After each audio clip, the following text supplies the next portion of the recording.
Innovative Greeks event. Over 5,000 people around the world, over 5,000 innovative Greeks are watching today. We're very excited to see you all after 8 months, 8 difficult months, but very, very positive for our ecosystem. So let's recap as to where we started, where we are.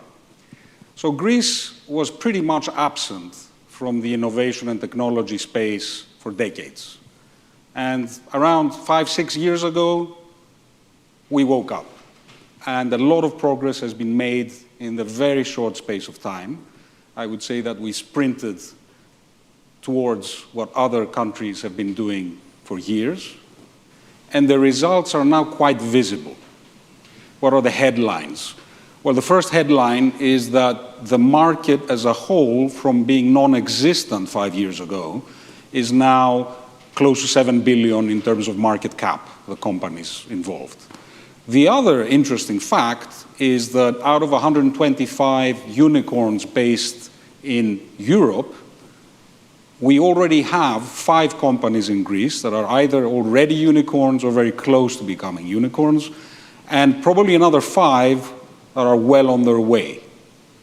Not a bad result for 5 years of hard work, and certainly as a percentage of the European population, us being only 1.3%, achieving anything over that in terms of representation in tech companies would be a success. So, we're all excited, we're all positive. What used to be, let's call it, an interesting but inconsequential space has now become a priority for the government, a priority for institutions like SEV, hence myself and Dinos are here today. This is what we've been building in the past 5 years. And today, at last, we can say that this sector is heading towards becoming 10% of Greece's GDP. Now, this is no small feat, and we should certainly celebrate. However, sometimes I feel like an amateur athlete who has massively improved their personal record over a short space of time, but then looks at his or her time, her actual performance, and realizes that they still cannot compete internationally in any major event. And that is this bittersweet realization that, yes, we've made progress, but we're still way behind. Now, in what areas are we actually behind? First of all, if you look at the 20 most valuable companies in the world, more than half these days are technology companies. You look at Greece, hardly any of the top 20 companies are technology companies today. A second metric would be investment itself. Our estimate is that Greece invests around 70 million a year in terms of venture capital, so new startups. You look at Germany's recent declarations about what they've invested, and you bring this down per capita, per base of population, it's 700 million compared to our 70. You compare it to Israel, which is 1.5 billion, and you look at Greece and you see 6 VC firms when Israel has 250. So we've got a very long way to go. Hence, the importance of this conference today. You can expect from us always brutal honesty and fact-based comments, because it's the only way we can have the requisite self-reckoning and prescribe the way forward.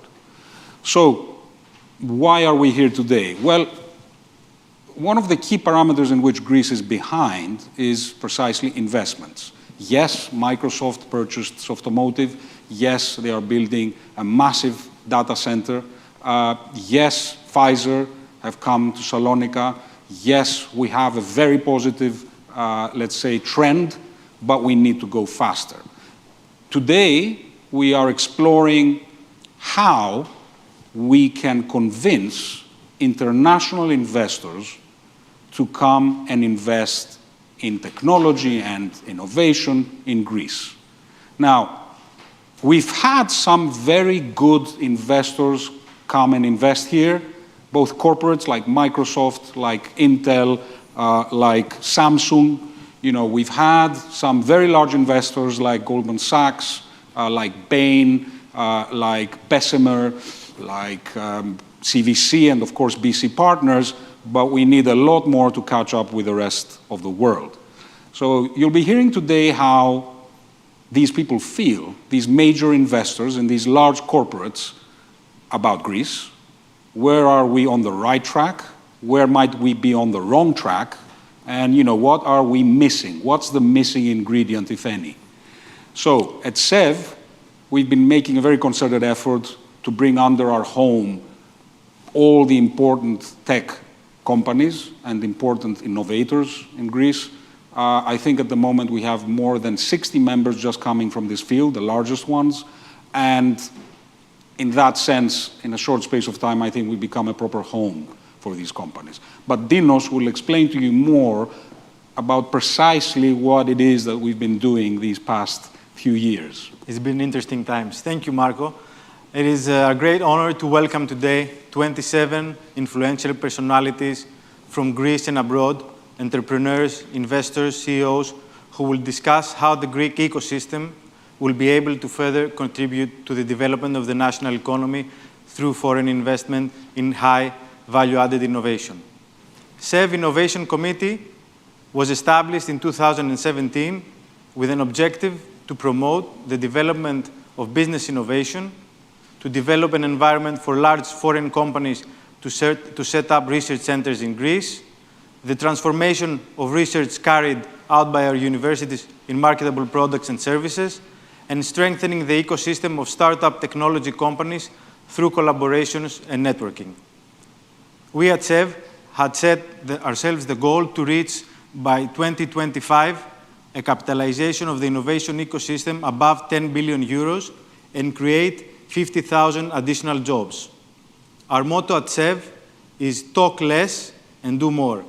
Let's see what we've done so far. The actions of the Innovation Committee of SEV are developed around 5 main pillars.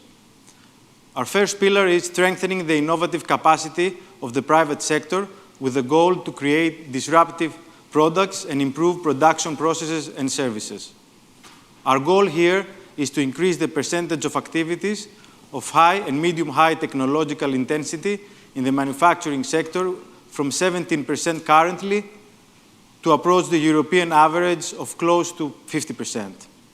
So far, more than 50 B2B meetings have been organized in the fields of biotechnology, energy, agro-food, and maritime, some of which have led to commercial collaborations. The second pillar is to increase the expansion of innovative companies in foreign markets. For this purpose, we started 2 major initiatives, the Innovative Greeks and SEV Scale-Up. We strongly believe that the Greek diaspora is an untapped source of growth and wealth for the country. So in collaboration with Endeavor, we have built a community of innovative Greeks. The goal is to have all these great minds come together in a structured way. Till now, 4,500 Greeks of the diaspora follow our initiative, and 850 of them have declared interest in offering services to the Greek innovation ecosystem. These services are mentoring for fast business scale-up, networking and information on growth in foreign markets, as well as assisting in funding strategies. For those who haven't joined yet, now is the time to register to the Innovative Greeks community and support the initiative. Our second initiative, in order to contribute substantially to the development of the innovation ecosystem, is that SEV has become the home for technology companies and startups. In SEV, we founded the SEV Scale-Up community with members of Greek startups and scale-ups, aiming to fill the gap of their collective representation and to receive personalized services from the innovation sector of SEV in order for them to grow faster. In only 7 months of its life, the SEV Scale-Up community has already 59 members from different market sectors. The many services we offer through the Innovative Greeks initiatives are connecting them with the businesses and industry, both from Greece and abroad, help them grow in foreign markets offering knowledge and contacts, bring them into contact with funds from abroad that are interested in finding investment opportunities in Greece, and provide access to high-ranking business executives and entrepreneurs from all over the world who offer mentoring for business development. Our third pillar, which is the hardest, in my opinion, is collaborations with universities and research centers. The country suffers in the commercial exploitation of the good research produced in universities. We need to transform research into patents, spin-offs, and technological knowledge that can be used by businesses and industry. The key is the interconnection of research with businesses and the development of partnerships that will help adapt research to the needs of the Greek economy. The fourth pillar is attracting specialized staff to work in Greek startups and scale-ups. A main problem that most startups face when they are in the scale-up stage is that they do not find the suitable manpower. There is a huge competition since multinationals are investing in Greece aggressively, hiring the best executives and talents from the market. For these reasons, we have created, again in collaboration with Endeavor, the Working Tech Platform. Through the Working Tech Platform, we bring together Greek startups with talented manpower from all over the world. The platform is currently in pilot operation, but has nevertheless attracted a lot of interest both on the demand side and on the supply side. More than 90 companies have registered, about 530 job opportunities, while about 1,000 young people from all over the world have applied to work in Greek startups. Last, the fifth pillar, the initiative Reinventing Greece through investments in innovation, for which we are all here today. Our goal is to explore what are the social and economic factors that influence investment decisions, what are the experiences of investors in Greece, which sectors drive Greece investment reach, and what needs to be done to promote foreign investment in innovation and technology in Greece. So, in collaboration with Accenture, we conducted the study that will be presented immediately afterwards. Thank you very much.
Hello and a warm welcome to everyone. This is Kyriakos Abatakakis, Country Managing Director of Accenture, and I'm honored to present the key findings of our latest study, Destination Greece, Attracting Digital and Innovation Investment in today's event. The goal of this initiative is to sustain the national dialogue to strengthen the positioning of Greece as an investment destination, and I strongly believe that now is the right time for digital multinationals to invest in Greece. To develop this study, we joined forces with SEV's Innovation Committee, co-chaired by Marco Veremis and Dino Kokalis, whose contribution and insights have helped shape the final result. As depicted on the slide, our idea was to answer 5 simple but crucial questions.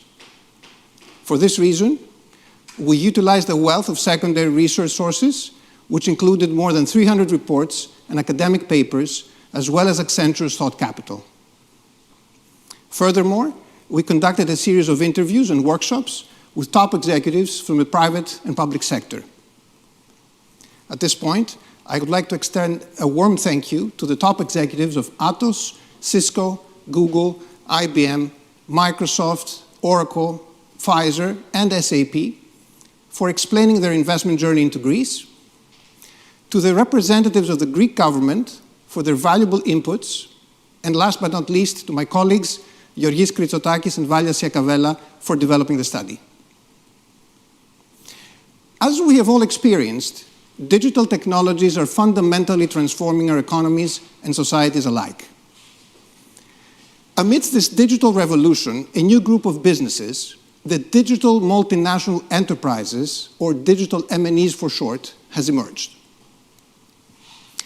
Digital M&Es, such as Microsoft, Amazon, Alphabet, Netflix, and companies like ours, are primarily driven by innovation and place digital technologies at the epicenter of their business and operating models. This has also led to a new model of foreign investments, the Digital and Innovation FDI. For the purpose of our study, we mainly focused on foreign, technology-intensive investments performed by digital M&Es in Greece for the setup and operation of competence centers, R&D centers, or innovation hubs. But why focus on digital M&Es and their investments?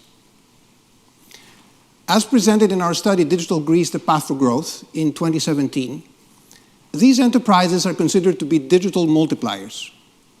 Their investments, apart from the typical positive outcomes of traditional FDI, also create a set of spillover benefits. They constitute a powerful mechanism of international technology and knowledge transfer that enables host countries to boost their digital adoption, enhance innovation, increase productivity, and integrate more advantageously in global value chains. As you can easily imagine, a core question was born. Which are the key determinants that digital M&Es evaluate to select a host country? In general, the selection of a new investment destination is always a very sensitive process. In the case of digital M&Es, apart from traditional selection criteria of the host country, their digital and innovation DNA imposes different factors. Accenture research and global bibliography indicate that the location of digital and innovation FDI is driven by 9 interconnected determinants, which are namely digital skills and education, digital economy, digital infrastructure, innovation system and ecosystem, innovation and investment incentives, image building and inward digital investment promotion, business environment and political institutions, physical infrastructure, and connected cities, and of course, quality of life. Greece, as shown by the Greek indicators, is accelerating fast across most of the dimensions and is aggressively transitioning into becoming a digital and innovation FDI champion. Indicatively, allow me to highlight 3 key areas. First, on the digital skills and education dimension, Greece is not ranked first in tertiary enrollment rate among EU countries, and the country's percentage of STEM graduates is on par with the EU average. Second, as far as the digital infrastructure is concerned, the Festos Fund and the government's cloud-first strategy will boldly contribute towards the implementation of a reliable national digital infrastructure. At the same time, efforts should be intensified towards the expansion of the country's fiber network. And on the innovation side, Greece's startup ecosystem is growing fast. Nevertheless, we need to redouble our efforts in connecting the excellent research taking place in our academic institutions with industry. But what is the lived experience from organizations investing in Greece? Digital M&Es that have already invested in the country did not follow a one-size-fits-all approach. However, evidence from our interviews indicates that a set of common factors have acted as the keys to unlocking digital and innovation FDI in Greece. First, looking at the internal environment of digital M&Es, the Greek diaspora in leadership positions played a pivotal role by providing timely information and guidance to the Greek subsidiaries during the internal bidding process. At the same time, success in the bidding process for selecting Greece was driven both by the upward influence of the Greek subsidiaries' leadership and by the local team's commitment to go the extra mile. Towards this direction, building a compelling business case was of extremely high importance. To counterbalance Greece's challenges, Greek subsidiaries leveraged the country's soft assets, such as Greece's geographic location and Greek talent ingenuity, to improve the country's attractiveness. Timing was of essence for all of the above. Greek subsidiaries had to act swiftly and scale fast to overcome other internal contenders. Second, from a government standpoint, the commitment at the highest level of leadership acted as a catalyst for the attraction of digital and innovation FDI and positively influenced digital M&E's investment decision. The commitment became reality through the pivotal role of the Greek deal playmaker, who set the investment under the radar of the Greek government, and resourceful program managers that are designated senior representatives of the public administration, who helped investors navigate the Greek bureaucracy. Greece has definitely made remarkable progress over the years. Nevertheless, to maintain the investment momentum, Greece must not take its foot off the gas. For this reason, we propose the implementation of a structured action plan organized around three interconnected intervention levers. First, in the brand name Greece lever, we suggest a set of targeted investment promotion initiatives to reposition Greece as a preferred FDI destination. Second, in the build them and they will come lever, we recommend activities to enhance Greece's investment-related capabilities across all echelons of the Greek government and enhance Greece's skills profile. Third, in the laser focus on key priorities lever, we focus on targeted incentives for digital and innovation FDI, as well as the Greek digital and ICT sector. At the same time, we propose initiatives to enhance the Greek innovation ecosystem and incentivize brain gain. The above-mentioned action plan is focused on a set of short-term surgical interventions tailored to digital M&Es to directly improve the investor's overall experience. In parallel, Greece shall continue implementing a set of primarily medium to long-term horizontal policies to transform the Greek economy overall. To conclude and provide inspiration to investors and policymakers alike, we indicatively introduce three game-changing plays. First, building on the cases of the islands of Astipalea, Tilos, and Halki that aim to go green, we propose different regions in Greece to become home to different green solutions and ecosystems. For example, Syros can become home to sustainable shipping, and Thessaly can host sustainable agriculture. Second, we propose the setup of Greece's first digital health campus, which will help reimagine healthcare through high-level research and the design and development of new, innovative healthcare solutions, targeting also the wellness and silver segment industries. Health data shall be at the heart of this endeavor. Finally, we suggest the setup of a Defense, Intelligence, and Cybersecurity Innovation Investment Fund in the footsteps of the Festos Fund.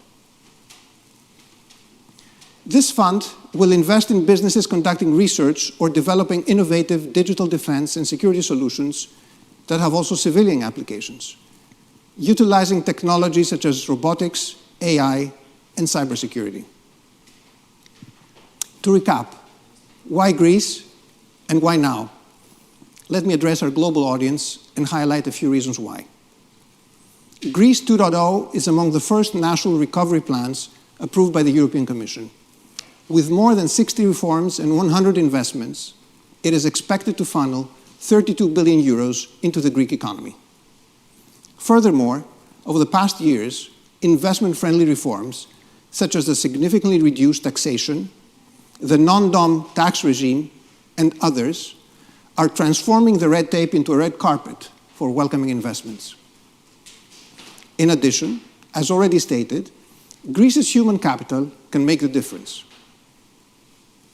Digitization is positioned at the heart of Greece's reform agenda, while 25% of the recovery grants will be allocated to digital transformation. Greece aims to significantly contribute to the green transition.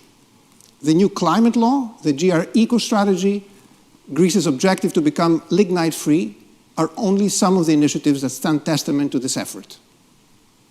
Finally, Greece is a wonderful country to work and live in, a fact that positions Greece as an attractive destination, not just for tourists, but also for digital nomads and digital MNEs. We hope that this study will serve the global investment community in assessing this new phase of Greece. We believe that the time to invest in Greece is now. Thank you very much.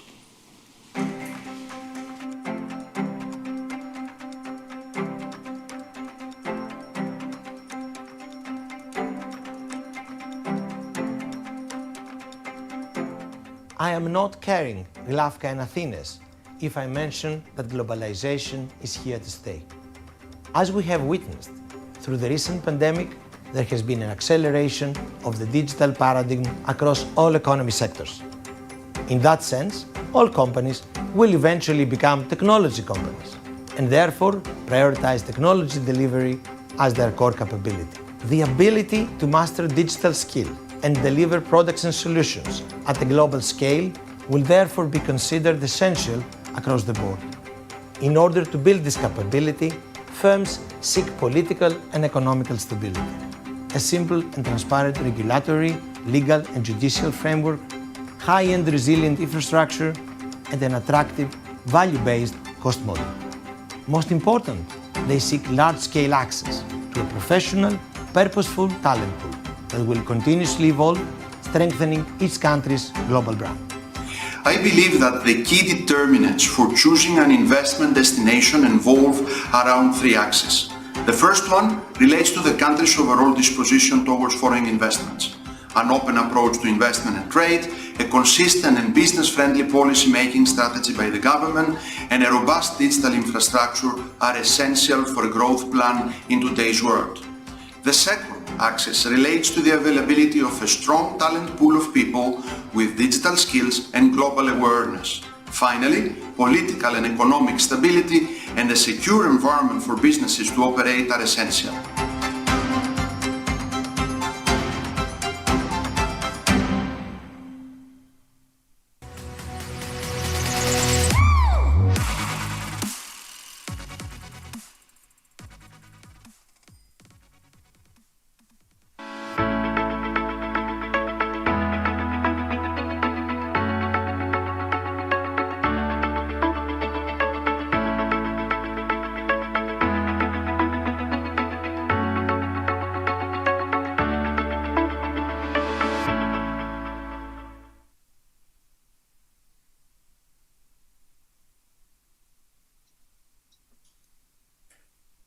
Hello, everyone. My name is Andreas Stavropoulos, and I'm joining you from California, United States. And it is my distinct pleasure and honor to have with me Philippe Rogue, who is the president of Microsoft Central and Eastern Europe. So here we are in a fireside chat across kilometers and across all kinds of time zones. So without further ado, let's jump straight in. Philippe, you've spoken a lot about this idea of a digital hotspot. What are some good examples of investment initiatives to promote or create such hotspots? Well, first of all, thank you, and Kalinikta, Andreas. I appreciate it's very, very early for you in the morning, but you look absolutely in top shape. Thanks for the opportunity, and thanks to the audience for chiming in today. Indeed, we talk a lot about a digital hotspot, and sometimes people ask, "Hey, what is a digital hotspot?" And in a way, it's obviously a relatively conceptual thing, but effectively, it's a place where we envision, people, businesses, and communities to be empowered to prosper and grow through digital innovation and with global ambitions. So it's sort of the nirvana of what a digital reality would look like. And we believe there's an incredible opportunity across Central and Eastern Europe. I've got the privilege of running teams in 33 countries. Greece is obviously one of the most successful stories, as you all know, and as many of the speakers before me have highlighted. But essentially, it's about making sure we help the countries we operate in chart a path to that future, which is really out there in terms of opportunity. If you think about the assets that we have, and Kyriakos Sabatakakis obviously pointed to many of them, and so I'm going to be agreeing with a lot of the things that he said. But essentially, in terms of STEM, the region is definitely above EU average. In terms of startups and IP, we're leading. The region has the third largest contingent of developers. The funding situation is improving, and thank you to the organizers for making that point and pushing us along the investment and FDI journey. Some of the blockers obviously relate to the fact that we don't have a large unified domestic market, but I think through cloud technology we can basically scale that out. There are language barriers, and our AI technologies are aiming to, in a way, overcome some of these barriers. There's time zones, and Andreas, you're proving today that needn't be a problem. But essentially, Central Eastern Europe and Greece in particular is ideally placed to serve one part of the world in the morning and another part of the world in the afternoon if they care to do so. And we talked about brain drain and the diaspora and bringing people back. Essentially, it's going to come down, we believe, to two key things. One is making sure that we have the population follow through on their digital skill sets. There's massive gaps there, and we need to make sure that we're inclusive and bring everybody along. And the other one is obviously the infrastructure, both 5G, but also obviously the cloud technology. And as you know, we've made some significant commitments there. So we believe that if you have that and you have government visionary leadership, you can make it happen. And I believe, Greece for us in the region and maybe even globally is one of our best examples of where all of these things have converged. And we've laid out very, very concrete plans and commitments to help the Greek society progress along these axes. Picking up from there, as you think about promising investment areas, right, there's this concept of leapfrogging that both the Greek government and people, myself included, have been talking about, right? It's not that exciting to have people try to catch up in a race. You don't tell your athletes, try hard to just catch up. You want them to win, right? So this concept of leapfrogging, and as you think about Microsoft's role, what do you think are some of the most promising investment areas to allow countries to leapfrog into the digital age? For example, role of robotics or other cloud-enabling technologies. What are your thoughts? Well, there's a couple of recent technologies which have obviously allowed for a multiplication of impact and scale. And I would say that the most basic one is obviously access to cloud computing. Cloud computing, by its nature, is ubiquitous. It's theoretically unlimited in terms of its scalability, certainly in the short term. It has scalability beyond what we know in terms of architectures today. And it basically also allows for global reach. So a large company, a small company jumping on the cloud opportunity could effectively transform the elasticity, but also the scale, size, and scope of the business that it wants to transform. And effectively, from a small company office in the Czech Republic, grow to an organization of thousands of companies in established markets and spaces. We've seen this happen in the Czech Republic recently. We have a Croatian-based communication platform provider called Infobip, who are essentially becoming, world leaders through cloud technology. And so these companies are becoming sort of Europe's newest unicorn companies, and they would only have been able to have that reach and that fast scaling because of cloud computing. The second thing is ultimately digital government services need to be there and have a stimulative effect. So we did some data analysis looking at 1,000 data sources, and effectively it's clear that the government probably has the biggest blocking effect, but also the biggest catalyzing effect, which in a way is you would expect, but it's great to see it reflected in the data.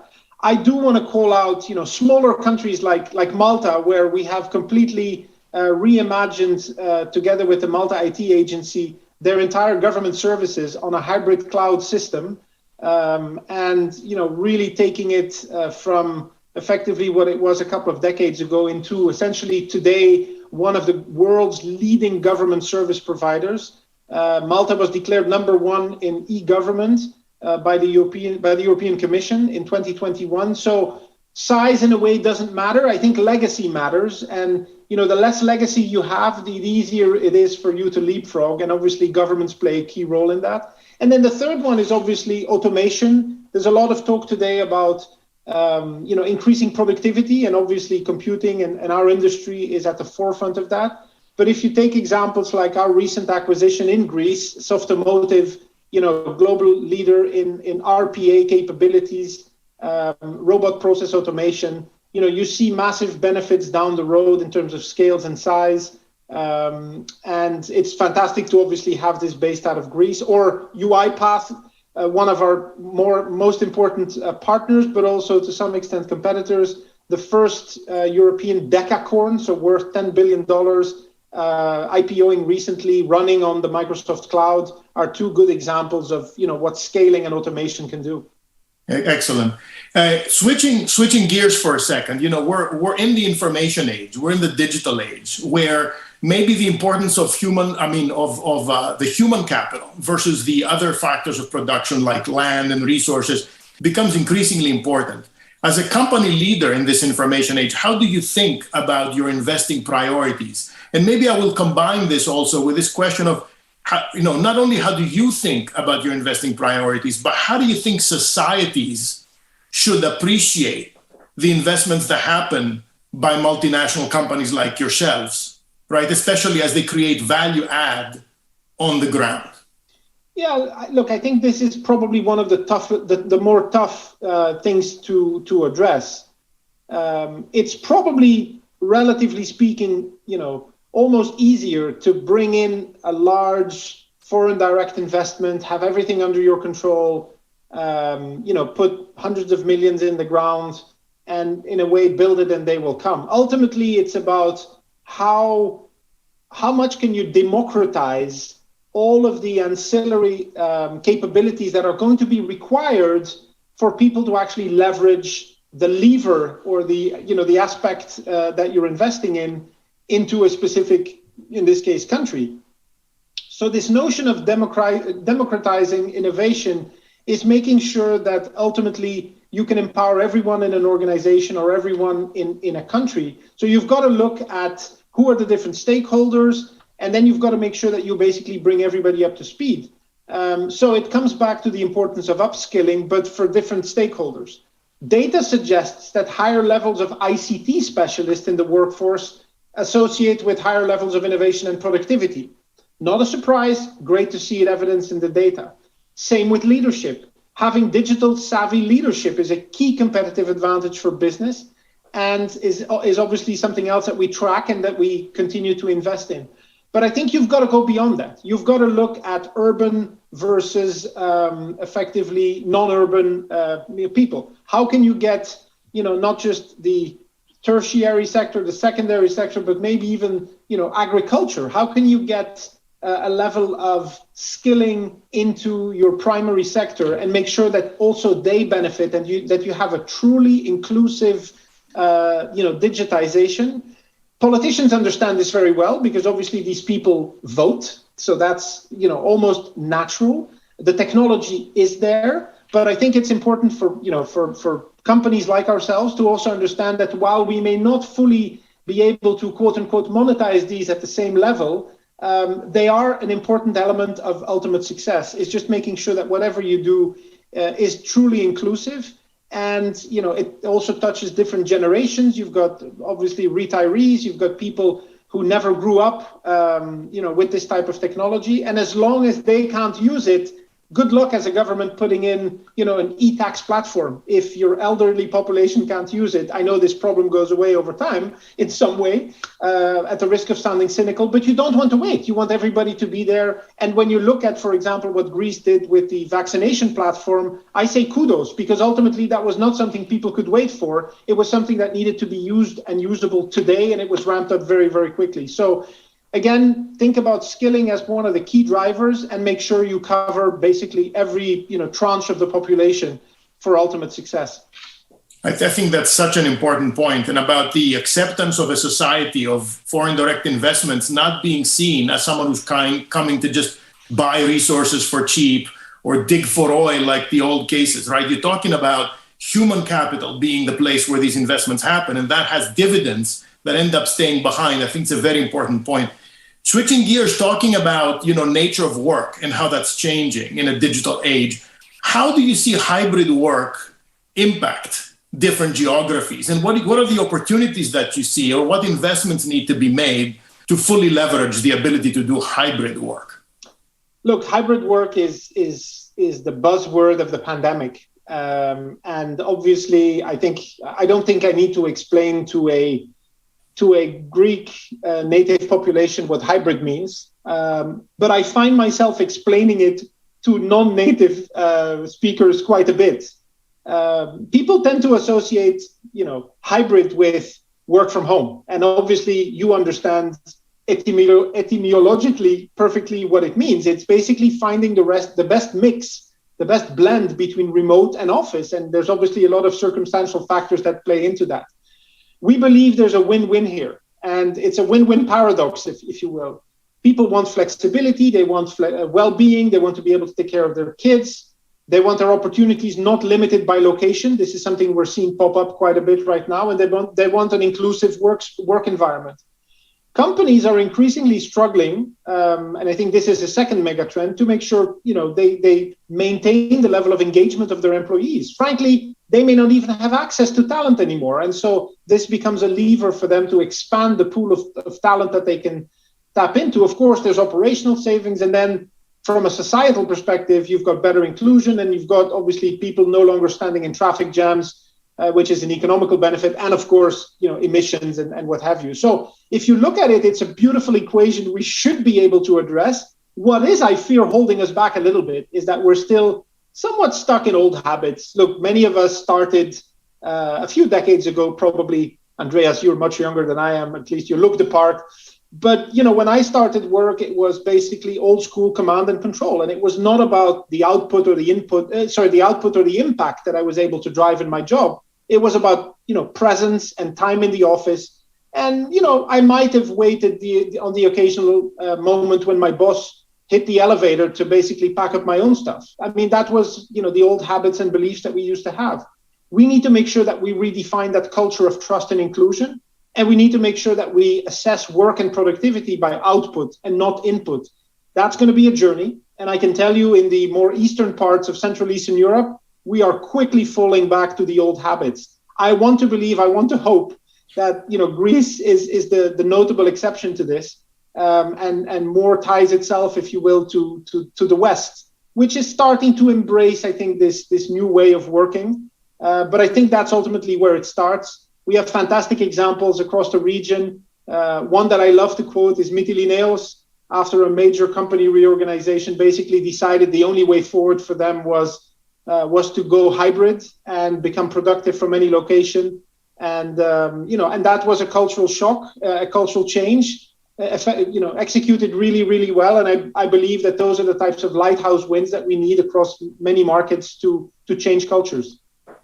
This idea of the, like you say, presence versus output, right? I think a lot of this stems from the manufacturing, the industrial age, when the 40-hour work week was a product of shift work, relatively undifferentiated. People would show up and they would have to clock in and clock out. And, this persists. But today, I mean, we found in our office that people work in certain functions more efficiently by being available more around the clock and not having to have a 40-hour work week per se. Sticking with the nature of work and how that's changing, like we were just discussing, Greece has been a country that has experienced brain drain over decades, right? And we keep talking about brain gain and regain now coming back. So for countries like that have experienced it for decades, can brain drain be reversed? And if so, how do you think? This is, for me, probably one of the most exciting facets of my job. because not only does it allow us, when we look at this, when we analyze this, and when we start taking very humble steps to, in a way, counteract this, we can make a difference to the country, but we also make a difference to people's lives.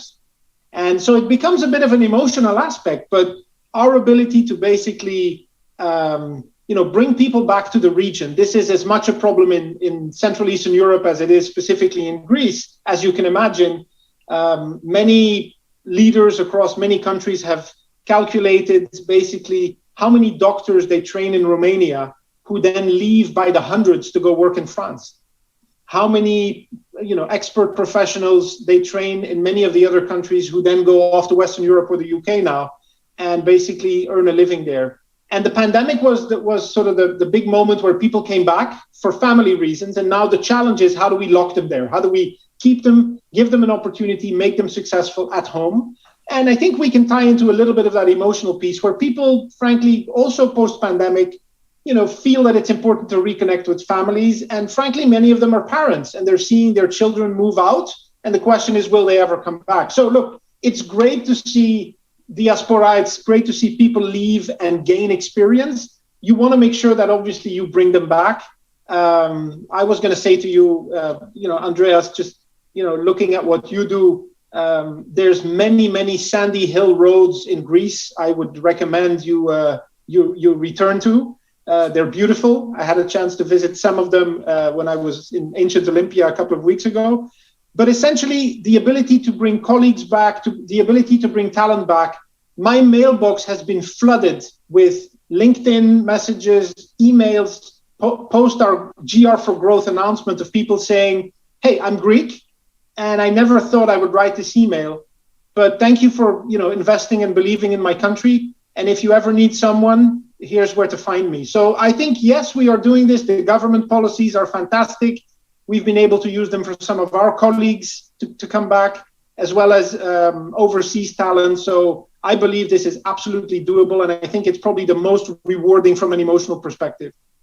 I could not agree more. I mean, I'm trying to practice it myself. One of the reasons why I'm getting more involved in events like this is to spend more time back home, right? There we go. I find that the quality of work that you can do when you're in an environment that provides balance, right? It's not, again, about the quantity, it's about the quality. You can have these bright moments of inspiration that happen when you feel like you're in a place where all the experiences are sort of conducive to the lifestyle that you want. Let's come to what could be a touchier subject. Greece is traditionally has been a pretty homogeneous country. And obviously, in a globalized economy, and in one when we're talking with the nature of work about attracting people from all over the world, right, to choose places like Greece to have their own, call them bright moments, right? You're going to have diversity. You're going to have a more open society. You're going to have heterogeneity that's introduced into the mix. Now, you're part of a large multinational company that has all kinds of different people with different backgrounds in them. So as you think about both companies like Microsoft, but also, governments investing in things like openness, diversity, but frankly, also societies investing into this acceptance of differences. How can you take what can sometimes be seen as a struggle, or by some people even maybe an attack towards the fabric of this homogeneity? How can you actually take those differences and openness and turn them into advantages? Yeah, look, this is probably, as you say, one of the most complicated topics that we have. And the starting point for us as a multinational is, by definition, we're a multinational. So we operate in pretty much every place in the world. And our mission statement, I think is pretty clear. It's empower every organization and every person on the planet to achieve more. So essentially, that has to be a starting point in everything that you do. If you think about it in more transactional terms, which is not what triggers me and it's not what triggers our leadership, but makes equal sense. If everybody's a customer and if everybody's essentially a voter, why wouldn't you just make sure you cater to the maximum? Look, ultimately, I would dare say that Greece has been the civilization which has probably benefited the most from the welcome of the world outside of Greece, You're a fantastic example of that, all the way to some of your compatriots in Australia. I think Greece has obviously integrated really, really well in the world, and so I see no reason why the opposite shouldn't be possible. At the same time, I think there are plenty of barriers still today. Many of them unintentional, many of them baked into anything from construction and access to buildings, which obviously times are changing. Sexual orientation and preference is something which, frankly, I don't think we should even have a discussion about. But frankly, we're still not there. And a lot of these things, frankly, have been coded into our old DNA and to our old systems. We're having societal discussions right now which were unheard of 5 years ago. And so whatever we do, whatever decision we make, we want to make sure it's inclusive. I talked to you a little bit about making sure that white collar all the way to agriculture are in a way treated in the same way. I think that's another way of doing things. If you think about the young generation which grew up with a smartphone in the womb, all the way to the generation of my parents, who today, when there is travel involved, don't even know how to fill out a COVID certificate and download a boarding pass and get the right tests and the QR codes and whatever. We're running a risk of really, really alienating a lot of people from this digital transition, which is being forced upon us, especially with the pandemic and travel and what have you. And so making sure that we remove barriers and that we commit to that common promise, I think very selfishly is also the best way to have people embrace it. Because if you need to remove fears for people to say, yes, you will be able to benefit, but you can't really sell a benefit unless people are when people are still scared of some of these things today. So for me, this is a call to action and a commitment that we have been making. Look, we're living in life-changing times. Everyone has a role to play. Everybody needs to come on board. And I think we have a unique position as business leaders and as government leaders to make an impact and an imprint, much like sustainability on inclusion. So I don't know what would be holding us back unless making the commitment, being inclusive. I don't see any downside. I think we can, and I think we should.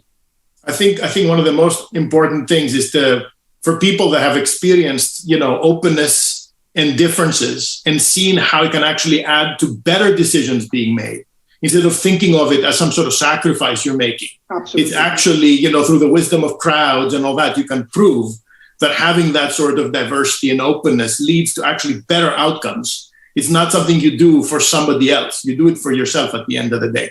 With the last minute that we have, any quick thoughts about the future of Microsoft in Greece that you can share with us? Are you optimistic? How do you see things overall? Is anything keeping you up at night?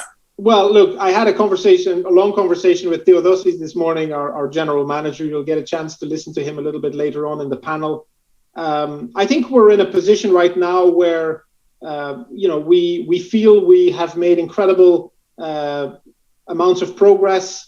We feel, very humbled, but very proud about the contribution that we've been able to bring. One of our proudest moments was when Moody's cited the Microsoft investments as one of the reasons to basically downgrade or upgrade, if you will, the credit rating of Greece. That for us really, hit home and told us that we were making a dent in the universe.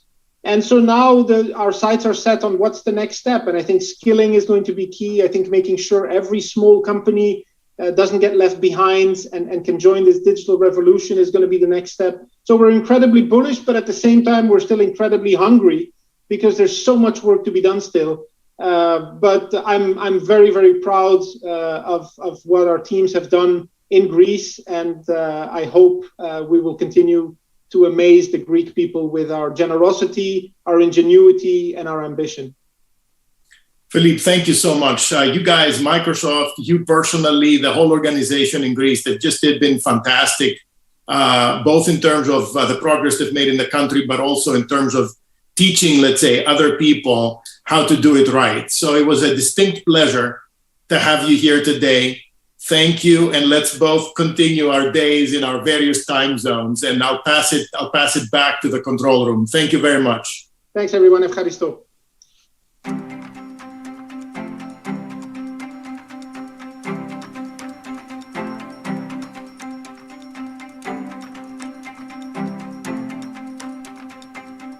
Based on our recent investments in Greece, and as depicted in our study Digital Greece, The Path to Growth, it is crystal clear that Greece's highly skilled and sophisticated human capital is one of the country's key assets. Greeks have built over time an international mindset. They're characterized by their loyalty, commitment, and sense of ownership in everything they do. Most importantly, they have developed resilience mechanisms as a result of the successive turbulence they had to face. In general, Greece is an outward-looking economy with great potential in a wide variety of sectors, spanning from shipping and tourism to ICT, energy, life sciences, and supply chain. Greece's strategic location, its constantly upgraded infrastructure and maturing startup ecosystem, and the various incentives that have been put in place, in combination with the quality of life it offers, provide a very attractive framework for long-term investments. Greece is now riding high on a positive momentum, while optimism seems to be intensifying. Understandably so, following the change of mindset and acceleration of reforms set in motion on our road to post-pandemic economic recovery. The current commitment that drives the country's digital agenda, its crucial geopolitical position, along with the high level of our labor skills and the quality of life the country offers, make up a matrix that showcases the country's attractiveness as an investment destination.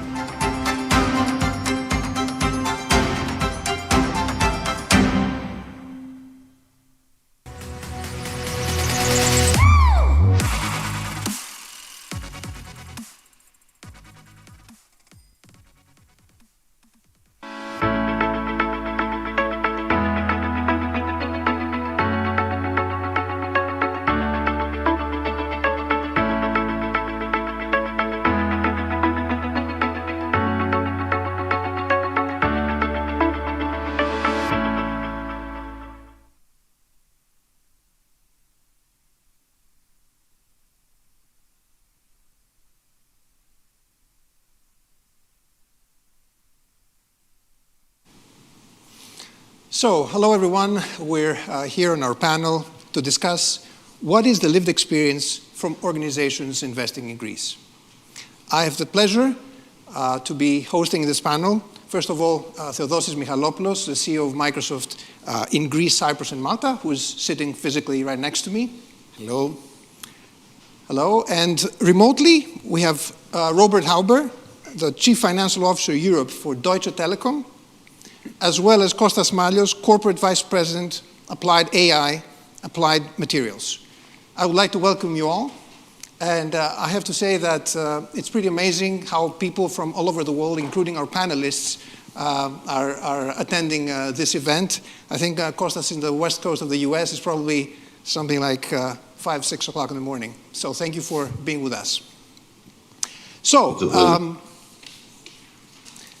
what we would like to do today in the panel is explore some aspects of your journeys into Greece. And I would like to start off by asking, why did you choose to invest in Greece? And maybe I start with Theodosis, who is sitting next to me. Theodosis, which were the most appealing factors that Microsoft identified in Greece and decided to further expand here? Thank you, Kyriako, and thank you for hosting us here. Also, Philippe, previously, it's a great honor to be here. So, I would say that I would focus on 3 different factors. The first one is definitely the geopolitical position of Greece.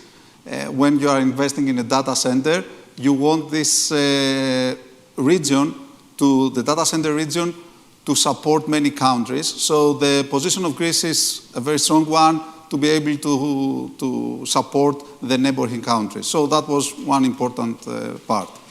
The second one was the access to the energy. So data centers need energy. And we as Microsoft, we have taken a commitment that by 2025, all our data centers will run 100% on green energy. Taking into account this, we need to go and invest in countries that have access to green energy, solar, wind, and this was another reason that after careful consideration we chose Greece. But the most important, I would say, the third one, was that after a long period of the recession, we were seeing clear signals that there was a strong opportunity for Greece to take leapfrog steps in digital transformation, come through, and we were already in the pandemic, and we could see that within a few months we were taking big steps. So when we were creating a business case for our CFOs with my teams, we were working very strong to persuade that there was an opportunity here. Now, seeing that, after 13 months that we've been in this journey, I think there are already proof points that this is true. We can see in some reports, for example, the digital risers that measure trajectory of the transformation of the private and the public sector, that we've made significant steps. And you can see it every day in our lives, in public sector, in organizations. So that was the main reason that we invested here. We thought that there was a clear opportunity to invest now and be part of this journey that was going to happen, and I think that it is already happening. Regarding the competition and the fact what other countries, look, Microsoft in general, we will make data centers in different countries, not in all. But I think that it is never a competition between which country will create a data center, but it's mostly a decision to invest for the future of this country. For example, 1 week ago, recently, we announced the Belgium data center, which is also a core investment for Microsoft. So I think that you get an idea on how important this is from our side, and whenever we take these steps, we take a very good calculated risk to invest and be part of this journey. This is a great journey, and thank you for sharing the fact also that what you see now corresponds to what you were hoping to see back when you were planning the business case. Yeah, there's always a business case behind any investment. You know that very well. Absolutely. Let me switch over to Robert. Robert, how would you summarize the experience of DT after being an investor in Greece for more than 12 years now? Well, dear Kyriakos, first of all, thanks for the invitation and good afternoon. It's also a big honor for me to participate here. Well, we invested already in 2008, and the reason for that were pretty much obvious. We are the leading European telco operator, being present in many countries in Europe and in the US, and with the revenues of 100 billion and serving 240 million customers on both sides of the Atlantic. Greece was quite a logical country to invest. And the key drivers were that being part of the European Union, that was very much important. Also being able to rely on a functional legal system. So that was pretty much logical. Unfortunately, and I remember very well the day when we announced the acquisition, I think this was the 17th of March 2008. This was exactly the date when Bear Stearns was going towards Chapter 11. Later on, Lehman Brothers followed. The rest was history. So remember the financial crisis, and this had big impacts on share prices, which imploded, and which resulted into the fact that at the day, we for the first time consolidated OTA in our books, we had to do an impairment. So that was for sure not a good start into investment. And I personally became CFO in 2016, so quite a couple of years later. And I don't want to think what my predecessors were thinking in the years when we are going through several waves of crisis, not only the financial crisis, but later on the Euro crisis, and nowadays the pandemic crisis, where we're hopefully through in a couple of months. But to summarize that, it was overall a roller coaster with lots of ups and downs. And many companies left Greece. We stayed. And we are committed to Greece. And if you ask how I consider the investment, look, we took a risk and there were a lot of ups and downs. But finally, I have to say that it was a good investment. OTA is right now, after going through a huge transformation, one of the jewels of Deutsche Telekom. And we are committed to Greece. We are committed to OTE. We are very much interested to drive the digitalization of this country. And we will not only continuing investing, but even accelerating. Thank you, Robert. And it's very nice, of course, to hear that you consider your investment in Greece as one of the jewels of your portfolio. And we all empathize with the roller coaster over all these years. I guess you've been invested here for quite some time and experienced a lot. Shifting gear right now and moving over to Kostas. Kostas, you've been involved in many things already in Greece. 3 years ago, you led the sale of Innoetics to Samsung, the first sale of a government-funded research center company, if I may call it so. And more recently, you led the applied materials acquisition of Think Silicon. Can you talk to us about the transformation from academic researcher to global commercial success? And can you talk to us a bit about your experience? Yeah, thank you for having me. Thank you for having Applied here this afternoon. Hello, everyone. So in general, I guess I would say is that I see Greece as having a technology renaissance. I think if you look at the data points, particularly over the last couple of years, the amount of FDI coming into the country, the investors that are looking at Greece differently is very, very encouraging. So I'm very, very bullish on Greece and its prospects right now. Innoetics and Think Silicon are great companies, and they're just slightly different. And it's been a pleasure to have both the opportunity to sell a company, a Greek company, a technology company, and be part of that team, but also to be a part of an acquirer coming back and buying something amazing in Think Silicon. So, the difference, I guess I would say, is Innoetics built a world-class TTS technology, text-to-speech technology, that really took it from the lab and put it against huge competitors like Google, Alexa, Siri. And the TTS is what really brought Samsung to the table. When I think about, what catalyzed it, it was actually the technology and the product. There's no question about it. That's why Samsung acquired Innoetics. That team is still thriving, led by Emilio, still in Athens. It's growing. It's working on amazing technology at Samsung today. But basic research and tech transfer has not always been easy, I think, in Greece or, in frankly, any country. I think building and productizing technology is the way that we have to build that relationship further. And I think we also have to get everyone aligned to making that as frictionless as possible.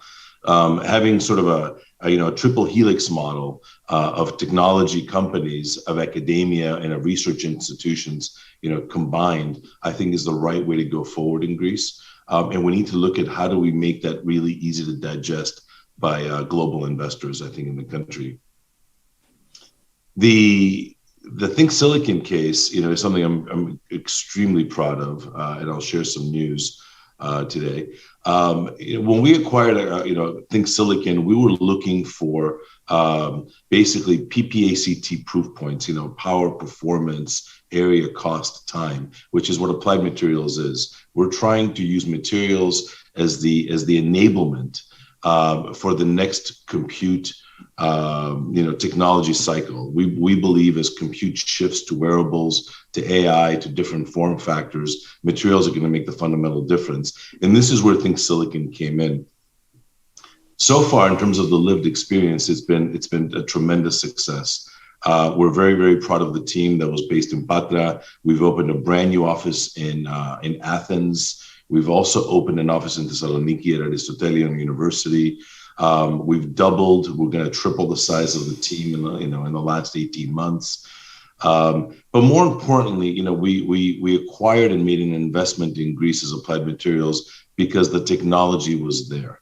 The technology was there with a line of sight of market, and the team was very, very hardworking. They were very focused on what they were doing. And today I can announce that starting about 2 months ago, Think Silicon technology, this is end-to-end technology that was exclusively developed in Greece, is currently shipping in 6 major brands of wearables. There are over 10 million chips already in market. That number is going to grow quite a bit over the next few months. And I think that's the proof point for me at the end of the day. Can technology developed, conceptualized, envisioned in Greece, can that make it to market, and can it be world, scale competitive? And I think for me, the answer is yes. There's no question. Today, Think Silicon is part of the global applied family, but it has all the advantages of being a Greek company. We have amazing talent that's market focused, that works, incredibly hard. I mean, we really have a great team. And I think more importantly, in the future, when you look at semiconductors and AI, one of the 4 pillars of the next, industrial revolution, I think we're right in the crosshairs of where we need to be as a country and as a business, leading in ways that will literally, I think, alter the way we live and the way we work in the world. We're looking forward to continuously working with the Greek government, who's been incredibly supportive. And we're looking at bringing in additional R&D into the Think Silicon team to be done out of Greece. So we're very happy. Our experience has been excellent. Excellent. Well, thank you very much, Costa, for these insights. And, the first point within Noetics has been kind of the holy grail, that we've been chasing in Greece, how to convert actually academic research into high-class, high-grade global know-how. And you've shown how it can be done in this country as well. Thank you for that.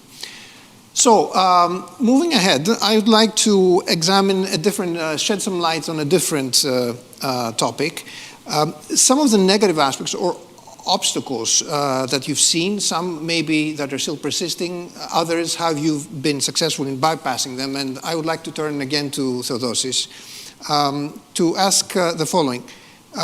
How the global cloud infrastructure that Microsoft is setting up will affect positively the attraction of new foreign investments, and what would be the relevant advantages? What have been some of the obstacles that you've faced so far? Yes, so let's start with the impact. So there is a direct and an indirect impact with that. So first of all, there is the direct impact, is the construction and the buying of the plots, we are already on the way, and we will construct, and there will be some new jobs, business concentrated with that.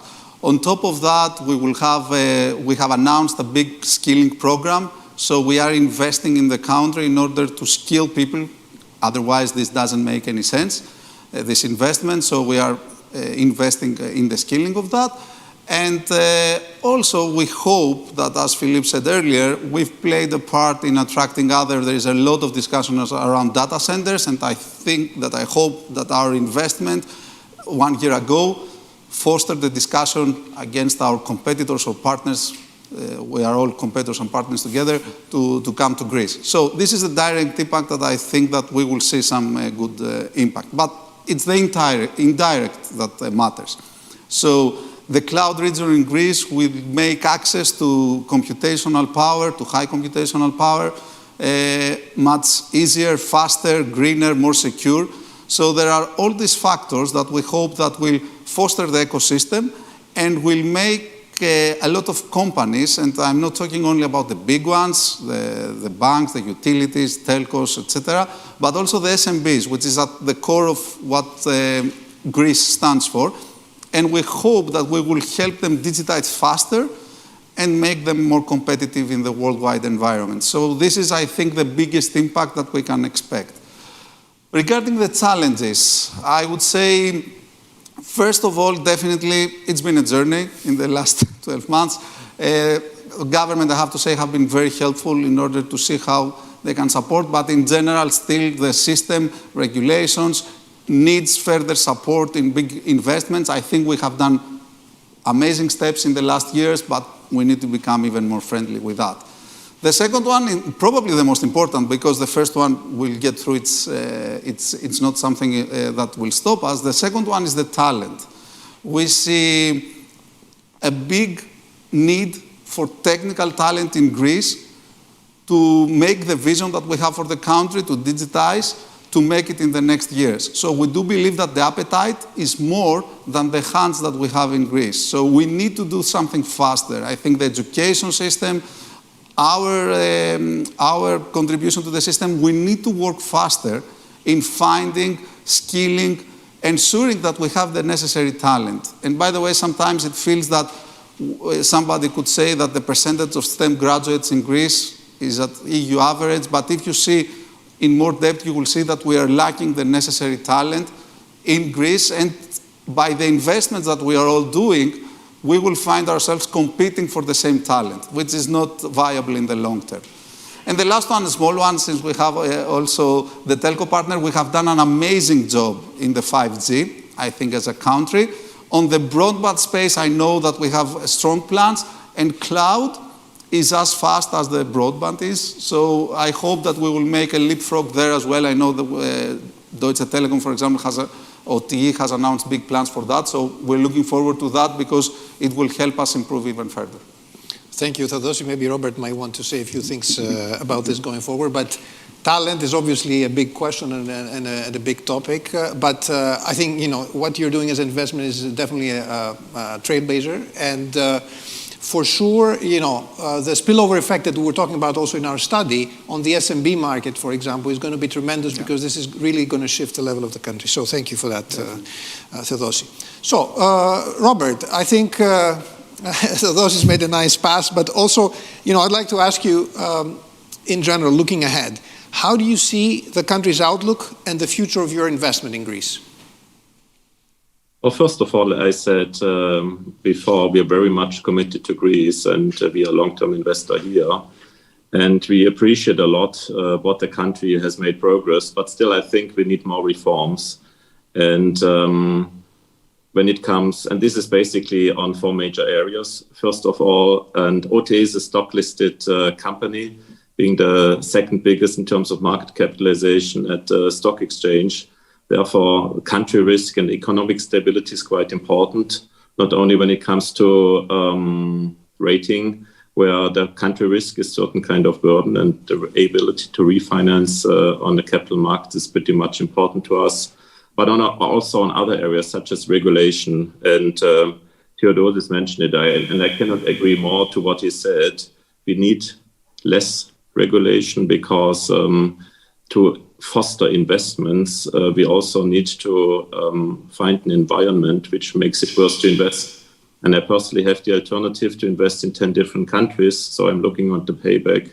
And this for sure depends on the environment. And I think there are a lot of things done.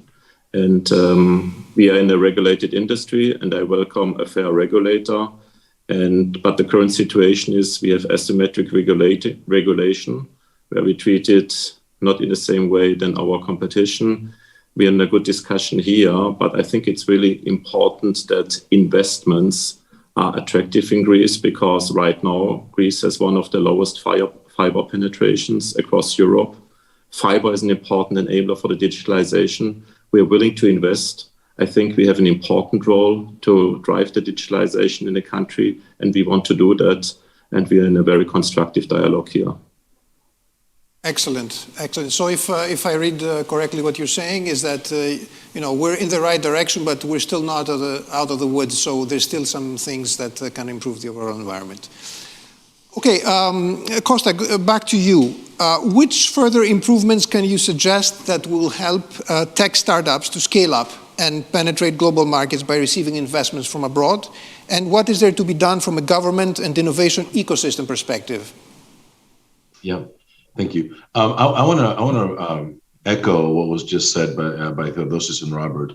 I think simplifying the regulation, just in general, providing a stable environment for FDI to occur in the country is critical. We went through a period when there were retroactive, regulations that came in, which, for any investor, whether you're an individual investor or a commercial investor, an institutional investor, you need predictability to calculate your ROI. And Robert is exactly spot on. That's what drives investment. And so I think the government has made huge strides in stabilizing the environment. I think we need to keep going, and I think we need to simplify the regulation even further. Nothing new here. I also want to mention what Theodosi said, which is, one of the challenges for startups is talent. A few years ago, we never thought this would be an issue. But today, Greece is on a roll. I mean, we're really making a lot of progress There's a lot of companies that are coming in. They're looking at Greece, and I'm starting to see a little bit of a talent crunch in the country. We need to be very proactive, both as industry, as academia, as government, all working together to increase our talent pool. At Think Silicon, we've actually been not just repatriating Greeks, but we're actually hiring foreign nationals to come into the team, which is a wonderful thing. But we need to keep that going. The other issue I find is that we need more experience in the Greek startups, particularly on the business side. The Greek startups do an amazing job on the technology side, firsthand experience. But on the business side, we're still a little bit more myopic than we should be. In other words, we need to look way beyond the Greek borders, even beyond the European borders, for customers, for ecosystems, for networks, for investment, and especially even for talent. So we need to add to the business acumen in the Greek technology startup community today. I'm a huge believer in ecosystems in general. And when I think about ecosystems, I think it's what is the flywheel that keeps everything going, from investment, talent, to products, and so forth. So specifically, I guess what I would say is I want to encourage Greek startup companies to bring in global leaders to be serving on their boards. I think that is something that is easy to do. There's a lot of reasons why people would be interested in this. And I think it's important because it will give them diversified thought and, more importantly, networks and connectivity to a global marketplace. And I think that connectivity is the next big obstacle, I think, for Greek technology startups. And we're good at this. We just need to reach out and increase our capabilities through our network. This is in the Greek DNA, and we need to do more of it. The simplifying of government-funded research is another place that I think we need to focus on. The IPCI program that's currently under the EU, supported by the Greek government, is an excellent program. We're looking to use that. But there's still a lot of red tape that we have to cut through as companies. And so I think that really needs to be an area of focus, because especially in semiconductors and AI and other parts in data center technology and edge, it's a global market like never before. And I think for us to compete in terms of producing the products and the technology that the market wants, we really need to remove all the barriers. The last thing that I would say is that, delivering winning products for Greek startups is key. Talking about them doesn't get us anywhere. But I think Greek technology companies have to focus on products and delivering them to market. And I think if we take into account some of the things that were said here today, I think that would be helpful. Thank you, Kostas. And your call to action, more than words, I think, is definitely what we need to be doing. We seem to be coming back to this talent topic, all of us, in the discussion. And of course, we all know about this big discrepancy in the Greek economy, where on the one hand, overall unemployment is high. On the other side, there's tremendous demand for talent, which basically means that there's a crunch that we need to somehow resolve right now. Okay, I would like us to explore a bit of a different dimension right now around personal experiences in all of this. So, going back to Theodosis again. From your experience, Theodosi, what is the role of Greek executives that work for multinational enterprises in the country, influencing their global leadership teams to include Greece in their future investment plans? And how did you and your team practically, how were you supported with any challenges, issues, and how important is the role of the local teams during the decision-making process? Yes, I think that this is key. At the end of the day, when you're starting a big investment, I think that we all, apart from being, for example, in our case, Microsoft employees, we're also Greeks. And we're trying always to, as we think that our purpose is to empower the country and the businesses and the organizations to achieve more. And it is also to grow. We aspire to grow Microsoft in Greece, but in the same time, grow Greece within the Microsoft. So it became, I could see whenever we were working around this, you could see the pride that the people were taking, the accountability. And I have to say that this was a key part of how we did it and what we did. People worked hard, they worked for a lot of time, with very low chances in the beginning. We didn't even believe between us that we would be data center region country, which is big within Microsoft. And so we had to work a lot. Now, on the how and some personal learnings through this journey, I have to tell you that I believe that one of the things that is helping is Greek brand, the brand of Greece. So, okay, we had some hiccups with Brexit and all these negative connotations, but ultimately, the brand of Greece is very strong. We have a cultural heritage, we're connected with values, virtues, Olympic Games, democracy, so many things, apart from a great country, that makes a lot of our executives all around the world, I believe Robert, Kostas is definitely Greek, so it was much easier. So it's a very nice pitch to sell Greece to global executives. And I have to say that as I grew up and was raised in Greece, it was always felt in school that, okay, it's ancient Greece, we want to be more progressive, we look at the future, not in the past so much. So I was part of that. But as I grew up, I realized, and as we were discussing around this investment, that our history can be a big pivot point for us. So, for example, in the data center investment, in the same time we were working on digitizing ancient Olympia, a project that we announced last week, which, trust me, had a tremendous impact within Microsoft. You can see today, even I was seeing in LinkedIn, people from US people, nothing to do with Greece, were posting this Microsoft project. So it was kind of amazing to see how many people are correlating with what happened here. So I think this is a key point, the brand of Greece, and I think we should pivot more, and we have a good advantage versus other countries in attracting investments, and probably this is something we need to do more going forward.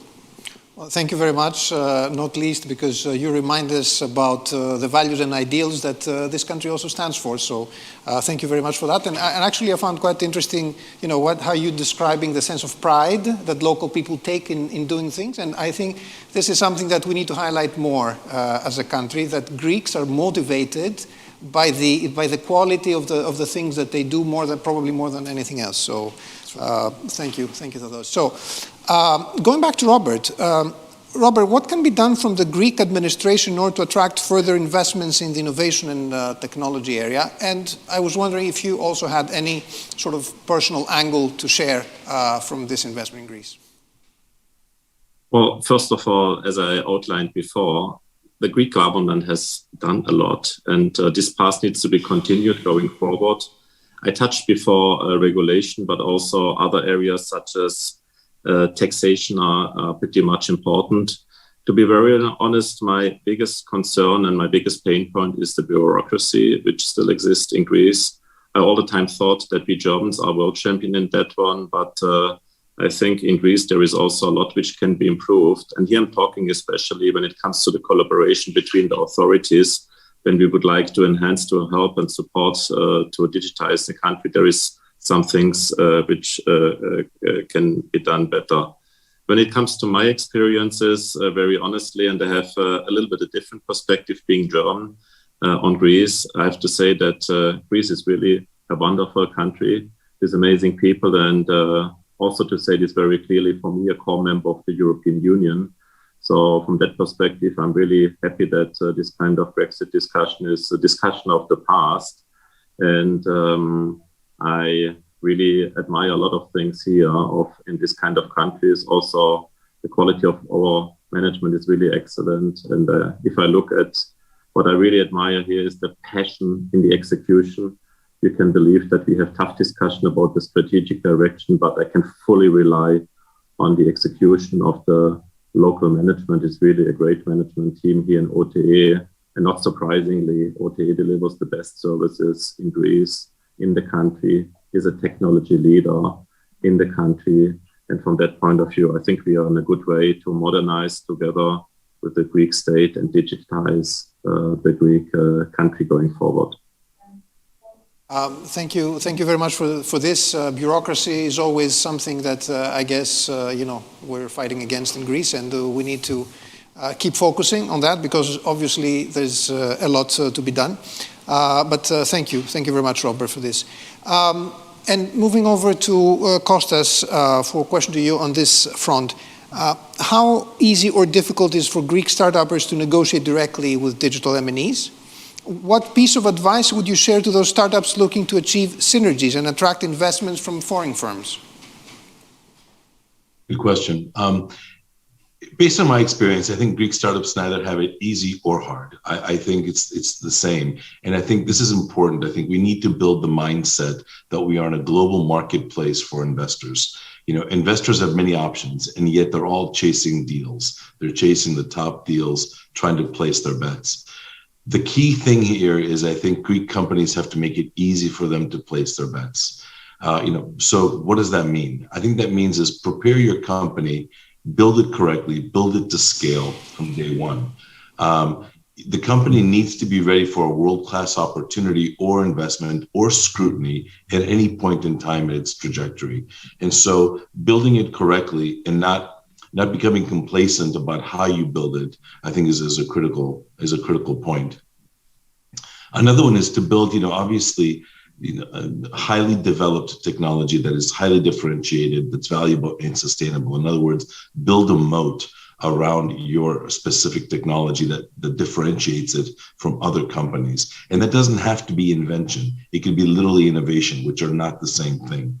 And enlist the active support of your customers, your early adopters, your networks, the investors and the media.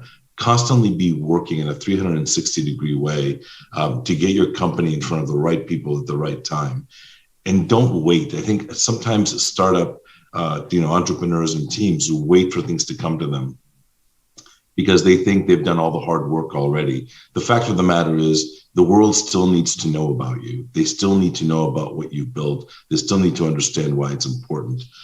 Another point would be just to raise enough money. One of the biggest problems in startups around the world, but I've seen it in Greece as a private investor, is that they never raise enough money. So they're constantly in money raise cycles, which means the CEO is always preoccupied with the next round rather than actually building amazing technology and getting it to market.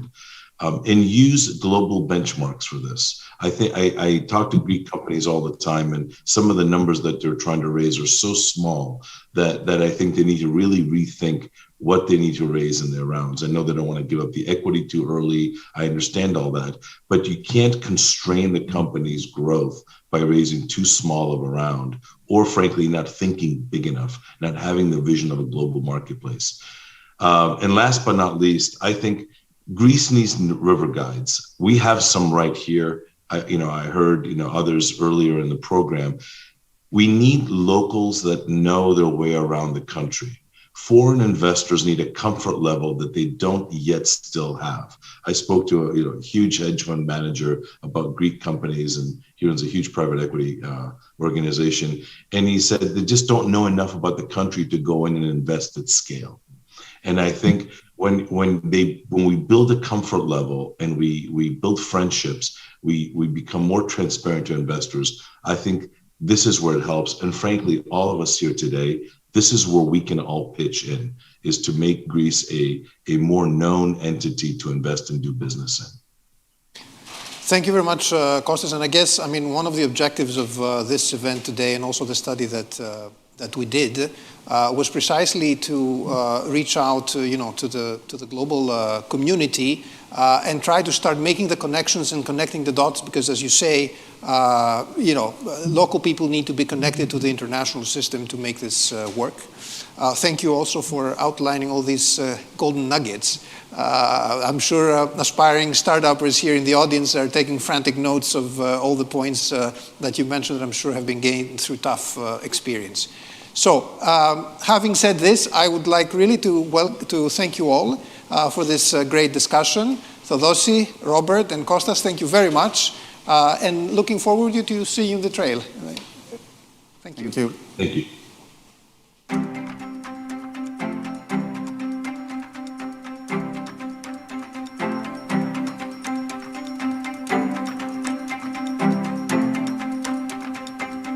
As you would expect, I will offer 3 suggestions.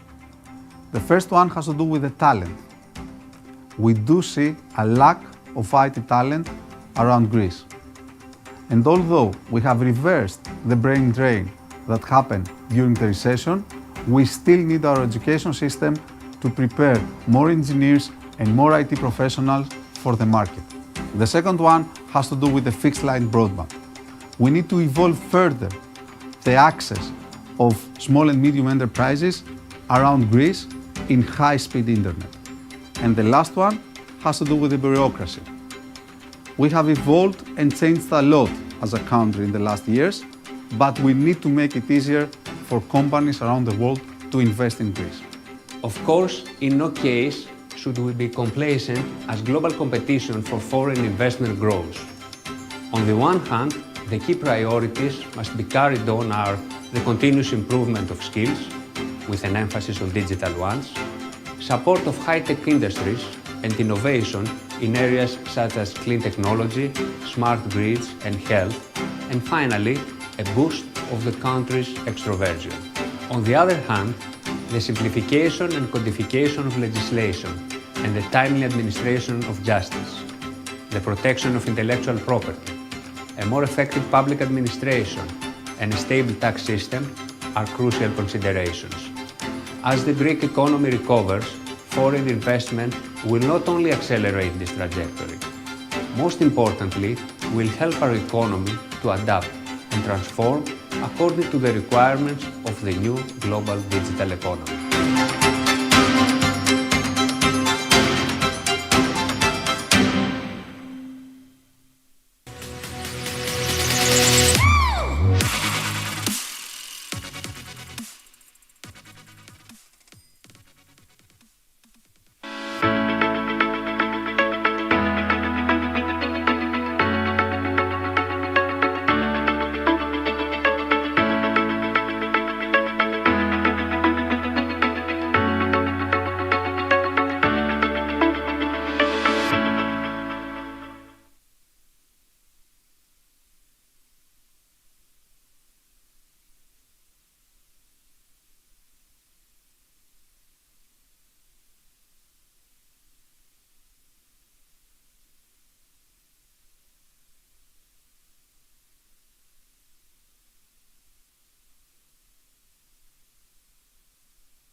Welcome to this interesting discussion that I'll be having with perhaps one of Greece's best economists, Nikos Vetas, who is also the General Director of EOVE and one of the key architects behind the famous Pissaridis report, and I would argue probably the most active private equity investor right now in Greece, from BC Partners, Nikos Stathopoulos. Now, because I've got two Nikos, and it's going to be difficult to moderate the discussion, I'm going to give you rapper names, so Nikos V and Nikos S, okay? So I can properly run this discussion. And look, I think the previous panel asked the crucial question, Nico S, about what has your experience been, taking away, obviously, the bias of you being Greek, as an international investor, what was your experience of having invested in Greece over so many years?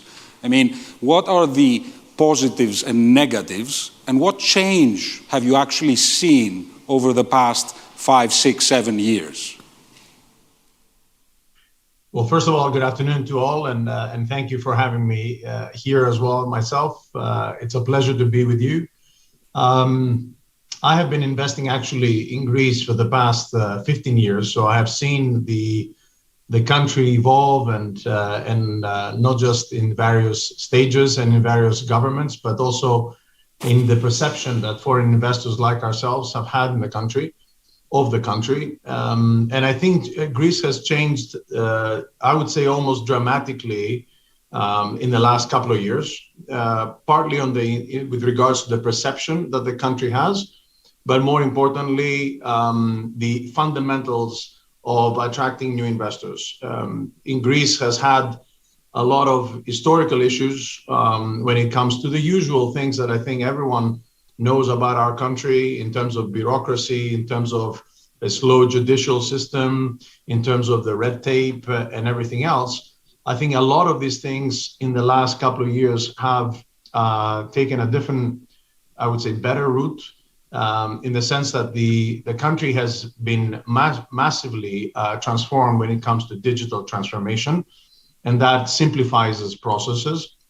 And it also, the country has shown a willingness to attract foreign investors by making sure that the processes are much more simplified, by the fact that the state and the administration is showing a willingness to facilitate certain ways, by having a more stable environment. And I think these are all changes that have resulted in more and more foreign investors coming into this country in the last few years.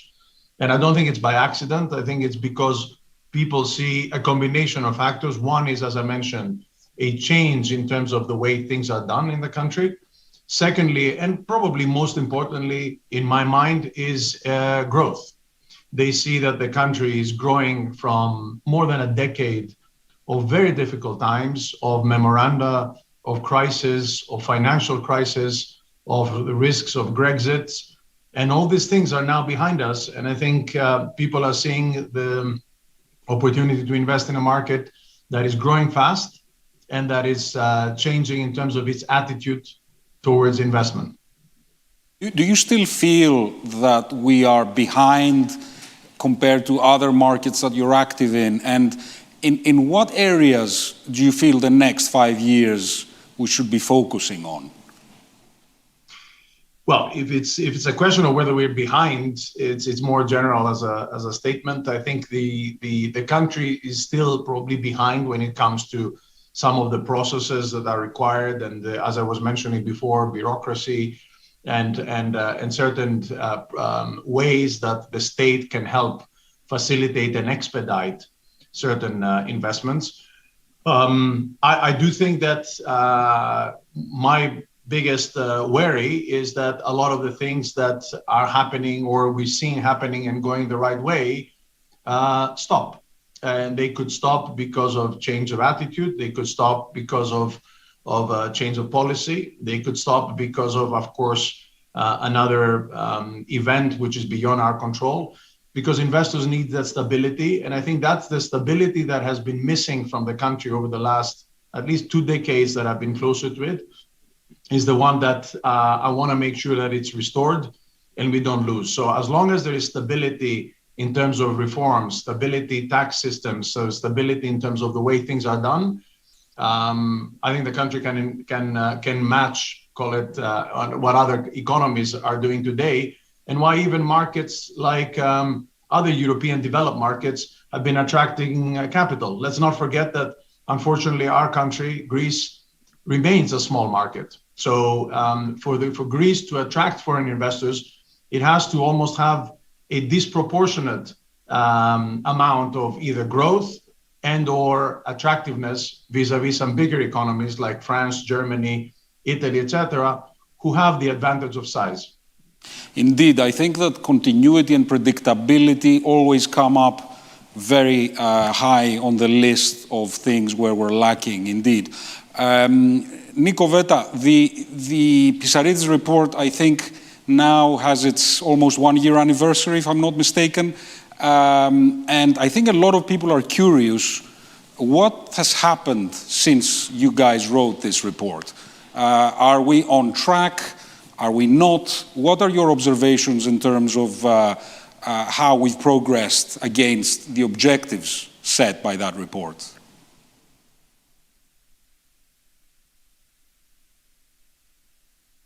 Nico, I think you have to unmute.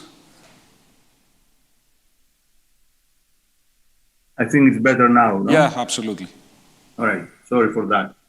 Look, the report that you mentioned, which was obviously a collective work led by Chris Pisaridis, basically did two things. One was to describe what sort of economy Greece can be so that it continues growing, and also how you go there from where we are today.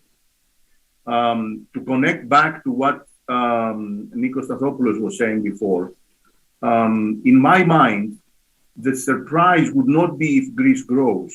The surprise is, in fact, how Greece is such a backwards economy, why we are lagging in almost all the main categories relative to European peers, continuously, gradually, little by little, over the last 10 decades.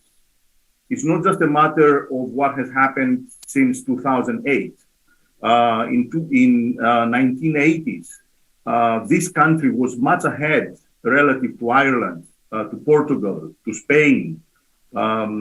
And we have not actually unleashed the potential that this economy has.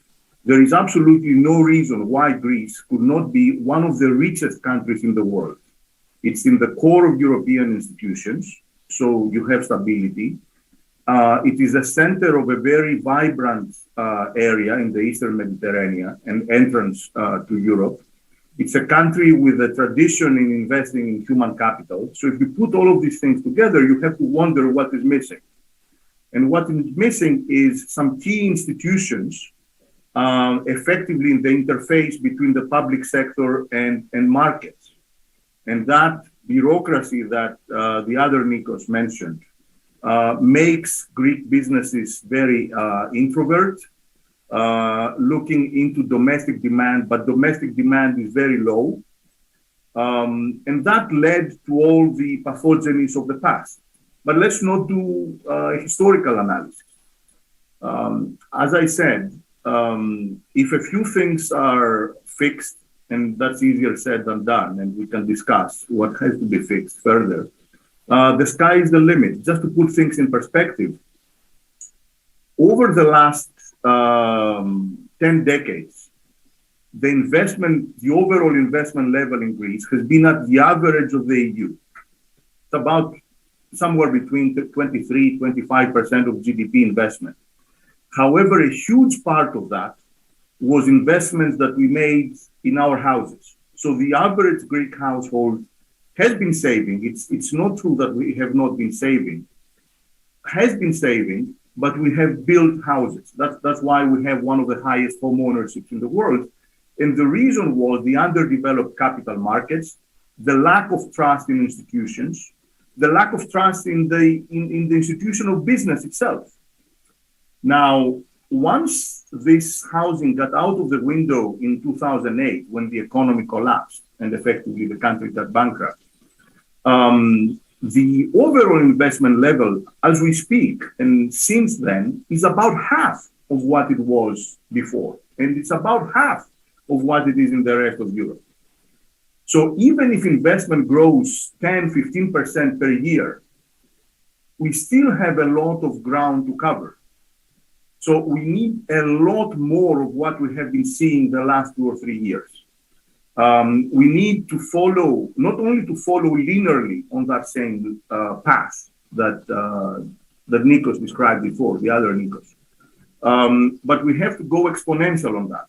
And if you wish, I can explain what can give this exponential growth. Otherwise, the country is going to grow, but it's going to grow slower than the rest of Europe. And that by itself is going to be a problem for a number of years. One of the challenges, Nikos Stathopoulos, that we're seeing at the moment in Greece is that obviously we are still under a form of, let's call it, supervision of some sort, which means that obviously, let's call it fiscal restraint is still very important. Now, despite the relatively large sums coming through RRF, we still need to pick our battles, right? So we need to decide in which areas we have to invest to get the maximum result.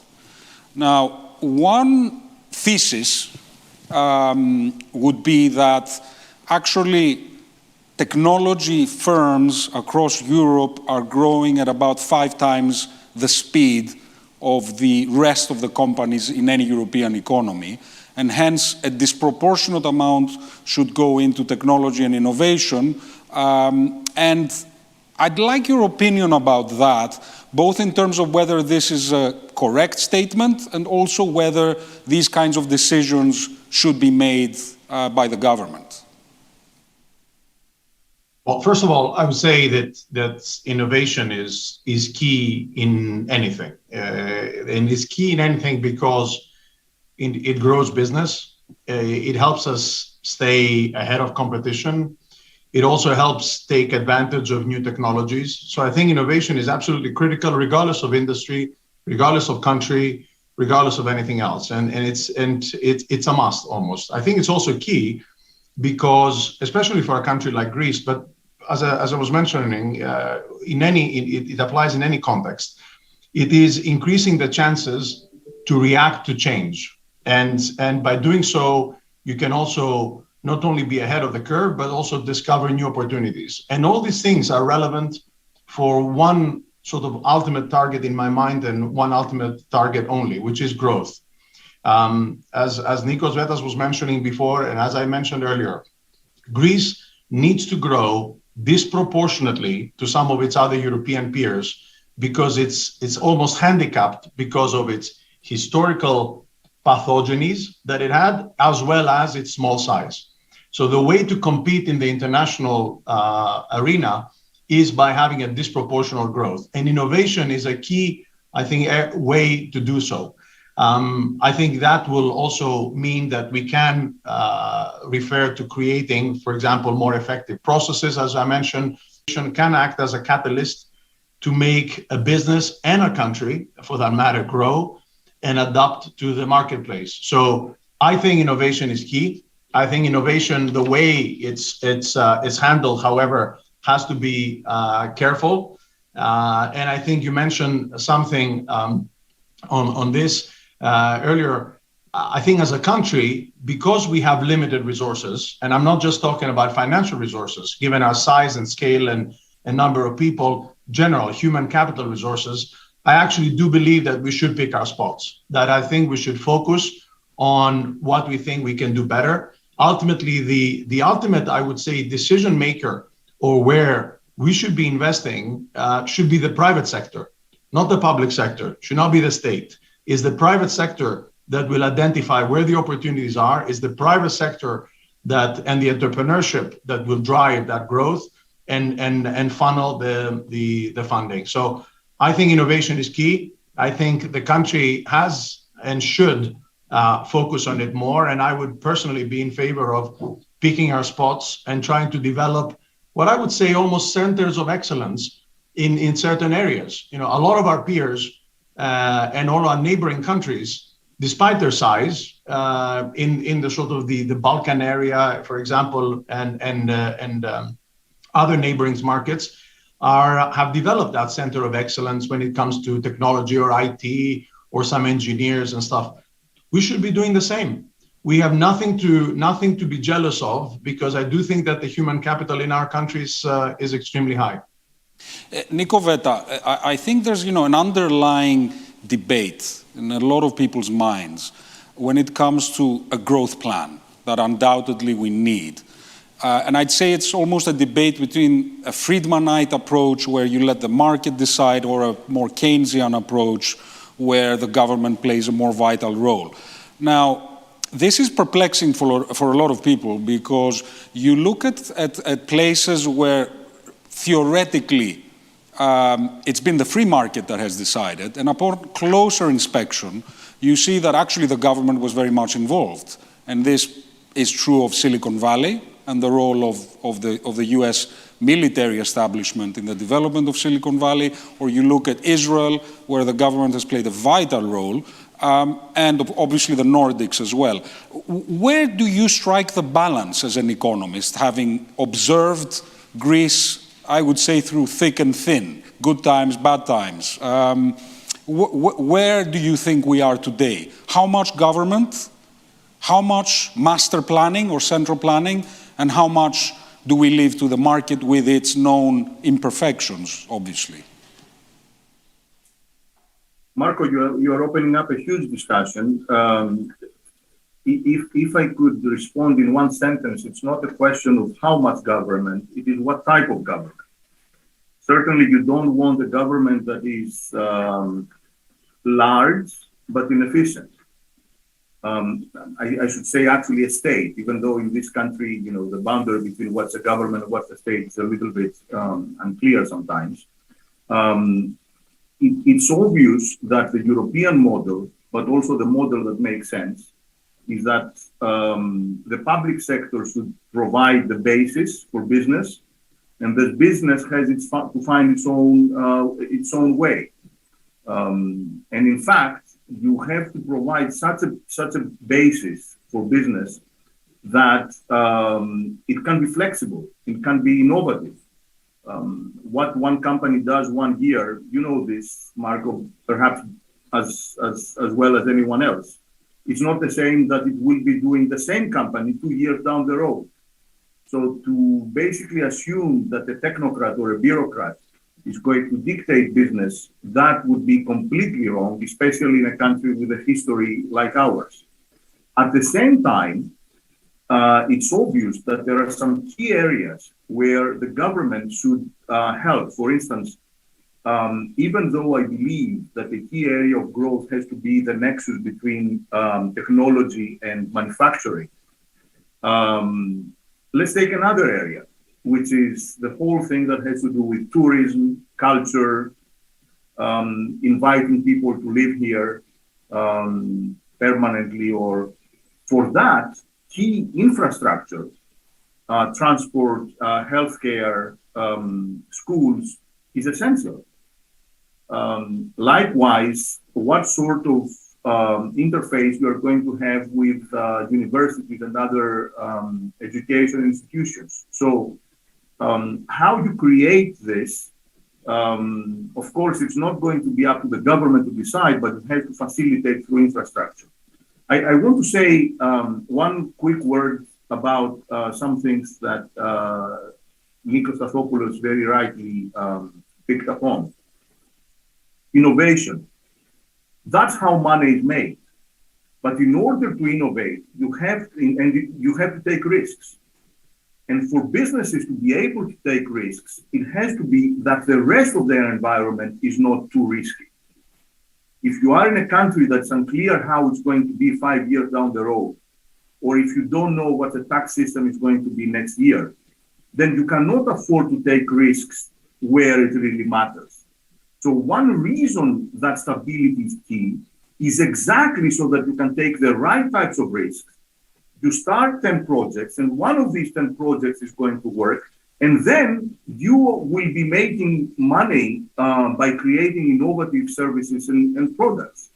That's one thing to be said. The second thing that I really want to stress, and that's what makes me a little bit optimistic, despite the difficulties, is that this process of growth is not linear.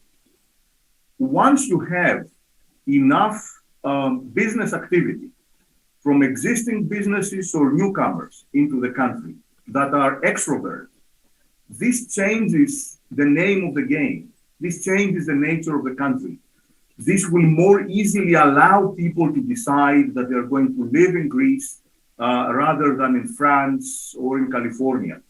They will not come in Greece if there is one good company, and they're very good at doing that, because they want to have an outside option. They want to have an alternative that they can move from company A to company B, or then they leave and they create their own companies, and so on and so forth. So it's not the same threshold in all the sectors, but there are threshold effects that once you hit them, these thresholds, then it becomes much easier later, let alone the fact that even in terms of the political economy of the country, if you allow me this term, once you have a lot of these innovative and extrovert firms, then policy actually cannot ignore them.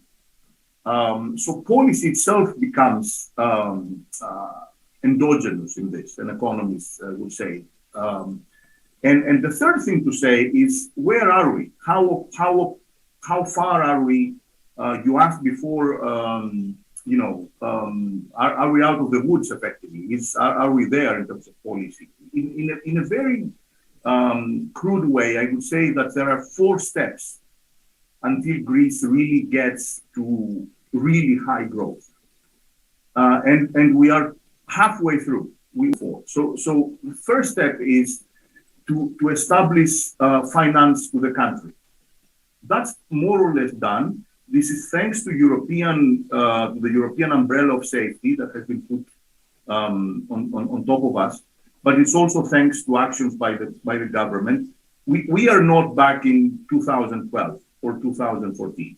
So finance is there. That's one. Second, do we have a government that does reforms and overall in the right direction? Yes. Okay, we have that. But then there are 2 more steps that are missing. Have we succeeded in really hard and irreversible reforms? And I mean cracking the hard nuts, parts of why we're slow in the injustice, some of the difficult parts of public administration, and so on and so forth. This we have not demonstrated yet. Once this is done, then everybody that looks into Greece, they're going to say, oh boy, these guys, they are now at a different level. And that gets us to the 4th level.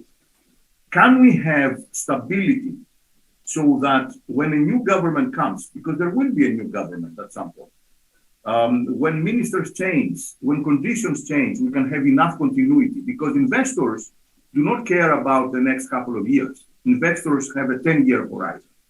And this is not a matter of just the government. This is a matter of the opposition. This is a matter of SEV. This is a matter of the journalists. This is a matter of us, the researchers. It takes a lot of people that are going to determine how the country is going to be 10 years down the road.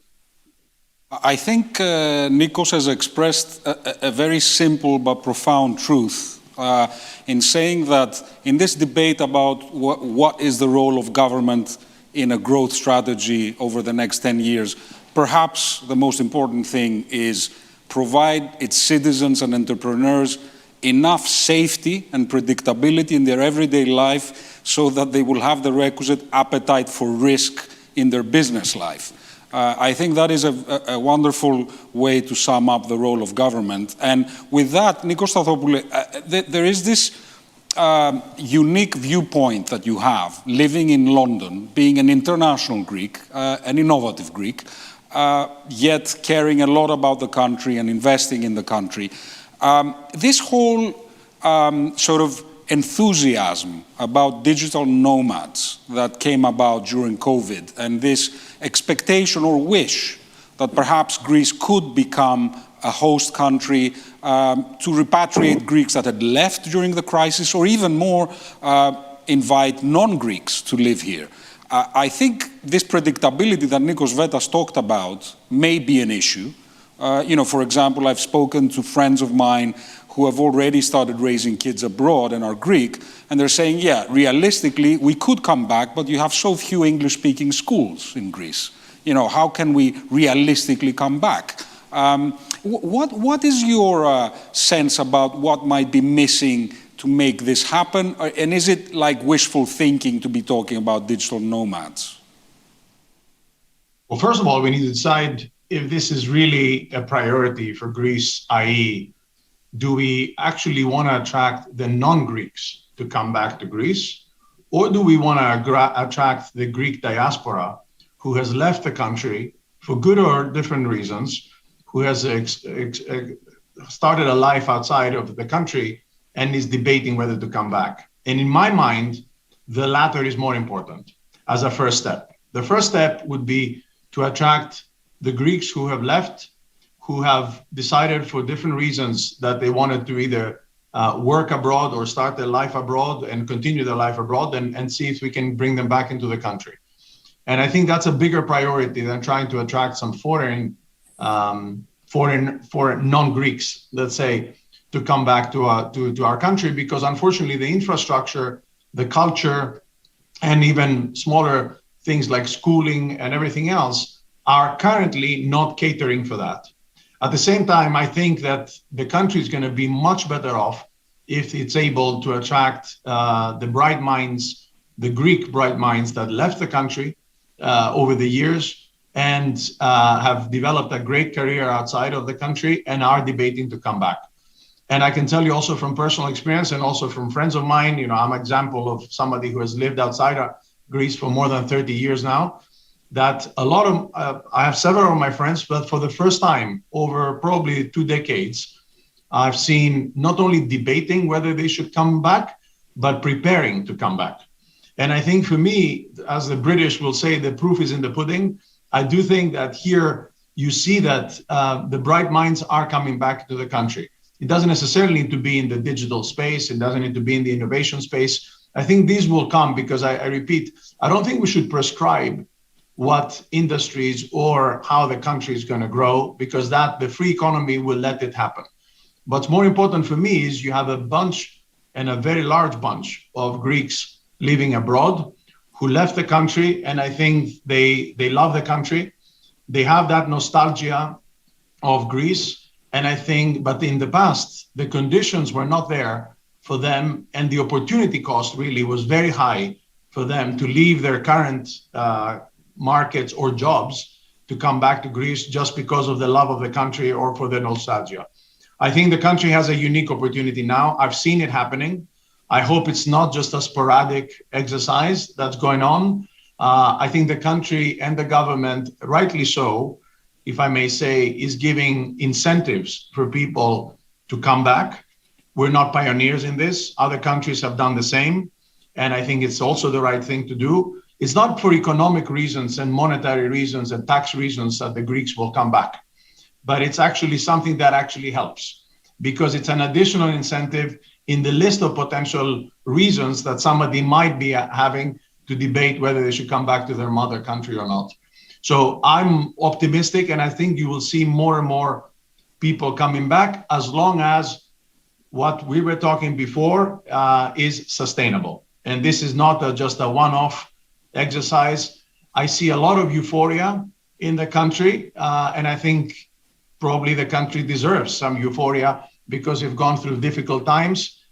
Let's make sure that this is a sustainable one. And it's something that will attract more and more of our peers back into our homeland. Nico, let me ask you a personal question, because sometimes it sort of unveils the truth. Assuming you were to take your family and come back in a month, right? What would be the issues in your mind that would make you skeptical? The things that you would wish could be fixed before you came back. Where in my case, of course, it is a personal thing, and it's not necessarily applicable to everyone else. But ultimately, the first thing, as I was mentioning, is for people who have had a successful career abroad, there is a high opportunity cost.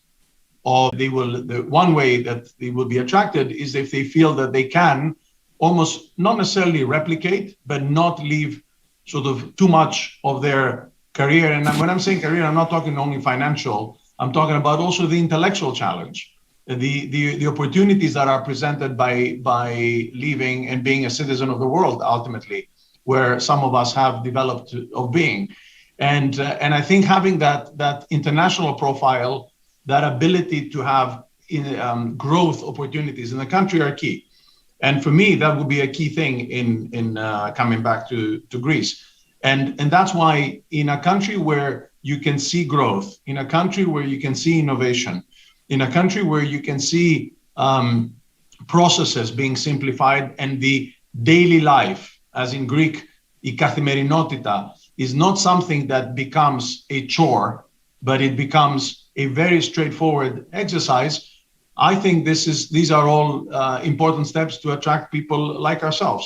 Financial incentives would help, but I don't think they are the ones that are going to determine if, certainly in my case, but also a lot of my colleagues, are going to be the number one criteria to bring us back to the country.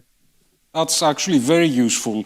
I'll go to another topic, Nico Veta, which is that essentially, if you think of this environment that we're in right now, and especially in the context of this gathering today, we're talking about younger companies that have been founded in the past 5 to 7 years.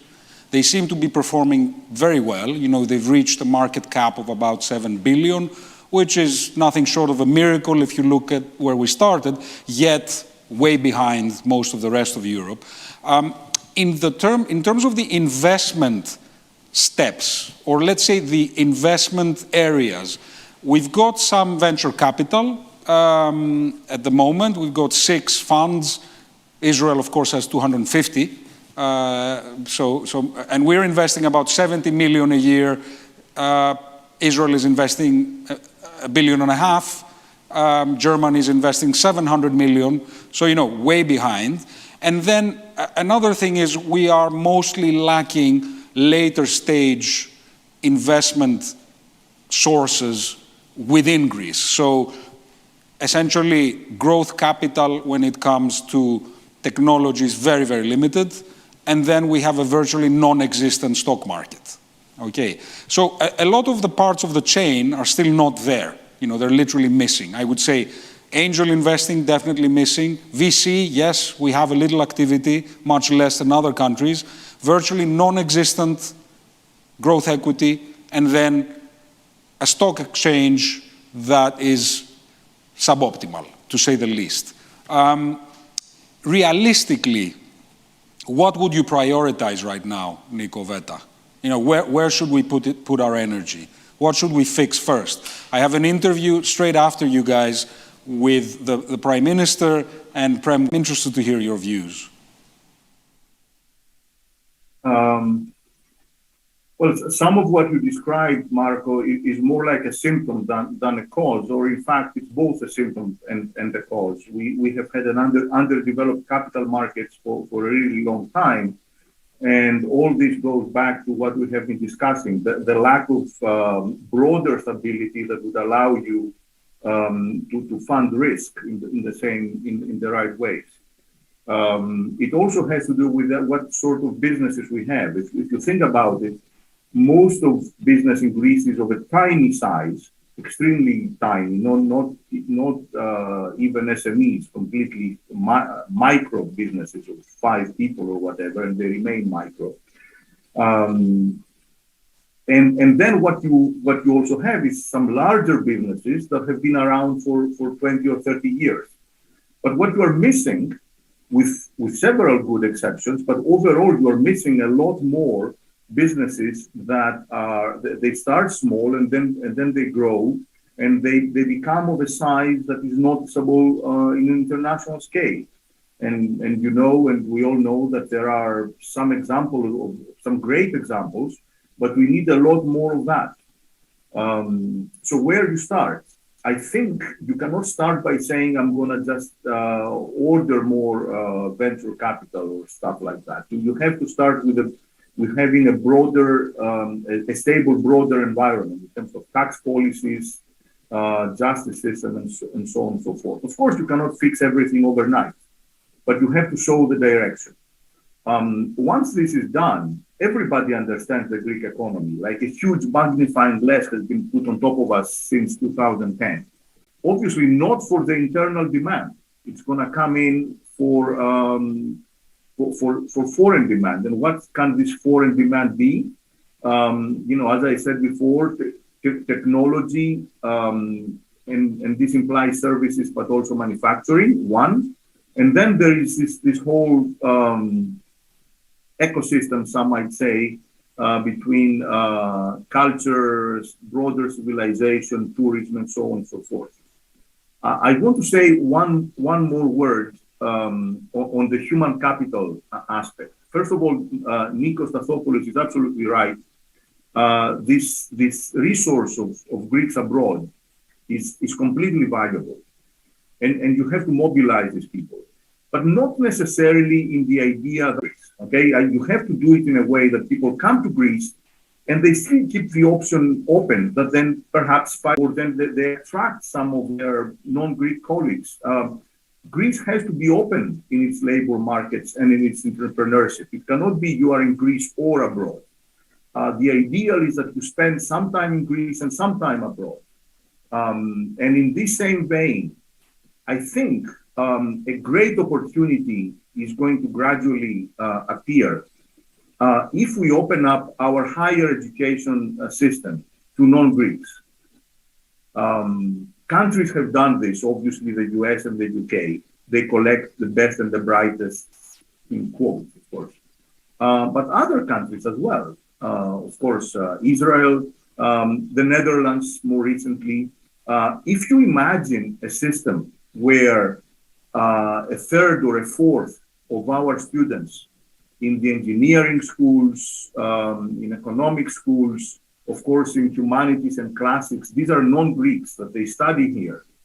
They learn the country. Perhaps they create personal relationships. Not all of them, but maybe one out of four of them, 1 out of 5 will stay in the country or they will return.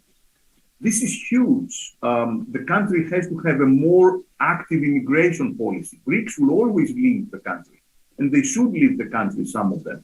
So we should be inviting new blood. And so this, along with having some people spending some of their productive years here, this can make all the difference. Nico Stathopoulou, I think, the perspective of someone working in private equity is potentially very important in sort of identifying the management capability, not just of a company, but also of a country. So you've built teams here that actually have successfully grown businesses, and then these businesses have moved on at much higher valuations. And in that process, I'm sure that you've probably observed more than most, and from an outside perspective, an unbiased perspective, the weaknesses and the strengths of Greek managers. Could you give us a sort of an honest account of where you think we're doing well and where you think that the issues of the educational system become most apparent? Well, first of all, you're right, Marco. I mean, the reality is that I have invested over 25 years now of being in the investing in the private equity industry. I've invested in about 13 or 14 countries.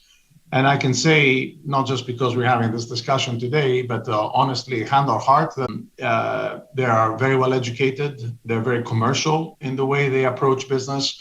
They're very hardworking. I think there's a wrong perception outside the country and the outside world about the work ethic of our fellow Greek citizens. And I can tell you that in my experience is second to none. And I think there's a wrong perception that hopefully the results will show that it is indeed very wrong. So from me, I think the human capital that I have observed in various sectors like telecoms or in media or in healthcare or even in hospitality that I have invested in the past is very strong. What I do think it makes a difference ultimately is you can attract and retain ultimately very good managers the bigger the company is, and also I would also say the more sort of extrovert the company is, because that gives the advantages that also, for example, Nikos Vedas was mentioning earlier on, that you want to have people who actually feel that they can interact with the outside world, that they have the opportunities to travel, to have that intellectual and personal challenge that every one of us who has an ambition to grow can have. And in my mind, the better management teams I've come across are the ones that have been involved in businesses that had a big extrovert profile. Pharmathen is a great example of this. One investment we made 5 years ago behind a fantastic Greek company in the healthcare, in the pharmaceutical sector, which was doing R&D in Greece with 250 scientists. 80% of them had PhDs in a market and in a country that was exporting its products to more than 100 countries. And of course, it ended up being a success story, not so much because we did something magical as shareholders, but because the management team was able to execute a strategy that was very well thought through, and they were capable of implementing it. And so I think my view is one of the potential handicaps that our country has, as I mentioned at the beginning, was its small size. And in a small country, you can have, of course, a plethora of talent and a plethora of education, of course, that each of these management teams has had. My experience has been that especially larger companies, which are more extrovert, have exceptional management teams. I think smaller companies sometimes need strengthening on the management, which is not a surprise. And it's something, frankly, that I don't think it's a Greek phenomenon. I think it's a phenomenon I've seen in other markets with small family-owned businesses, like countries like Italy we've invested in, or even Spain, where you do have the family businesses. They don't necessarily have all the professional management team across all the functions, and there they need more strengthening. But I do believe that the country has nothing to be jealous of other markets. I also agree that it would really help if the educational system supports and encourages more international people to come over. And I think the Greek system has remained too Greek in some cases, and I think we can benefit from some more internationalization. This is a longer term exercise, but ultimately, education is a longer term exercise, and it's a key tool for success for all of us. I think that another question that has come up, Nikoveta, is a lot of people are blaming underperformance in certain areas because of not marketing the country appropriately, or not shouting enough about what progress we've made. And I guess the question here is, are we ready to, let's call it, go public and announce, Bill Bernbach, the sort of father of advertising, famously said that there is nothing that kills a bad product as fast as good advertising. So my question to you is, do you think we're ready? Should we be shouting about Greece, or we give it another 1 or 2 years, put our heads down, do more infrastructure work, and then go for this kind of campaign? What's your perception, your opinion, rather? Marco, that's actually a really interesting question. And regardless of what perhaps I think the country not to invite investors now, even if we are not ready, because there is a window of opportunity in the world, in the global markets, over the next improve. However, and I think that's the core of your question, we should not promise what we cannot deliver. I think we should not oversell ourselves. Greece is a country of huge potential, but also of huge weaknesses. And I think, as I said before, almost every investor now knows what we are. If we promise that we're going to deliver, 2.5, we should not deliver 2.4. We should, and that's primarily has to do with businesses, but also the government. Credibility is that you deliver what you promise. And I think Nikos was right before when he said that there is a deficit there. I would absolutely prescribe with the idea that the quality not only of managers but of scientists and most people who work in this country is excellent. They are flexible. They work extremely hard. They are innovative. But we do lack when it comes to businesses. Governance is not always the greatest. Transparency and rules, and that what we could gradually promise, Marco, that we are on a path of improving. I think showing that you are in a credible path of improvement is pretty much, that's 99% of the battle. You don't have to show that you are perfect. Nobody is perfect. If you are perfect, then all the capital and all the people will be here. We are not perfect.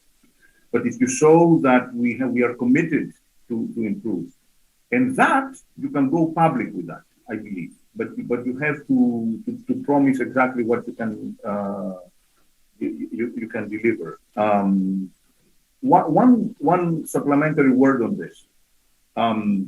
What sort of businesses we need?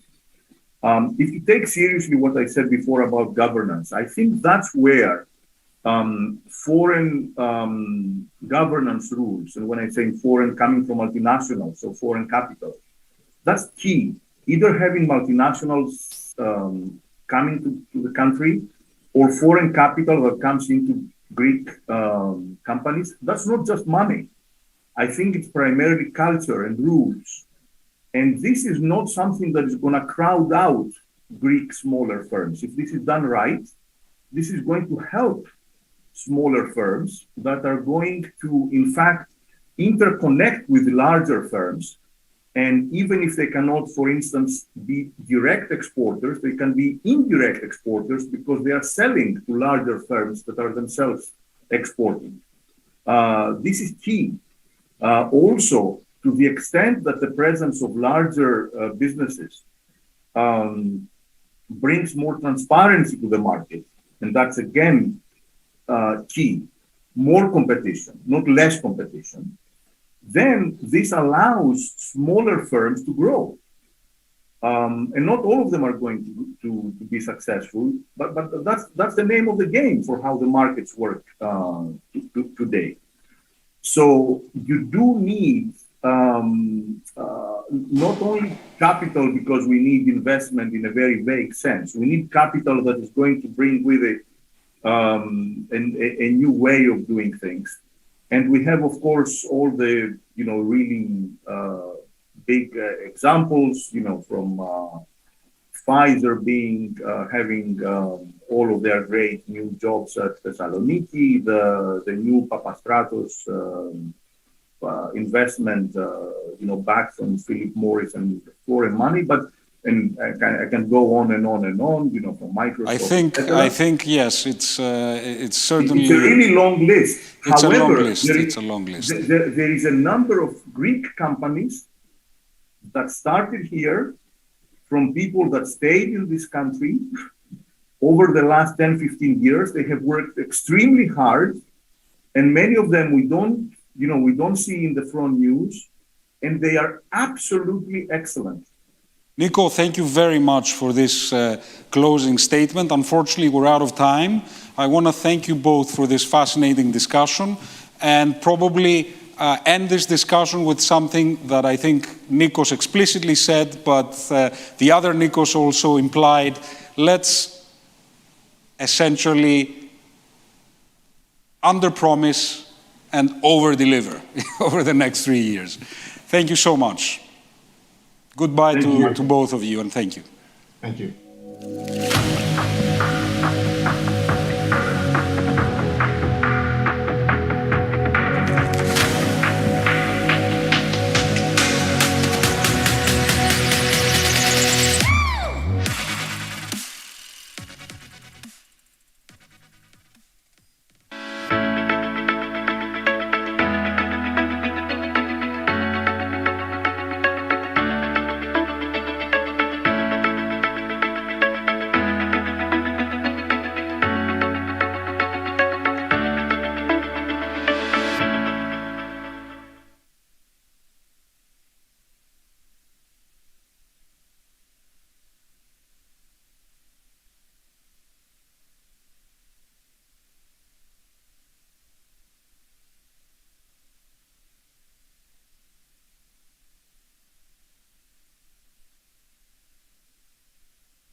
Good evening to all. I would like to welcome our Prime Minister, Kyriakos Mitsotakis, to the second Innovative Greeks event. He honored us with his presence in the first, and thank you so much, Kyriako, for being back. And of course, the legendary Prem Watsa, Chairman and CEO of Fairfax Financial Holdings. In fact, one of the largest investors in Greece. I think the general public may not know this, but the people who know about the economy certainly recognize your name. Again, very thankful for your presence here. A very short introduction. Thank you very much, Marco. A very short introduction. Greece, in a way, has gone from the horror story of financial markets to a success story over the past few years.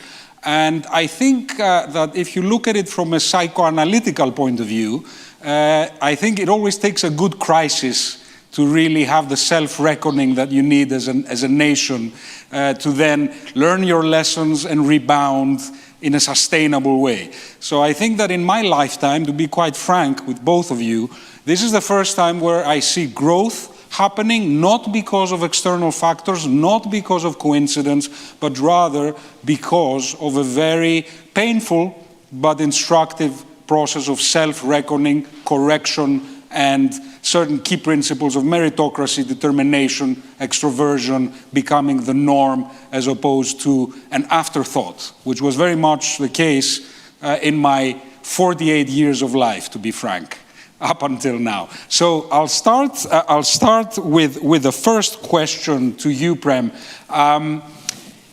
You have been a very active investor in Greece, and this conference is now viewed by about 6,000 Greeks from all over the world.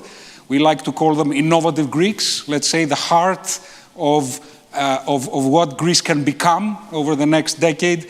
And my question to you is, honestly, what good things have you observed about investing in Greece? But also, don't be afraid to also tell us what needs to be improved. Pros and cons that you've sort of experienced so far. Hey, Marco, we're really happy to be here and happy to see the Prime Minister there. Very happy to be with both of you. I want to say that I had the privilege of talking to your association in 2017. And right in the midst of that crisis, and I quoted, Marco, something that you'd be interested in China, the character for crisis and opportunity is the same. Two sides of the same coin. And we went through that crisis, and this country, Greece, is so lucky to have a Prime Minister like Prime Minister Kyriakos. And I'll tell you, I actually wanted to begin with your permission, a question for the Prime Minister, because look at his background. Stanford University, Harvard Business School, McKinsey for 4 or 5 years, private equity, and he becomes a politician. And a country is so fortunate. I'm a little older than you, Marco, so I've traveled to many parts of the world. And I think a country is so fortunate when you're able to attract a person of a Prime Minister Kyriakos's caliber. And so my question to the Prime Minister is, how come you got into politics, Prime Minister?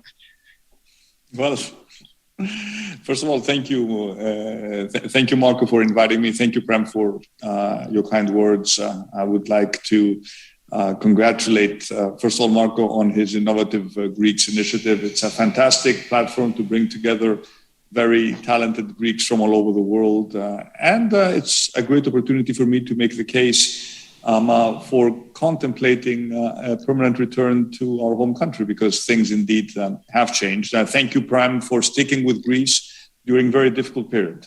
Maybe now it's obvious for the global financial investors like yourself to invest in Greece, but you never lost faith during the very difficult periods of 2015, 2016, when we came very close to a complete financial collapse. But it's not a given, just back to what Marco said, it's not a given that a country will recover.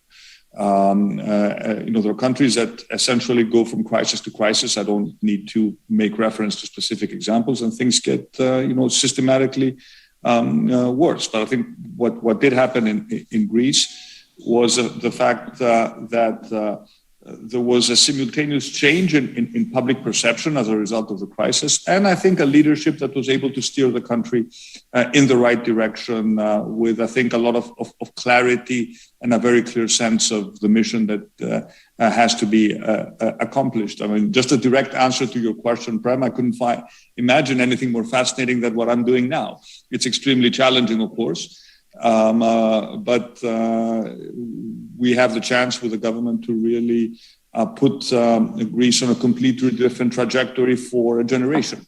And we do not want these changes, just to borrow a term that Marco used, to be circumstantial. We really want to lay the foundations for a completely different growth model, for a paradigm shift in the way the country is run, for a true digital transformation, for a green transition, for a country that is really innovative, that supports entrepreneurship, and that is a champion in the new digital economy. So we have very, very bold ambitions, and I think you need to set your ambitions high in order to achieve your goals. But we're lucky to have a great team working with us, and we're happy that we've mobilized lots of creative forces in Greece, because essentially this is change happening not just top down, but also bottom up. We are catalysts. Our job is to essentially release the positive energy that we always knew existed in Greece. When we speak to people who live outside Greece, we were constantly faced with the same question: why is it that I can do great things outside Greece, and why is it that we cannot thrive and prosper in Greece? Well, that's exactly what we want to address. And I think for the first time in a long time, people have a sense that really they can fulfill their dreams and ambitions in Greece, make money in the process, be it whether they're investors or employees, and contribute to the overall prosperity and social cohesion of the country. Some have called this the revolution of the sensible in Greece, which was a long time coming. And, I think a lot of us felt that we were sort of almost the moderates that were never heard in many ways. So, Prem, I want to go back to the question. Assuming you're talking to thousands of Greeks right now living abroad, their confidence in the country is not yet restored. They left during very bad and hurtful times. What have your observations been that would sort of push them to try once again coming back? So what the Prime Minister emphasized that, Marco, when you have the leadership like you're looking at in Greece, there's a transformation taking place, long-term transformation. So look at Singapore. One man, Lee Kuan Yew, with a great team, changed a very dirty old country to make it the best in the world. Its per capita income is second to none. Now, how does that happen, right? So first things first, you've got a fantastic government. I've told this publicly. I've told the Prime Minister publicly that, he gets elected the second time and third time. And I said to him a few more times, perhaps, he gulped. The transformation of Greece will take place in front of your eyes. You've talked about it, Marco. You have wonderful people. I have business interests in Greece, in Eurobank, and in Grivalia Hospitality, Grivalia Real Estate, Euro Life. I got to tell you, we would put those management, we'd rank them with any in the world, all educated in the United States or UK, from the best universities. And all they needed was an opportunity, economic freedom, business-friendly environment. That's all you needed. And so, like you said, whatever people accomplished outside, they couldn't, the Prime Minister was saying, couldn't accomplish in Greece. And I saw this also, by the way. I immigrated to Canada, Marco, about 50 years ago. As a little below 22 when I came from India. India was a socialist country, unbelievable how everything was regulated and none of the possibilities could be experienced. Mr. Modi came in there about 2014 now, and it's transformed. And it's unbelievable how transformed it is. And suddenly you have companies, you know, one of the questions you had in your previous, I came 5 or 10 minutes a little early, and you were talking about how do we get Greece to grow? How about the stock market, private equity? If you make a country business friendly, then all of that will come. You know, when the Prime Minister is putting his red carpet treatment for investors, for foreign investment, it'll all come. So in India, the Bombay Stock Exchange, the IPOs are out of this world. And it's 5-6 years ago, Marco, you'd have been hard-pressed to talk about any IPOs. So what the Prime Minister is doing, all of you Greeks on this call, the opportunity is in Greece. If all of the European countries, I think you have the best government by far, business-friendly government. And of course, you'll improve things. The Prime Minister is going to improve things as he goes forward. But the biggest thing, as he said, is to keep it open, allow freedom. You can't forecast is Marco going to start a company here or Fokion there. You know, it's just open it up to entrepreneurs, Marco, and you'll see people come, Greek people come from the United States, from Canada, Nigeria, many parts of Africa where Greek people have been doing exceptionally well. They'll come back and invest it. So I'm really positive on Greece, and because of the government, change in government. And you've seen it in the marketplace. Interest rates went to 35%, and now it's down below 1%. And you see today, I hear you raised about 800 million at a negative interest rate, Paco, for 6 months, which is fantastic. So I'm a big fan of Greece. I think the opportunity is there, particularly for the Greek people. And I think when they come in and see it, they'll experience it themselves. Prime Minister, this is a great opportunity to ask you a question that the most relevant people possible will listen to, which is all these people who are now watching us from Boston, from Sydney, from New York, from London, who are already considering returning to Greece, and quite frankly have question marks, some of which are business related. Can I reach my professional potential in this country? But some of them are personal. You know, can my kids go to an English school?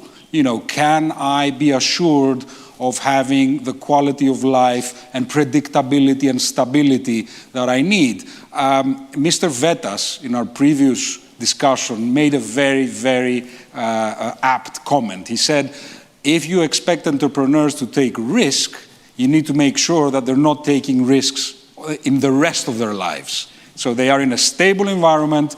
Everything is risk-free, so they can risk in business. In countries where there is abundant risk everywhere, people become more self-restrained.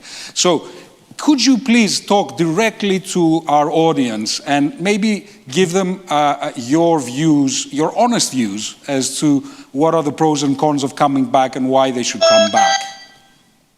Well, I guess we have all gone through this process. This was also a personal journey for me. I remember when I came back in 1997, I did come back because I wanted to come back to my home country, but I also needed a good job, and I got a good job, albeit at a lower salary than what I was earning when I was abroad. But at the time, you know, I had a belief that the country was overall going in the right direction, and you know, a certainty that I could build my professional career in Greece. So I think the first reason why people do come back, especially successful people, are, you know, good jobs, and the jobs could be either entrepreneurial jobs, And there, I think you could probably talk about more than myself, Marco, about what's happening in the entrepreneurial scene. There's been an explosion of entrepreneurship in Greece over the past 5 years, a really very dynamic entrepreneurial ecosystem, countries reaching unprecedented valuations in the private, but I'm pretty sure also very quickly in the public markets, and a real sense of startup culture that is emerging in Greece. If you want to come back as a salaried employee, we've also made that much more appealing in the sense that we've lowered taxes on employment. We scrapped the solidarity surcharge. We've lowered employment contributions. So your net income is much better now than it was 2 years ago. On top of that, if you are a tax resident coming in from abroad, whether you're Greek or foreigner, and you relocate to Greece, for 5 years, you'll be paying 50% less in terms of your income tax. So there are also a series of financial incentives, but I do not consider those to be the most important one. I think the most important component is long-term predictability, as we said, and the overall belief that the country is moving in the right direction. I think if you talk about quality of life, I'm biased, but life in Greece is unbeatable, really, in terms of the combination of fun, entertainment, culture, natural beauty. I mean, just look at the things you can do from Athens. I mean, which city offers access to the sea, the islands, but at the same time the mountain so quickly? Of course, significant investment in infrastructure is important. Safety is important. We are a safe country. Connectivity is important. There's still room to lower our costs when it comes to connectivity, but we were one of the first countries to launch 5G. And of course, the digital revolution was tremendously and is tremendously important, especially for a younger generation. And I think people, even who live abroad, know what I mean. The fact that from your mobile phone now, you can access the government and gain so much productivity. I mean, that's really a transformation for the country. And of course, schools, I think our public schools are much better than many people give them credit. Our public universities are better than many people give them credit. And of course, have no doubt that as you said, the private market is also going to adapt. I think Greece, speaking of education, can and will become a hub for education, be it secondary education, finding ways to bypass the constitutional constraints, public universities, forging alliances with big universities in the US. Lifelong education is going to be absolutely critical. So I think if you look at the whole package, which is, can I get a good job that pays well, or can I set up my own company? And is the country moving in the right direction? And work-life balance, which is so important, I think really Greece ticks all the boxes. And just one last point, I was speaking to Albert Bourla, the CEO of Pfizer, when I went to inaugurate their digital hub in Thessaloniki, which is truly impressive. You have a feeling that you're in a different country in terms of the working environment. He was telling me that one out of four applications he gets are from Greeks abroad. And it's not just happening in Thessaloniki. It's not just happening in Pfizer. It's happening in Athens. It's happening in Yanina. It's happening in Crete. So there are good jobs that pay well available to Greeks abroad. And if you're someone who, for example, works in a multinational environment, probably the best thing, maybe the best bridge would be to work for a foreign company that has a strong presence in Greece, or for a large Greek corporate. But again, if you want to set up your own business, this is a time to really do it in Greece. An interesting sort of perspective maybe from you on, I have quite a few Indian friends. And I find a similarity between Greeks and Indians in that they have a love-hate relationship with their home country. In the sense that, in Greece we say, "Η Ελλάδα με πληγώνει," which means Greece hurts me. But then, I also want to come back and I love it. And I think that, talking to a lot of Greeks and Indians, and you ask them the question, what hurts you the most? And what has hurt you the most? And it's usually the answer is the lack of meritocracy. That I did not have the opportunity to shine. I did not have the opportunity in this country to show my true self, to become what I am capable of becoming. And you are an example of a person who had to leave India to fulfill their full potential. And in that sense, you are, I guess, the archetype of the immigrant who had to leave his country for various reasons, one of which might have been the lack of meritocracy. What are your thoughts on this subject? So it's really well said, Marco. That's a very, very interesting. A lack of meritocracy. That's what it was. You know, socialism brings that. So if you're from an old family and you're very wealthy, then you can get a job and you have opportunity. But otherwise, it's so difficult to get a job. And I went to a very good school. It's the Indian Institute of Technology, very tough to get in. And I could hardly get a job after that. And it's a change now. That was, 48 years ago. But you're very, very right. That's what the Prime Minister is changing. The opportunity set is, in India, I come from a country where they had castes, like the top caste being a Brahmin and the really bottom class being the untouchables. Well, that all disappears when economic freedom is available. Then the guy right at the bottom, he buys some real estate, he goes and gets a bank loan, and the whole thing changes. And his children, I know this from experience, their children are going to Australia or to Canada or the United States doing an MBA or whatever. And it's so fantastic to see, like, blossoming economic growth. The great example over a long period of time is Singapore, as I mentioned to you, but India is in the process of doing that. And Greece is very much in the process of doing that.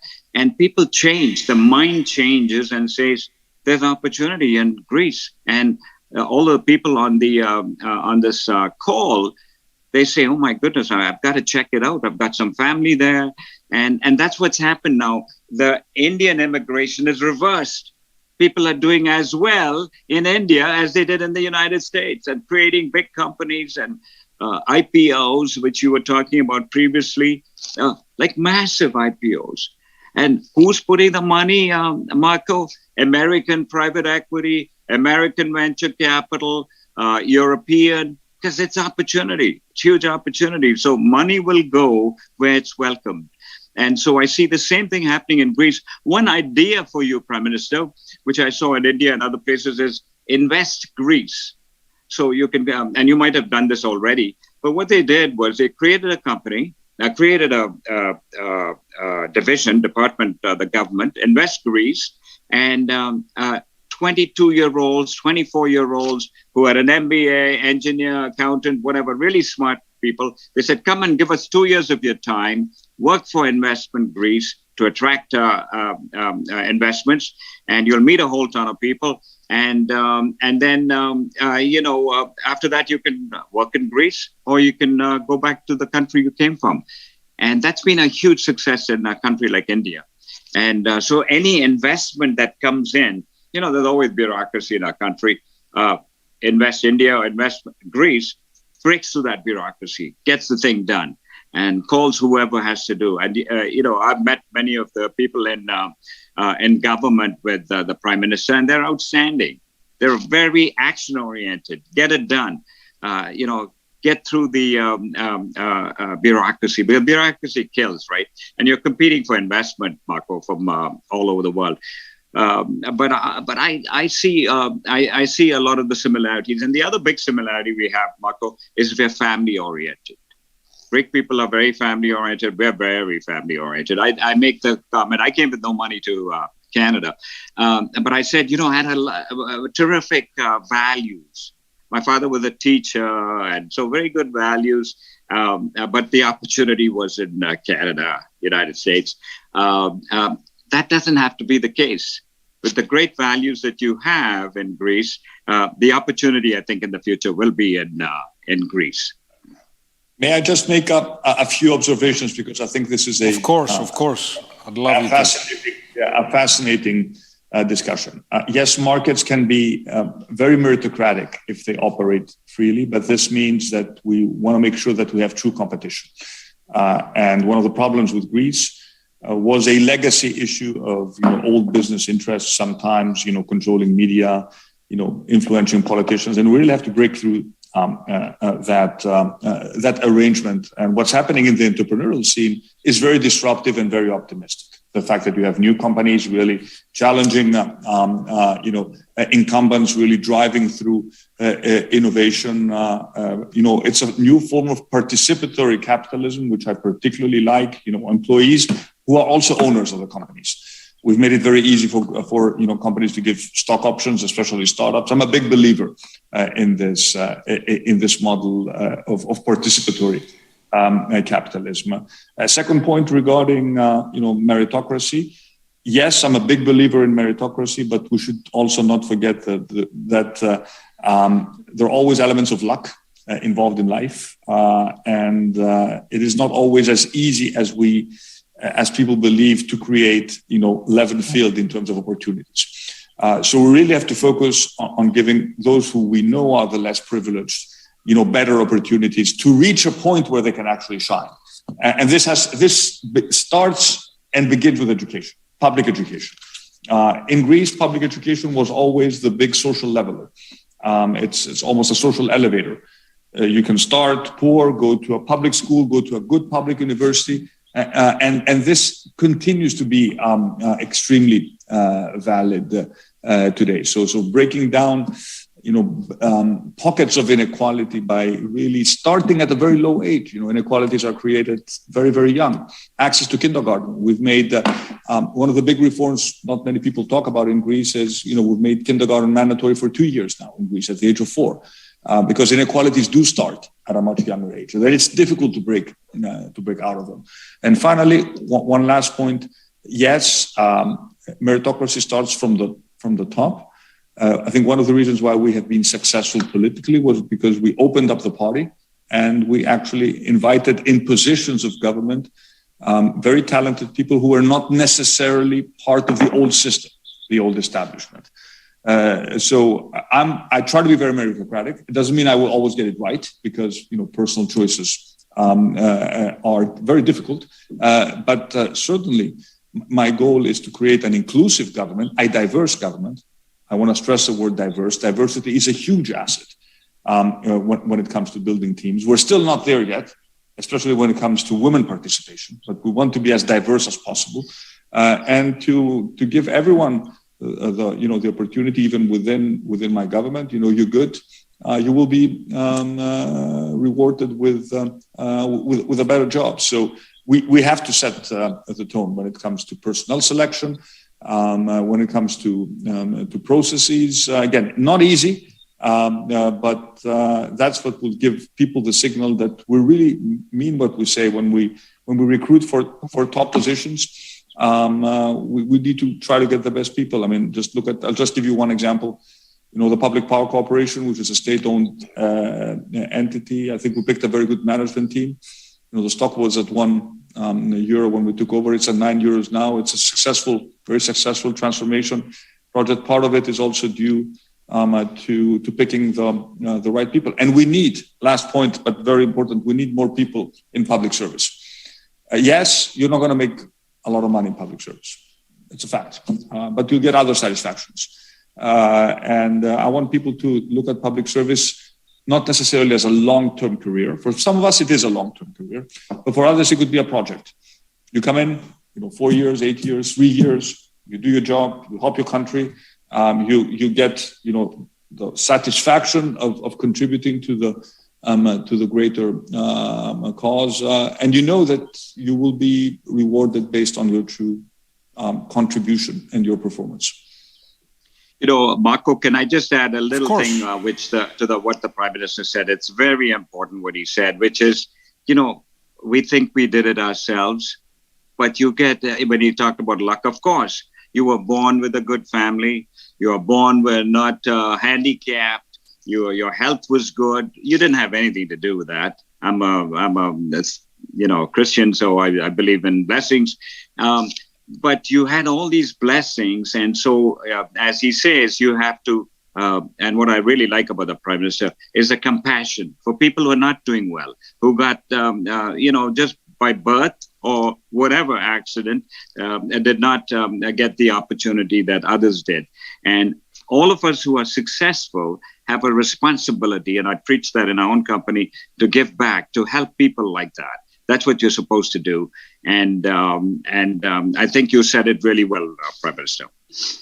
Prem, I wanted to ask you something that I think a lot of entrepreneurs ask themselves.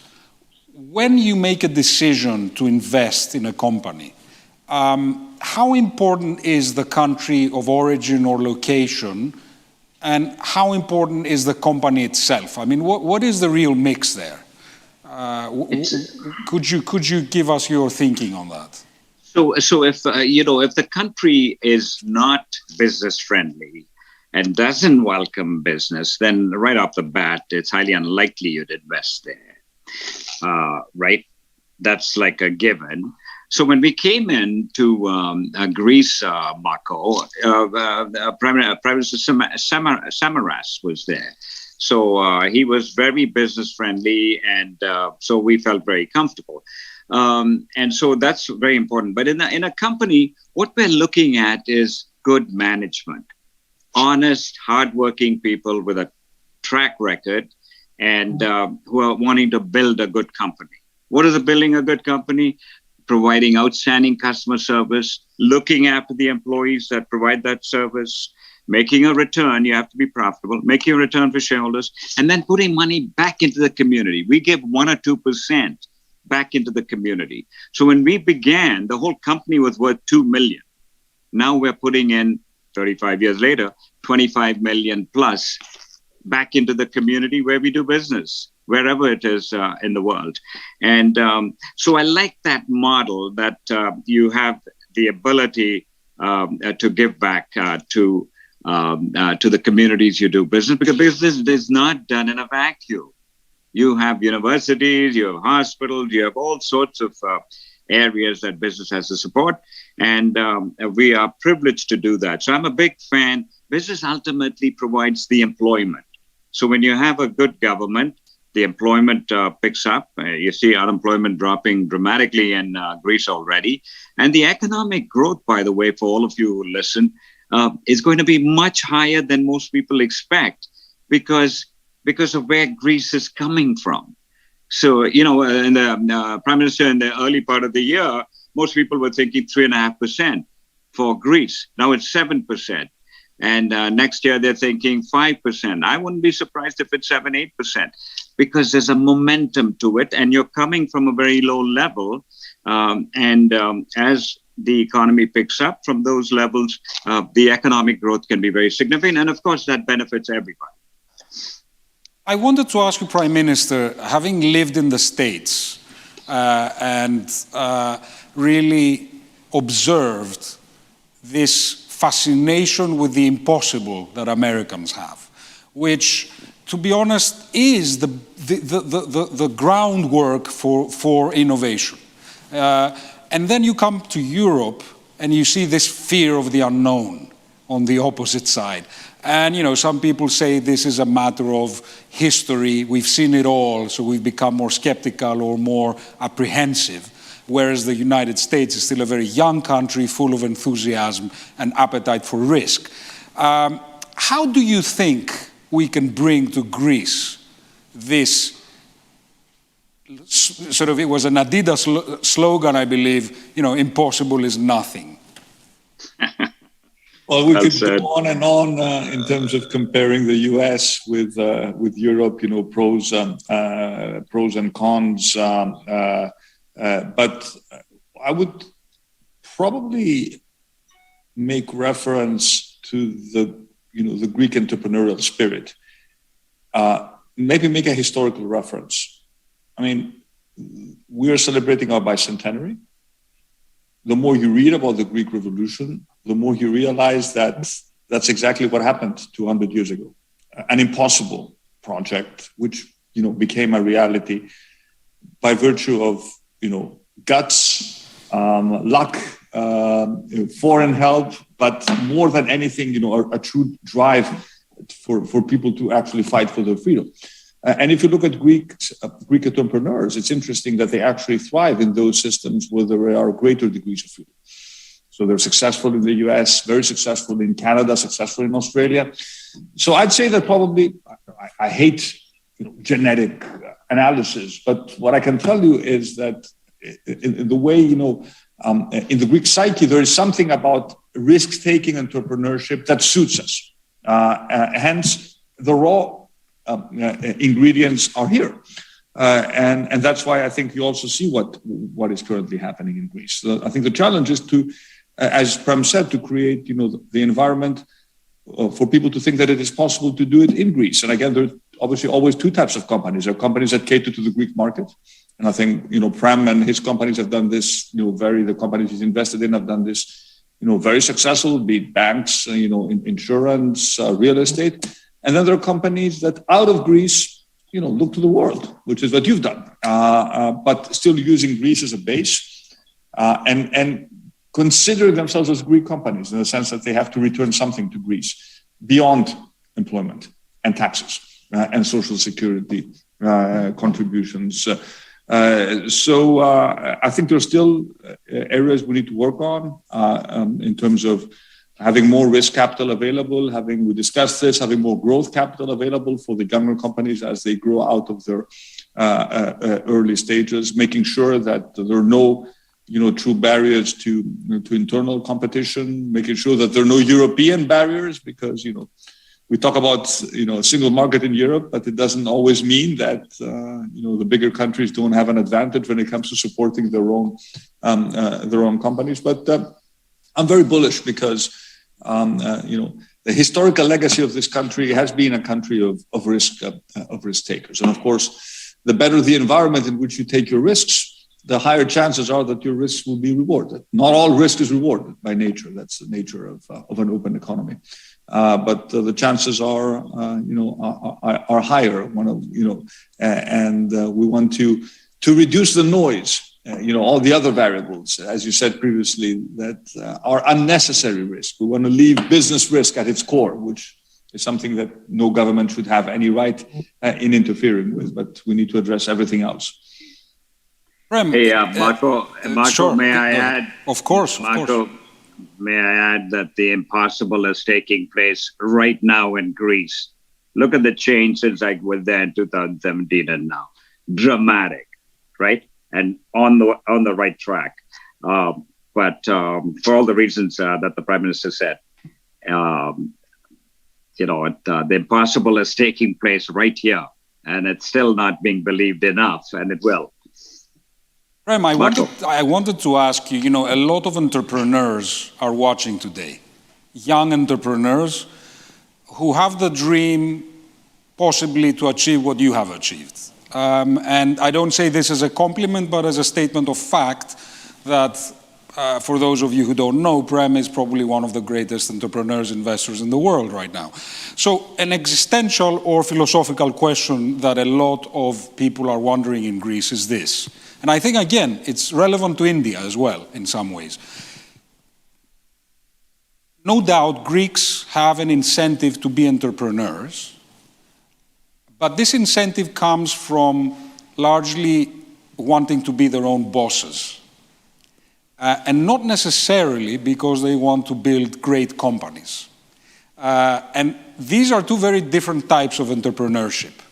I think that being your own boss is certainly a good way to start, but ambition and the dream to build teams and to make something that is much greater than yourself and will live way after your own legacy, is also really important in building very large, consequential companies.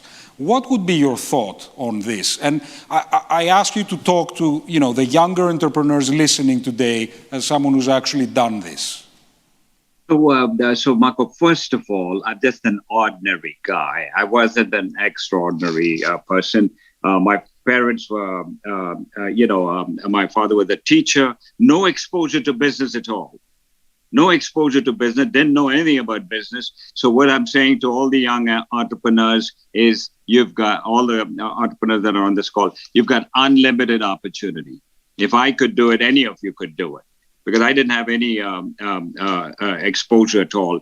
But this idea of building a good company, a company that treats people well, a company that's long-term, a company where trust is important, that you won't go and lay off employees left, right, and center. You won't cut corners and make money at the expense of everything else. You'll put money at the back, not at the front. And that idea, Marco, is how we didn't, we looked at every year. We didn't have big 5-year plans or 10-year plans. We just looked every year and tried to do what made sense. Well, so people ask me what my 5-year strategic plan was. And I said, really, our plan is to wait for that telephone to ring. And we lift the telephone, and it's Marco, and he says something about some opportunity. We get together, and we like him. But we like dealing with good people, like we've in 35 years, 36 now. When you shake our hand, you've got our deal. Like, subject to due diligence or all of that doesn't make a difference. We have never renegotiated a deal.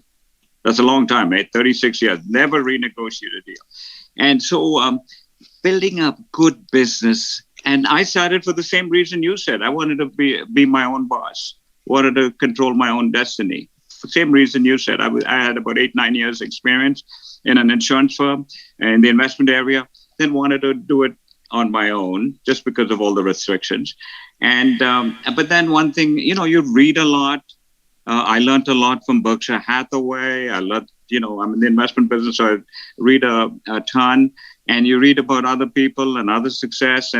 And so my bottom line to all your people on this line is anyone can do it, really, Marco. It's all you need to do is have a passion for building a business, to like what you do and not do it for the sake of money. Do it, put that behind you, and it'll come, but not do it because of that. Prem, did you have a role model or a guiding light type entrepreneur in your mind when you started?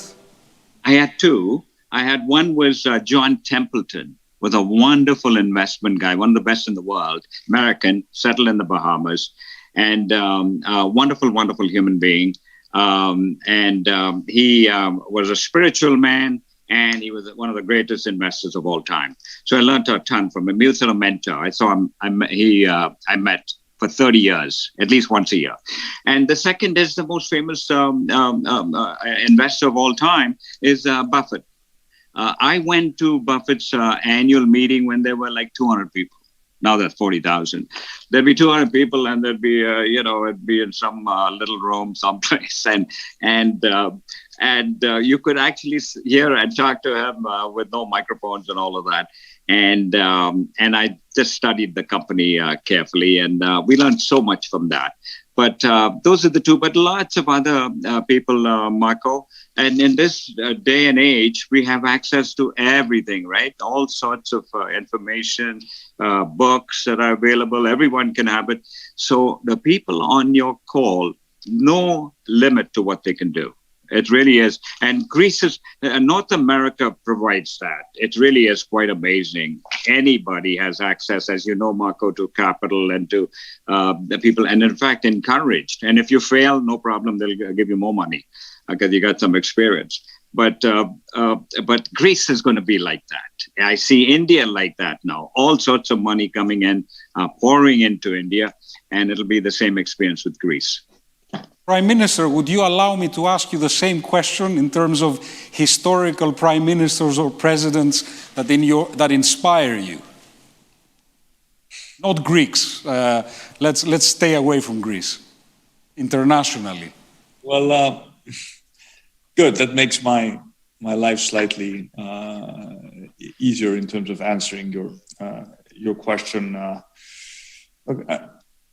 I'm a student of history, and I do try to use my free time to read as much as I can. And recently, I came across a very fascinating book called "Leadership in Turbulent Times," which looked at 4 transformational U.S. presidents in terms of how they dealt with, incredible hardship. Because sometimes we think that, oh my God, what we are facing is unimaginable. But then you look back historically at the sort of challenges, other leaders faced with completely different means, and it does put things into perspective. So again, wearing the hat of a historian, of the 4 presidents that were presented in this book, I still think the most inspiring story is the Lincoln story, in terms of someone who started from nothing, retained his humility and his good nature and his optimism, fought off his demons with a great sense of courage, and rose to a point where he had to take incredibly difficult decisions to lead a country towards, a much better future. So there's my historical sort of analogy that's not related to Greece. I concur absolutely with your choice, and with no that, question. And with that, I really want to thank you both for this. I think very personal and highly fascinating discussion. I think a lot of our audience got to know the Prime Minister better and hear firsthand from our most important citizen why they should come back. And then for our entrepreneur friends, they heard straight from the horse's mouth several fascinating truths. Thank you so much once again for joining us. Thank you. Thank you, Thank you very much. Thank you very much. Thank you, Prime Minister. Thank you. Thank you, Prime. Thank you for your kind words. Thank you.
Welcome.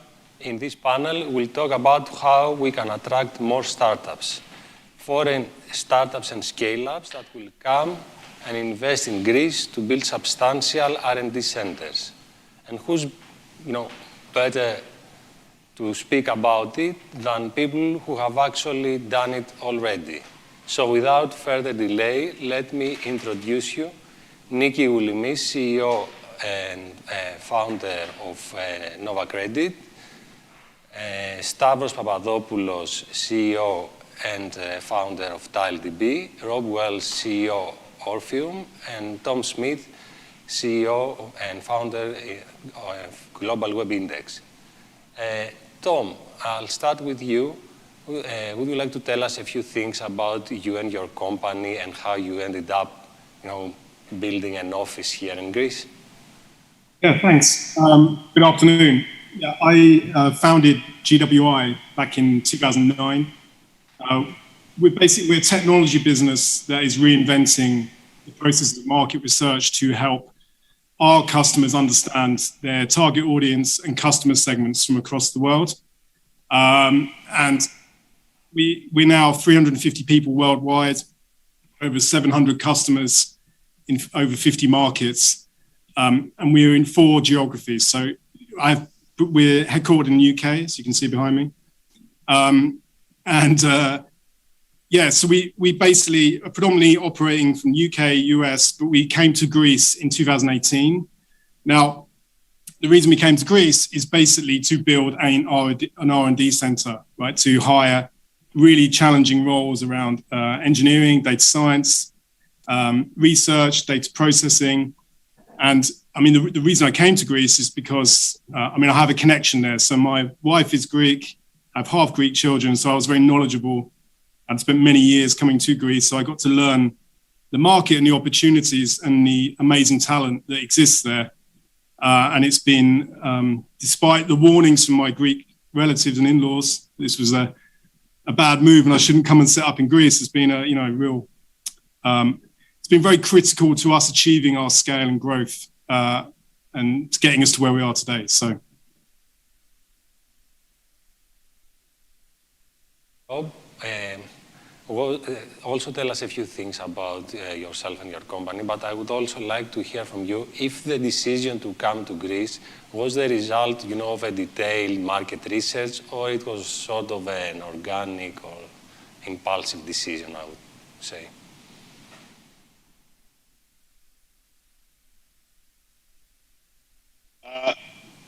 Thank you. Yes, let me give you a brief background about me and why we have a large engineering team in Greece. My background is in the music industry. I've 22 years in major record companies, and Orpheum I joined about 4.5 years ago. My two co-founders were already had architected a business and a solution. One of them is half Greek, which is why the engineering team was the genesis of the engineering team was put in Athens. The business that we run is we are essentially a rights management business.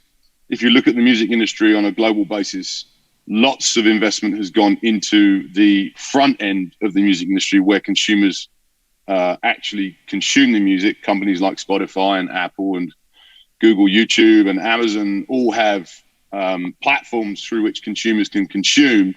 But the middle and back end of the industry has never really been technologically transformed. The rights owners focus on what they should focus on and what they're extremely good at, which is developing and finding new talent. But the complications that arise from the transformation of the music industry and how people now consume music, especially on complicated platforms where there is a back channel back to the platform from the creators and consumers themselves, throw off huge complications and big data problems. So we set out to solve some of these problems 4 or 5 years ago, and it's been an interesting ride. The business is now about 310 people. The heart and soul of the business is in Greece. I'm actually based in Los Angeles, but from England originally. We have about 190 employees in Greece. 150 of those are strictly in engineering, product, data science, UI, UX designers. And it's been, I wouldn't say there was a great deal of diligence done before we set up in Greece. Greece at the time was going through austerity measures, and the decision was taken to invest heavily in Greece, predominantly because, like I say, one of my co-founders is half Greek, but also because the universities in Athens had a very strong computer science program, and our CTO, who's based in Athens, was one of our first employees, and is a gem. He's a great CTO, PhD qualified, but is exceptionally good at recruiting and sourcing talent from the talent pool in Athens. But it was judgment, but also a bit of luck. Sometimes people make the difference, as you said, it came naturally. You knew someone to start building the team, and this is how you get started, and you can take it from there afterwards. Sure. Stavro, I suspect from your last name that you have some sort of connection with Greece, correct? Yes, I do, yes. Hi, Spiro. Hi, everyone. Hello. Yeah, I can give you a little bit of a background on TalDB and how we came about creating a subsidiary in Greece.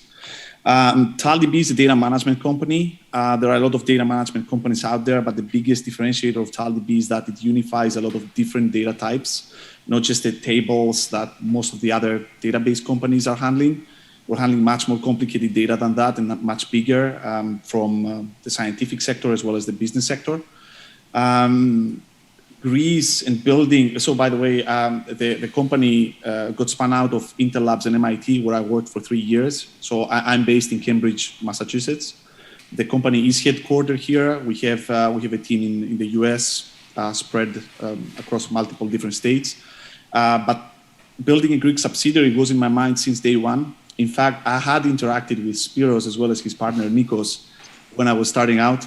I was trying to get as much information as possible from other successful entrepreneurs. And of course, there were a couple of folks who were at the top of my list. They had shared with me their experiences building Greek teams, and they were very enthusiastic about this. And I had it in my mind. So in the beginning, I started as a single person. But then as we were growing the team slowly, I promised that as soon as we raise a little bit more money a couple of years ago, the very first thing that I'm going to do is that I'm going to start a team in Greece. And that's exactly what I did. So it was planned 4 years ago, and everything went according to plan. Today, we have 12 people in Greece and growing. We are always looking to grow. And yeah, I'm happy to share more experiences with you guys as the conversation flows. Stavro, I have another question for you. You have like what we call a hardcore tech company. I mean, you're building infrastructure, databases. Can you find the skills that are required here in Greece? And if yes, where do you find people that are so highly skilled? In universities, research labs, other companies? Do you bring them back from abroad? What's the deal? Yeah, this is definitely a great question. So TalDB is indeed what you call very deep tech. It was a research project when it started at Intel and MIT, so very sophisticated in terms of technology from a software perspective. So especially in the beginning, the team was built around engineering. We had zero sales, zero marketing in the beginning. Now we do as we grow, of course, but it was at its core a very engineering, very scientific company that made us scale a little bit more slowly than other companies. I was extremely strict since the beginning because if we don't bring the right talent from an engineering standpoint in this company, the company is not going to succeed. That was very, very clear. We cannot just do it with marketing and sales. The product itself must be extremely, extremely strong. The competition is vast, it's fierce, so we had to stand out. Therefore, I had difficulty in finding the right talent. The US is a big market for talent, and still the ones that qualified were very, very few.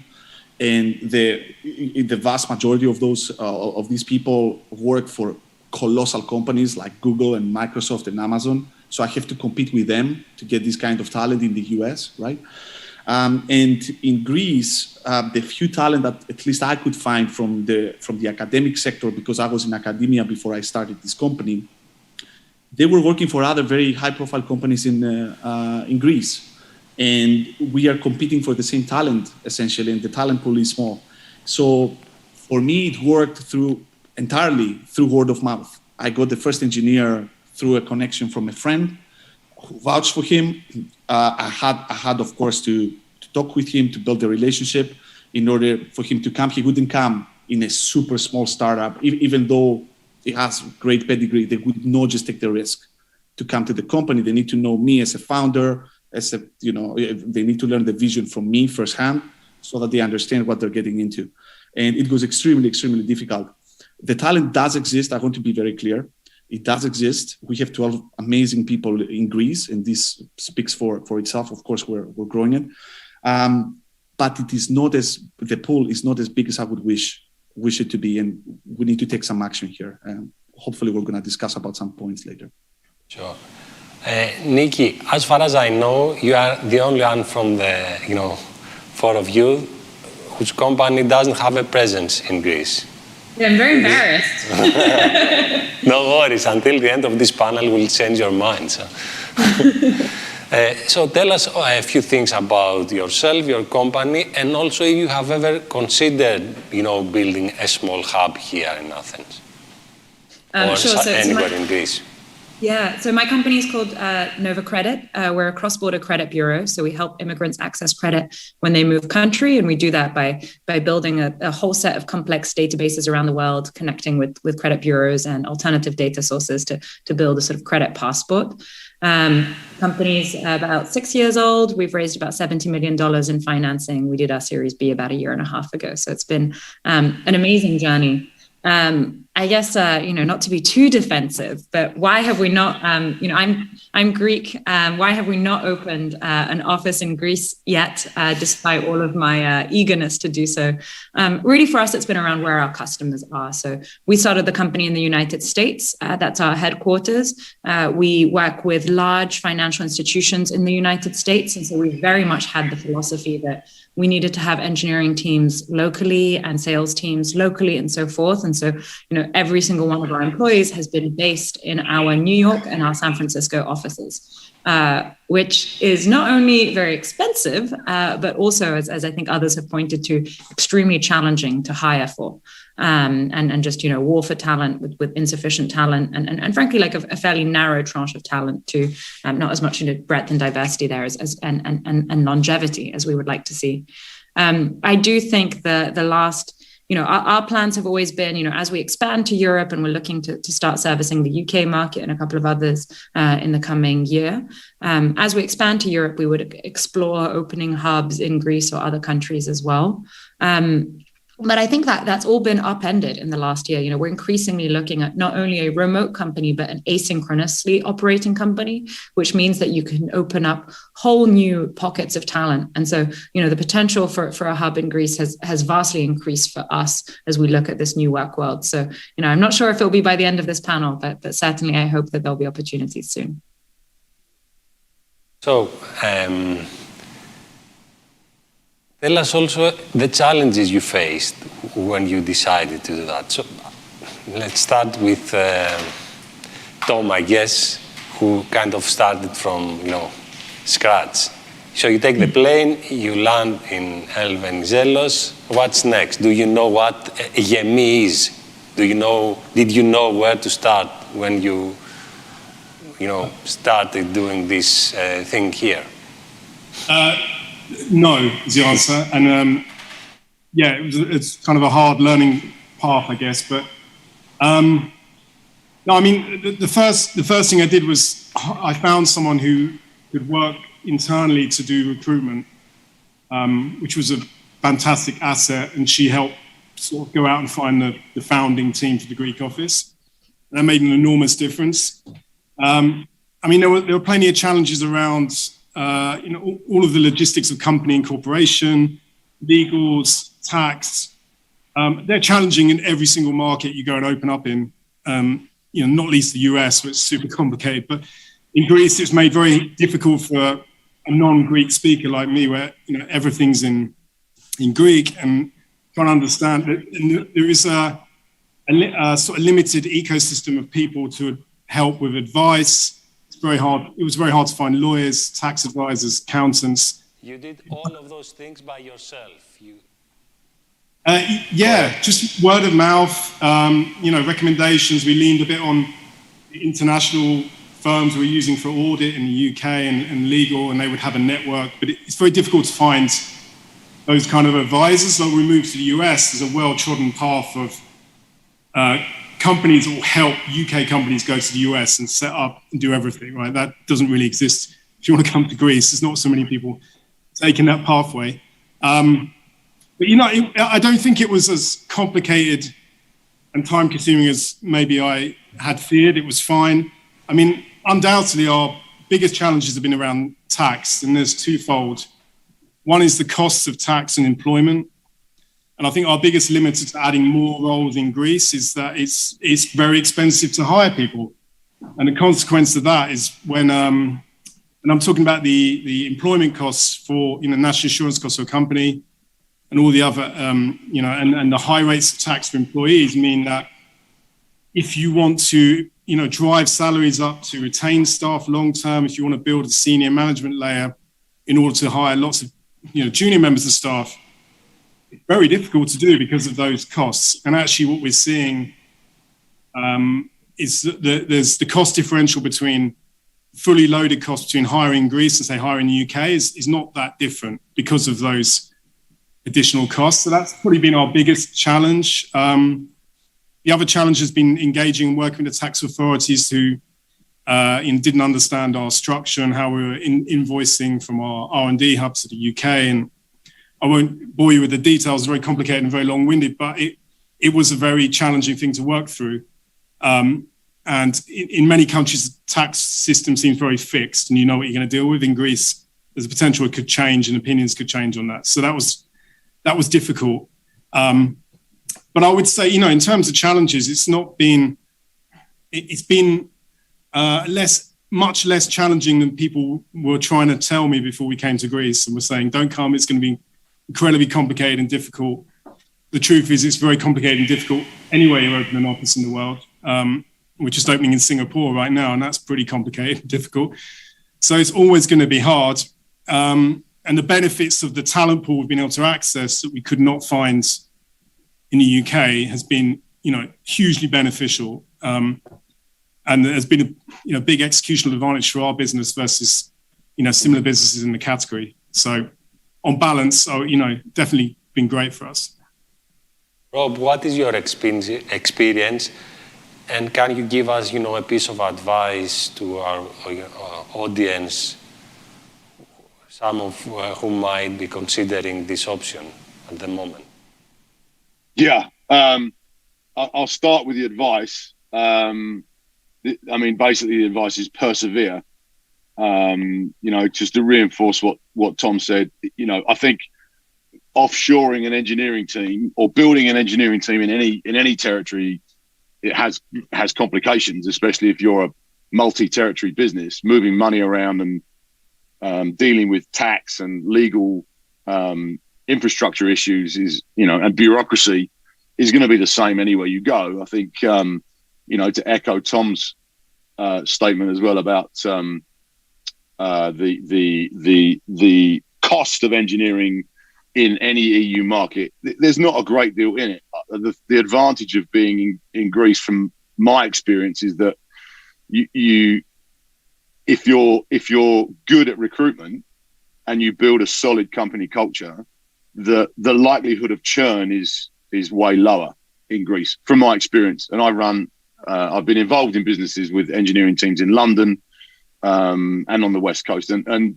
churn and attrition is not such a big problem for us in Greece. What do you think is the reason for that? Is it the job market here, or is this something cultural, let's say? I think it's a combination of things. I think the job market is definitely plays into that. But also, culturally, I've always been astonished at the quality of engineering that we have inside the Orpheum business. I think it's a combination of things, that particular manifestation. I think a lot of Greeks think philosophically. It's in their DNA. And I also think that they're also very loyal. It may be Orpheum specific, but we have a good family culture inside our business, which plays towards, dropping attrition and churn rates. It's definitely been a process, and perseverance has been critical for us, but also strong domestic support. Mr. Mitsotakis and the regime at the moment has been, they have been incredibly dynamic. Lots of great changes being made inside the marketplace, especially from a digitalization perspective. Registering births and what they've done through the COVID crisis has been admirable, and they've been called out for doing things like that. But from us, from an Orpheum perspective, we've had great support from Big Pie. They're the only institutional money we've taken into Orpheum so far, and Marco's been incredibly supportive. But also the Endeavour group as well. We joined the Endeavour group. We were invited into the Endeavour network at the start of the pandemic, and their support has been incredible as well. So, you know, it's not something we've done alone by any stretch. But yeah, the single strongest piece of advice I could give anybody looking to try and build an engineering team specifically in Greece is persevere. But I think there's no, you know, it's a common problem in any market around the world. What I said, I assume that if you decide to come to Greece, make the effort to build a strong network of investors, advisors that will help you operate efficiently here, correct? Definitely. Stavro, you are more prepared, I assume. As you know, Greece never stops surprising you. What is your experience so far? Are you happy with your decision? What were the challenges you faced?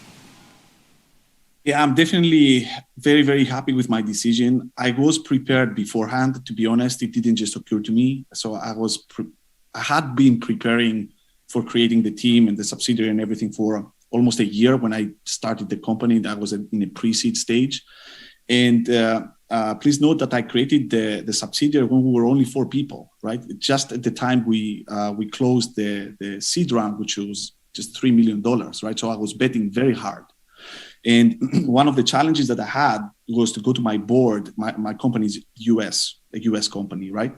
And I had to go to my board and explain to them that with 4 people, we're expanding effectively in their eyes to another company. Also, please note that Talibig was remote first before the pandemic. That helped us a little bit. So we didn't have to change our practices whatsoever. So in the eyes of our investors and the board, they were saying, okay, you're a remote company. You have the ties with Greece, because I did have a lot of connections in academia and other companies in Greece. So it made sense to them and they trusted me, but other people may not be trusted with such a decision. So one of the challenges, or the very first barrier, is pass it through the board, right? I managed to do it, but it involved a couple of discussions there. It didn't just come like naturally to them. So that's one. Another challenge which I was very well prepared for, because, well, my mentors told me about this. They clarified it to me since day one, was that the cost for the engineers that I'm going to be hiring is going to be high. So I knew, right? I knew what I was getting into. The engineering costs, because of everything that Tom said, and I agree fully on the taxation and everything, it piles up. So it's very, very difficult for early stage startups to pay the competitive salaries to the Greek team members in order to be able to compete with the other companies out there. So those costs pile up because the Greek employees expect a healthy sum to come to them in net, right, post taxes and everything. And for that amount, the gross salary that we have to pay as employers is huge, right? So getting very strong engineers, senior, poached from other big companies that had big salaries was a challenge for me, right? Especially in the seed stage. Now we have raised over $20 million. We're in a better shape, but still taxation is hurting us. It's hurting early stage startups, which are extremely important for the Greek ecosystem in business. So that was another one. And as I mentioned before, the third challenge that I faced was skilling, right? The skills that people had. The ones that I employed were awesome, right? And that's why they're part of the company right now. But there were very, very few. I would have wished that the company, the subsidiary in Greece, is 3 times the size it is today.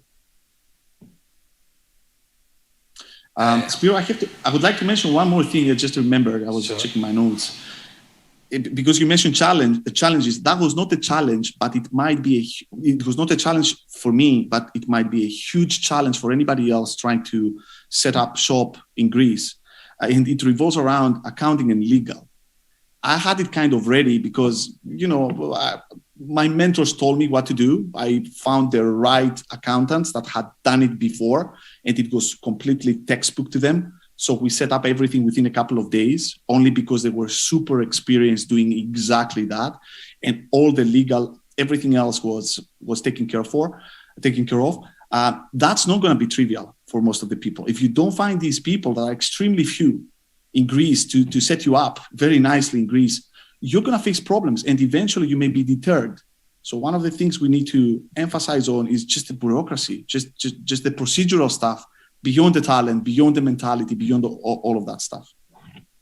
I see, yeah. I mean, apparently the bureaucracy is not that terrible if you know how to navigate it. And basically what we need to do is to make it easier to bring those people in touch with the right, companies, service providers here in Greece that can do it for them. Exactly, it's mostly education. The practices are in place. It's mostly education because had I not known the right people, which was very serendipitous, the way I found them, so pretty much luck, I would be at a loss.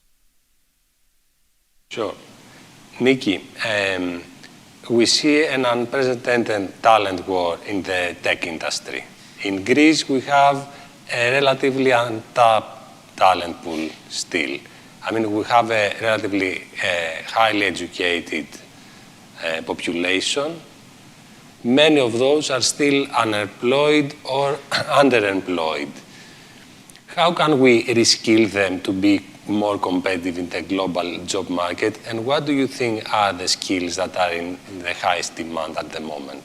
Do you think this is something that can be centrally organized, or basically we can leave it up to the market to do this reskilling of the workforce? I mean, let the Orpheums and the global web indexes of the world come here, find the right persons and send them to the right training programs. No, I think there's a big role outside of that of companies for both government as well as individuals to play. So I think Greece has outstanding talent as engineers. We've heard a lot about from my fellow panelists who actually are entitled to have an opinion on that subject, but also scientists. And I think it's really exciting to see more and more scientific research occurring in Greece. Centers like Pfizer's being developed there, and so forth. I think there's amazing talent there. I would say, one initiative I'm involved in Greece is ESETEC, and I'd say on the scientific front, there is still an opportunity for coordinating the academic research that takes place, so that Greece can continue to do well in science, but actually double down on some of its strengths and ensure that the grant funding is aligned behind that. So I think there's opportunities for centralization there.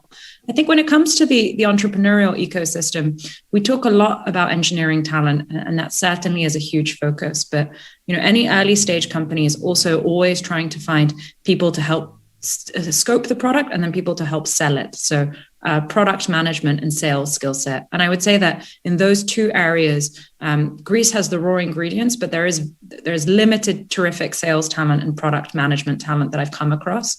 And I think as we look to not just have parts of companies in Greece, but whole companies and whole teams in Greece, and really double down in terms of the innovation potential and making the most of that engineering and scientific talent, you need the business people and you need the product management people to help unleash that talent by developing product ideas and then selling those product ideas. And I think those are areas where, in terms of reskilling, there certainly can be initiatives. For instance, I would consider myself a salesperson at this point, and I'd never done sales before. There are sales training classes, there are sales mentors, there are things you can do to learn that skill set.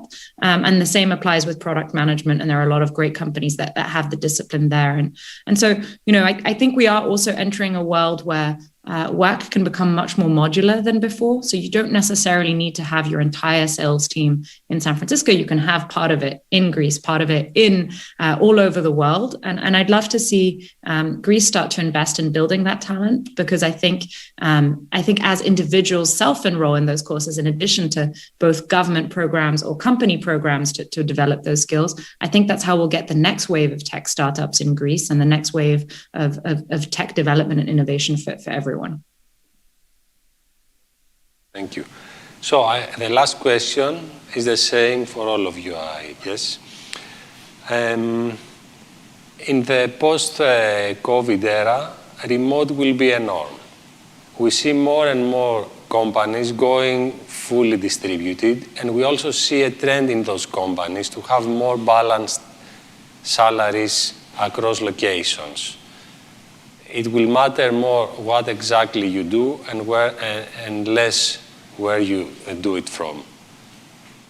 Do you think the whole discussion we had so far becomes irrelevant going forward? I mean, in a techno-optimism nirvana where everybody is an avatar and works in the cloud and they're getting paid in cryptocurrencies, will companies continue investing in certain locations, expand through hubs, and so on? What is your view of the future? Let's start with Rob.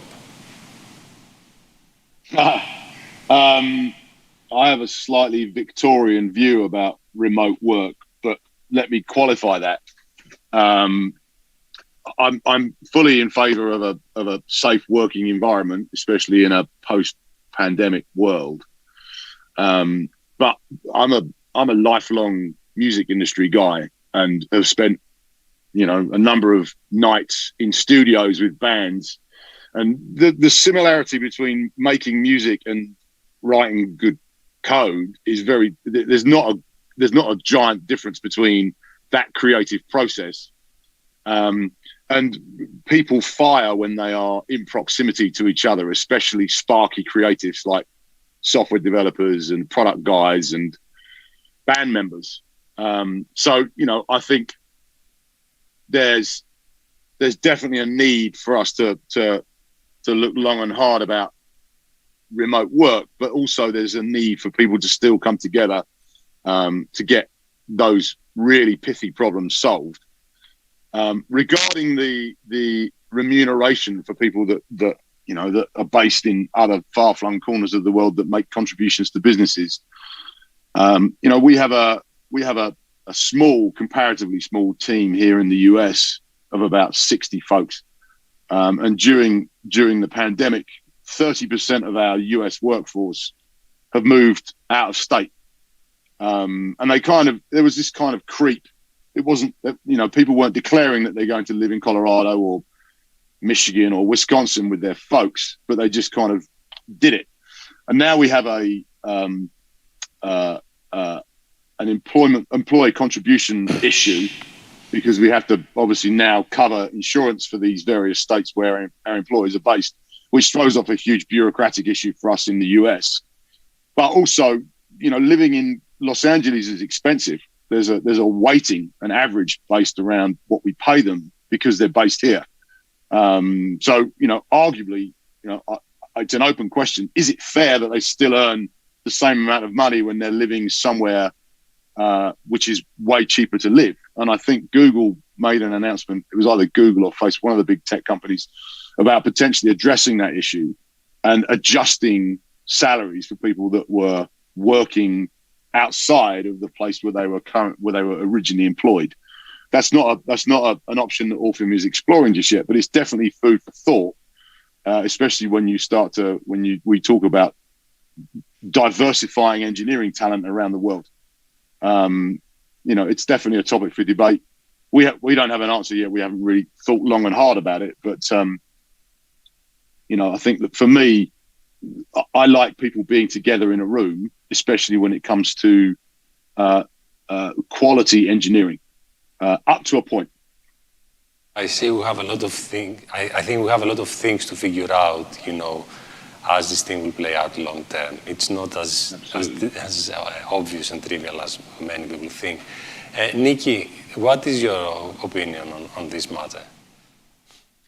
Well, I'll take the non-Victorian view. I guess, I think this has been the lesson of experience for us. So I think at Nova Credit, we've had a very significant in-office culture, in part because I think as a founding team, we come from fairly traditional industries. And then, we sell to large Fortune 500 banks, so not exactly the most cutting edge in terms of how people work. And I think that's just totally been upended for us in the last year and a half. We've really just learned how to work, and everything from we actually launched an entirely new product in a completely different industry in the last 18 months, and most of that was entirely developed without anyone ever meeting face to face. And so I think there's often this bifurcation between creative work and execution oriented work, and that the creative work needs to be co-located, and I just don't believe that anymore. And I think I'd be very comfortable starting a company wherever. I think there are a couple of other dynamics. So I think on the remuneration front, I think it is going to be really hard to justify paying people differently based on where they live. And this is an employees market. And so I think what might become very interesting is around people increasingly getting to participate in the value that they are creating. I don't want to be too crypto and token oriented or things like that, but I think, the value of work is ultimately, is not just about a fixed salary. It's about what value are you creating, and are you creating more value than you're costing the company ultimately? And so in a war for talent, I can't see how at a global level we'll be able to defend regionalized salaries. And so that's both an opportunity for a lot of Greeks, but also a threat to some of the attractions to opening a company in Greece. I certainly also think that in Greece, I'd love to see an emphasis both on the regulatory front and at an individual front in better valuing equity in particular. I think there's been less emphasis on that, on the upside potential and the risk sharing that you can take in building a company. And I wonder about ways to really reinforce that again, so that people are participating in the value of the work that they're creating. And then finally, I'll say that, I don't think it's just about remote and asynchronous work, but I also think there's a dynamic around work becoming much more modular. I look at the people that we employ at Nova Credit. We're increasingly employing people to come and do a small project that's 20% of their time, but they're the market expert or they're the leader on this.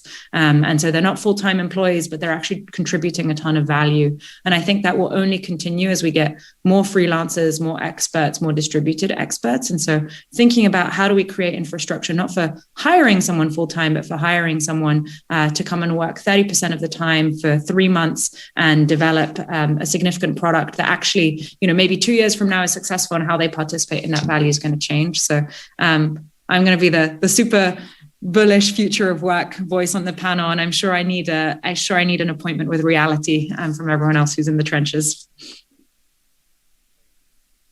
For this futuristic, view of things. We only have 3 minutes left, so a quick note from Tom and Stavros. I'll go quickly. So I'm in the office, so I am a believer of the value of the office, and we've switched into a hybrid working mode. The business actually did absolutely great, everyone remote, but there are things that are very challenging, and I think some of the enjoyment of work only comes from being, working together in the same space and the kind of energy you get from that. We've hired over 100 people this year, and onboarding people fully remote is it's incredibly challenging, right? That the onboarding, building connections, relationships, particularly with new starters who've come straight from university, the benefit for them for being in office is immeasurable. So we've gone hybrid so far, and so far so good. And I think the main thing that people want to retain is flexibility, and that's what we will continue to deliver. But the idea that we'll never come in an office and stay at home fully on Zoom 5 days a week, it's not for me personally. And I think that's what we'll embed in the business moving forward from our side. Stavros, do you think this remote work will wipe out the benefit for Greece of great, let's say, cost-value ratio? Yeah, that's a good question. It is a very complicated subject, and it's too early to tell in general. I mean, you can tell from the conversations and the comments of everybody here. On my side, in general, remember I told you that Taldebi was remote first since day one, yet I go to the office every day. I'm not going to change going to the office. I tried it for a year when I was outside. I was overseas for a year. And I did not like it. I don't make it mandatory for the company to show up at the office. So effectively, we're enforcing a hybrid model. But personally, I don't like it being 100% remote. Now, regarding Greece specifically, I think that this remote model is going to help in a sense, because you will see a lot of people, a lot of good Greek engineering people that worked for years at Google, Amazon, and other big companies returning to Greece because they will be given the flexibility to work from there. So you will see that this is going to help Greece. In my mind, Greece is a good place to be. So I promise you that a lot of people would want to go back to Greece if financially they have the right incentives. And the big companies are giving, in part, those incentives. So it's going to help. What we need to be extremely mindful of is the early stage startups, once again, because adjustment of salaries is inevitable. Like when my daycare in Boston costs $3,000 a month, and in my hometown in Xanthi, it costs 250 euros. You can do the math. Positive note, we will wrap this discussion up. Our time is up, and thank you very much for joining me today, and wish you all the best, for you and your companies.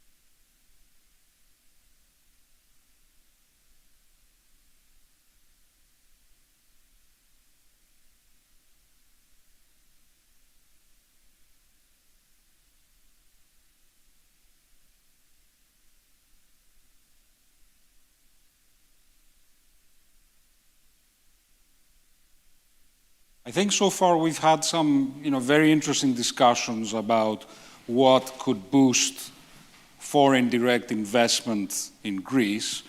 Some of the questions are obviously existential, others are very practical. The next items on the agenda are really about game changers. Now, game changers effectively means, are there any particular areas that could have a massive impact in the future of the innovation ecosystem development in Greece? And I would say that we've chosen two in particular to highlight today. One is life sciences, health tech. The other is, let's call it clean tech and sustainability, these two. And the reason we've chosen these two areas is, first of all, because they are emerging fields. You could argue that they are less saturated than things like software as a service, and perhaps a bit less competitive. The second reason is because Greece does have a relative advantage in terms of life sciences, A, because the diaspora is very strong in that sector. I would remind everyone from Innovative Greeks #1, we had Stelios Papadopoulos, Mr. Skangos, Mr. Galakatos, and Mr. Bourla, of course, the CEO of Pfizer, are all Greek, and they are a major influence in this sector. The other reason is we simply have a lot of medical professionals in Greece. So there is a very interesting opportunity in life sciences for Greece. Now, clean tech, there is a mass of money coming into Greece from Europe and in the RRF in the tune of over 30 billion over the next few years going into clean energy. So we should really think about how we can make the most of it. So beyond that, I've observed another reason why I think we should be thinking about these sectors very seriously, and that is to do with younger employees coming into the market. I think there's huge competition for the best people, and one of the things younger people look for these days is purpose. Back in the day when I was looking for my first job, it was mostly about pay, and it was mostly about, I guess, moving fast through the ranks and achieving things. Now, and this is a really good development, it's more about, does my job give me a sense of purpose? Am I contributing something to the world? And I think a lot of younger people are not willing to accept doing menial or even damaging work, right?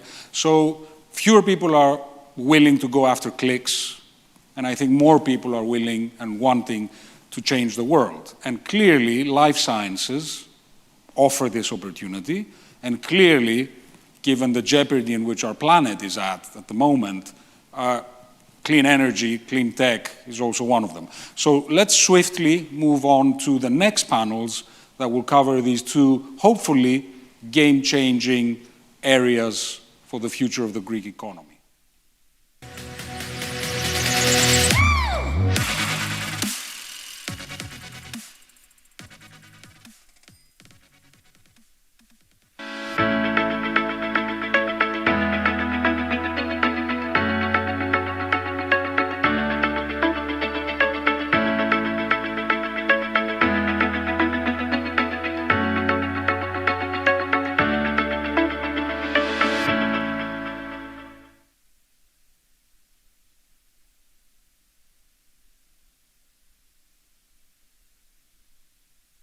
Welcome, everyone. Thank you, Marco, so much for that great introduction. So we have an amazing panel here today, and we have a lot of ground to cover. So just so everyone has context, we have on our panel Julia Tsetti, Chair of Unipharma, Vagelis Vergetis, co-founder of Intelligentsia, Professor Konstantin Kousios, Director of the Institute of Biomedical Engineering at University of Oxford, and Nico Gariboldi, Site Lead at Global Center for Digital Innovation and Senior Director at Pfizer. Why don't we start with you, Nico? I am so curious, as others are, what induced Pfizer to come to Greece, and was there something specifically in Thessaloniki that made it attractive to you? Thanks for Marina, and also I would say, first of all, let me say that I'm really happy to be part of this panel and to be part of this discussion today. And I would say this is the question that I'm receiving, I would say, a lot of times since we came in Greece, more or less, I would say almost 2 years ago, because we started to hire colleagues here in Center for Digital Innovation in Thessaloniki from May 2020. So there are multiple reasons, I would say, why we selected to be here in Greece and specifically in Thessaloniki. So first of all, it's about people. And this was also part of the discussion that you were having before. So really, we think that talents were one of the key reasons why we decided to be here. Talents at junior level, and this is also something that, for example, we are always in discussion with universities. So the education is really good here in Greece, and this was one of the reasons. But also, in general, even for the more senior roles, there is a very good tech scene. There is a very good, I would say, environment for startup incubators. So this was one of the reasons why we selected to be here. But also, I would say, in some way, the support that we are having from the institutions, because as you may know, so for sure, the investment from abroad are really supported from your government. And this is also something that has driven our decision. Together also, with, in general, a digital strategy that now Greece has. So this is also something that is making our life easier in our strategy, especially in the connection with the ecosystem. So we all also reminded the agreement among US and Greece, so some time ago, with the state, with the US and Greece that happened more or less in July of the last year. So all these kind of things were supporting in some way our decision. And then also, Thessaloniki. Thessaloniki is a big city, the second one in Greece, and it's also in some way located in a place when we can work globally. So the CDI, the Center for Digital Innovation, is a global center. We are in Greece, but these people in our organization work with all Pfizer colleagues across the globe. So they are part of projects with Asia, with the US, with Europe in general. So being in some way in the middle of East and West was also one of the reasons that pushed us to select Greece and Thessaloniki for coming here, for setting up this up. Thank you. That's great. And while we're talking about geography, I'm going to shift to Vagelis Vergetis, who has a team in Athens, but is based in New York. And I'm curious, Vagelis, if you can talk about the elements of the biotech ecosystem that you find in New York that need to be further developed in Greece, and what your experience has been in Greece so far. Thank you, Marina. I'll start with the latter. The experience has been great. Nico talked about talent. The previous panel talked about talent. So clearly, an area of focus for us, and one of the main reasons we set up, the R&D Center of Intelligentsia in Greece. So in that sense, we're very happy that with our decision and our choice. On the first part of your question, the elements of the ecosystem that we would like to see in Greece, some of them are there, some of them are not there yet. So if I think about it, it is a critical mass of research and talent in biotech. We do have pockets of excellence here and there, but nothing close to the critical mass of New York or Boston or San Francisco or Switzerland and other places like that. That will result in our ability to attract top people consistently. Again, we do this and we do attract some top people here and there, but we don't have yet the ability to attract them consistently. And another element that I'll mention, and we can go into a much longer conversation on how to attract biotech companies in Greece more broadly. Another element is consistency and a long-term view in funding. What I've seen when it comes to academic grants, even, so if you want to talk about academic research and very high caliber academic research, there is some funding, and it may be here today, it may not be there tomorrow, it may come back again in 3 years. That's a very hard way to run a very high-performing academic lab. So to incentivize all those things, there's need to be some consistency, and we're not talking about huge numbers. The total number here is in the order of 5 million euros. But the important thing is that it's there, and it's always there, and it's a long-term commitment, not a 12-month commitment. So these are some of the elements that I'd love to see more in Greece, and we're making progress, and we'll get there. It will take time. This is not a 2-year journey. This is a 8-10-year journey. Sure. No, that's great. And that actually kind of migrates us into the issue of innovation, which is a long-term process. So I'm going to shift to Julia. Julia, can you tell us about your business historically and about your push in the more recent past toward greater innovation? Talk to us about what sort of innovations you're investing in.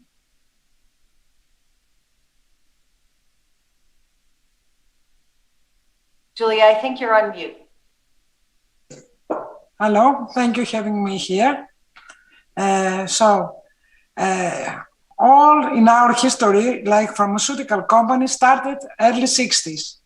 And my father was a pharmacist, and he was innovating mind, and he invented for the first beginning to create this factory that you see in the right back of me. This is Unipharma First. And today, we're still investing in innovation on new drug delivery systems. And as well today, we are very thrilled because we're going to inaugurate our new factory at Inofita.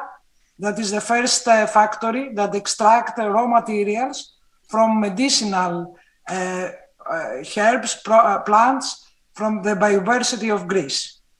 So our aim is to go on with innovation, to establish more the already position that we have in pharmaceutical production, and we would like to grow our business to return Greece in a competitive biopharma hub. This is our ambition. That's great. I think we're all aligned in that goal. Shifting toward the academic environment, Professor Kousios, can you tell us how are the collaborations between Oxford and the pharmaceutical industry structured? How often do you meet? How do you interact? Who drives these projects? Who funds these projects? Can you give us some insight as to that whole picture? Thank you, Marina. Yes, first of all, my thanks to you and Marcos Veremis. I'm very excited to be here to share experiences of working with pharma. So we have two types of interactions. We have both technology-led interactions where something has been invented within the university and is looking for a partnership with the pharma industry. And we also have sort of a need-based interaction where the pharmaceutical industry comes to the academic environment with a particular problem or challenge that they wish to see resolved. And these projects are fundamentally structured quite differently. The first type of project tends to be around a basis where more of the intellectual property and the innovation takes place within the university. And the commercial partner provides a route for rapid deployment, scale up, and commercialization. The second type of interaction, which is more need-led by the company, tends to create sort of a wrapped ecosystem around that particular need and that particular project in order to deliver it as effectively as possible. And I think one of the keys in all of these interactions increasingly is not to think of them as academic and business interactions, but actually to think holistically about the whole problem from innovation to production, to deployment, to commercialization. So we are increasingly shifting our thinking to doing a lot of very early feasibility studies that you would not have traditionally seen in an academic environment, to make sure we select those candidates and those strategies and those technologies that have a very high opportunity to translate rapidly in an economically viable way for the benefit of patients. And do you ever see is there any conflict with the professors managing this dual role? How do they split their time? Are there other conflicts that they have? So the university is historically the most prolific generator of spin-outs and industrial collaborations in the UK and in Europe, and therefore has a long history of managing and having processes in place to manage conflicts of interest. In the context where there is no spin-out company involving the academic, effectively all of this research is done on purely within walls, and therefore is entirely covered by the academics, the postdoctoral researchers, and the students' contracts with the university. And it is very possible, therefore, to ring-fence what is being done, and also to decide a priori what the mechanisms for subsequent exploitation actually are. In situations where there are spin-out companies that perhaps have some of the enabling technology, then a conflict of interest management plan has to be put in place at the very start of the project, very clearly disclosing those interests and very clearly identifying mechanisms for what other people and committees are in place in order to provide oversight and resolution in case of such a conflict of interest arising. And I have to say, in my 6 years now as director of the Institute, we have collaborated with almost every large and medium-sized pharmaceutical company to great effect with those mechanisms in place. It works, and it can be ported to the Greek ecosystem. That's great. So, Julia, maybe you can tell us, you've done some projects with academia. Has that worked well for you? And is there anything more that you need from academia in Greece? How would you like to see that further develop? And you're muted, by the way.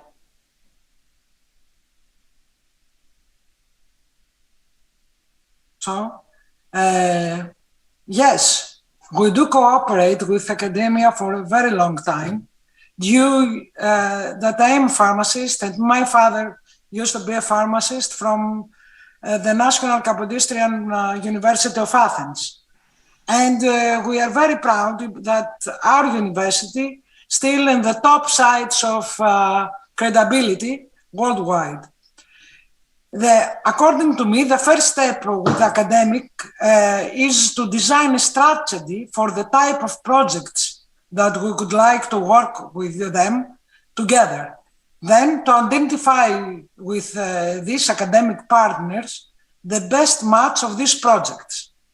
The second step for me is the formulation of a complete framework of these collaborations. This framework should cover project definition, management, and quite importantly, management of IP rights of both parties, always observing robust ethical values. The exact model of collaboration depends on intellectual property status and ranges from contract development agreements to full co-developments. This is my view about how to cooperate with academia. Because still a hard story here in Greece, as we have discussed with Vangelis in our previous meeting. Yeah, Vangelis, can you talk a little bit about that? Have you worked with universities in Greece? How has that worked for you? Yeah, we have. Maybe I'll say two things. Maybe I'll say one thing first. There is the collaborations around drug development. So if you think about spin-offs where there's research going on at the University of Athens or the medical school or whatever it is, and then what comes out of that is a biotechnology company. It's not dramatically different, but it has a different angle and probably a higher metabolic rate when you can start having collaborations now on the technology side or the health tech side. So it's not necessarily lab work, but it could be a collaboration that people from Pfizer in Thessaloniki or companies like us can have with universities that are developing machine learning models, or they're pulling together data to speed up clinical trials, to recruit patients faster, to do all sorts of other things.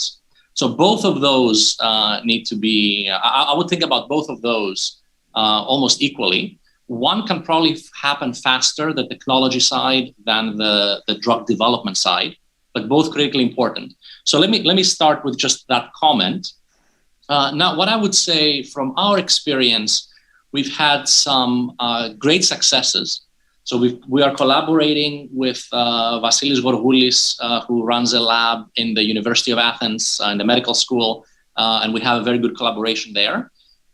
We have attempted to do a few other things with research centers in Greece, government-funded research centers, and things there have moved much, much more slowly than we would have liked, or frankly, much more slowly than any venture-backed company. Imagine the board of a venture-backed company. Marina, you've been there, and you tell them that, it's been 14 months and not much has happened. The advice you get is, just forget it and move quickly and go to the next thing. There's no waiting for somebody for 14 months to do anything in the world that I live in. So the speed of decisions and funds and all that needs to increase dramatically. Both, maybe less so surprisingly, by the way, the ministry.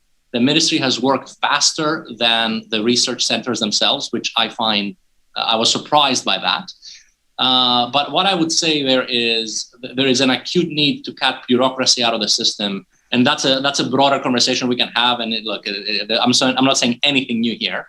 But in this particular case, it impacts those tech industry tech with research centers collaborations in Greece if that doesn't get moved out of the system.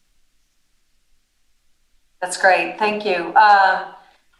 Clearly, that's a complicated situation that will take some time to parse through. I'm curious, Nico, has Pfizer done any collaborations with academia in Greece? Yes. I would say, as I said, also this was part of the business case when we decided to be here in Greece. And also we are receiving confirmation of our, I would say, strategy. So I would say that we are collaborating in two ways. There are two big strategies for us for the collaboration with the university. The first one, it's really about human capital.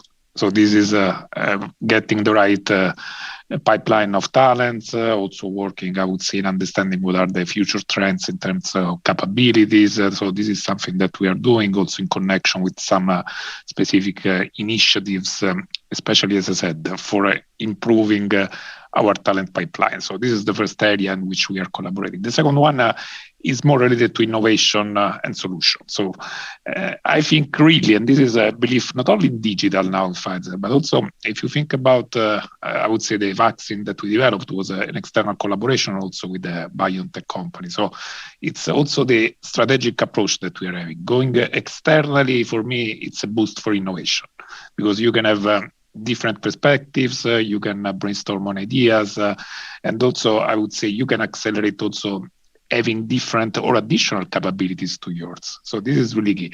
And this is the reason why we are aiming also to make some of this collaboration in the research fields that could be really specific, I don't know, some capabilities related to machine learning, artificial intelligence, data science, but also in finding solutions. So this is also another part of the area. So for example, if we have some challenges coming from Pfizer globally, also the discussion with the universities, how can we find the solution for aiming for supporting especially our patients in managing better their diseases, or I would say in their management of the illness that they have. So I think these are mainly the area of collaboration that we are having with universities. That's great. And in terms of the talent pool, because that's such a critical piece of this whole puzzle, and I want everyone to have a chance to talk about that. But I'm curious, have you seen, because you're talking pretty large numbers as Pfizer in terms of your employment there, are you seeing people come back to Greece after the brain drain? Is there a brain gain that you're seeing, people from the diaspora coming back? Yes. I would say, first of all, you're right. It was a massive, I would say, strategy that we put in place because we started on May 2020 and now we are 351 people. Wow. So we hired a lot of people, but it's not only a matter, I would say, of quantity of numbers. It's really a matter of quality. So considering that 84% of them comes from the STEM areas, and more than 75% of them have a postgraduate degrees. So these are really important numbers for underlining the quality of these colleagues. And also, one thing that we are really proud that more or less 15% of them are coming back from abroad. So this is important because it's also here a good number, and we are taking back not only talents because unfortunately they went away because they didn't find an opportunity maybe at the time when they came out from the university, but we are having also their international experience. So this is key because it's a way also for us for improving, for accelerating our capabilities, also for leveraging their networks globally. So this is enriching a lot our, I would say, pipeline of talents. And also, I think these people are really motivated in general in CDI, but also these people because they are proud of coming back to Greece and working in Greece for a company like Pfizer in Thessaloniki. I will echo that, Marina, in terms of people coming from abroad. About a quarter of intelligentsia, where there's about 55 people now in Greece, about a quarter, maybe even more, have come from anywhere in Europe, some in the US. And it's a mix of, people that just received their PhDs and instead of doing a postdoc or working at a company in Sweden, they come back to Greece, or people that were working in research labs in the UK and they came back to Greece. I would very much echo what Nico said. That's great to hear. And I've noticed myself, it feels like this younger generation of Greeks has a real drive, a real hunger to make things happen. I don't know if the others would like to chime in. Julia, Konstantin?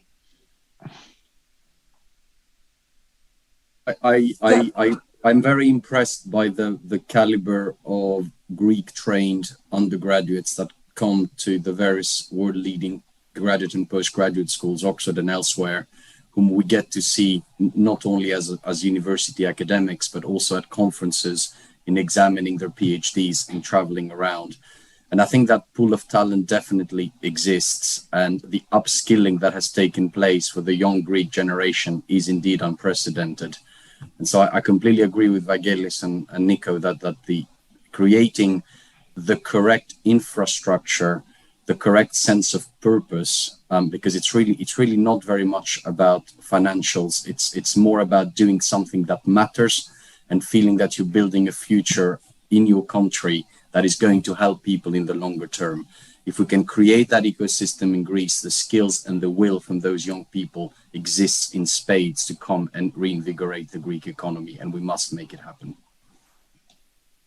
For us, it's very difficult to hire people, to find skilled people with high skills and qualifications. This is, consequences of the big crisis, two crisis, consequent crisis in Greece. So the brain drain, it is a situation that we confront now that we would like to make investments.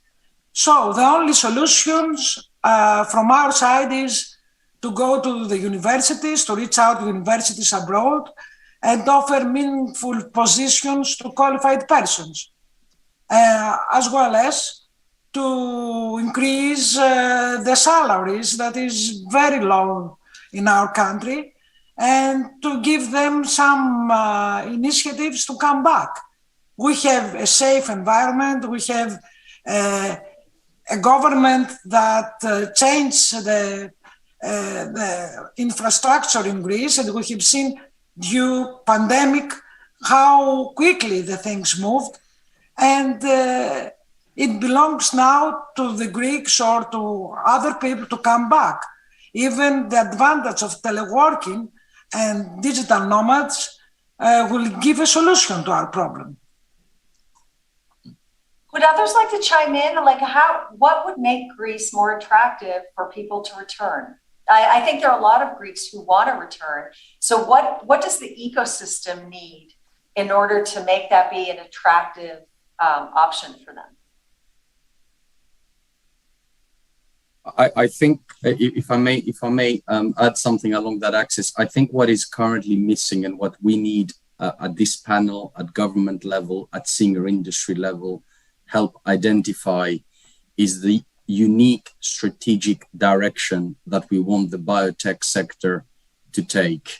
I think people are generally unlikely to wish to return for the ways of the past, but they may be inspired to return because of a very clear strategy and ecosystem of excellence in a particular way to build the future. And so, for example, the building that sits in my background is where the Oxford vaccine was developed. It's also where my institute is based. It's been really exciting to watch an ecosystem come together with everything it has to respond to a pandemic. And I think in Greece, if we're going to move in a particular direction, we are unlikely to ever be able to compete with sort of large scale, low margin manufacturing with companies like India and China, where a lot of these larger production plants are increasingly moving. But if the pandemic taught us anything, it's the importance of one-stop shops within the European Union to produce vaccines and solutions within borders, without the need to cross borders in these situations. I therefore think Greece could have a unique position as a place of sort of low volume, high value manufacturing for things like biologics and things that typically have a higher margin but are produced in smaller quantities. If we could agree what that strategy is to be, and we could convey it and actively recruit, providing training schemes, collaborations with universities, and a very clear vision, I think people will be compelled by it and will return in spades. Maybe I'll add, I think that's exactly right, Konstantin, and maybe I'll add a couple of thoughts, Marina. One is painting a vision of what Greece can be and getting people to believe in it and sticking with it and delivering on it and showing some early wins. And the government is doing a lot of things, right? It's the digital, the Ministry of Digital Transformation, whatever it's called. It's taking a lot of barriers out of the system. So when people are used to a life in the US or in the UK, they see Greece going that way. So there's a lot of things like that. I would also add to that externally focused companies. So having companies in Greece that are not necessarily only for the Greek market, but they're looking externally. So you can be in Greece, work in Thessaloniki, and actually provide a service for a lab in Connecticut.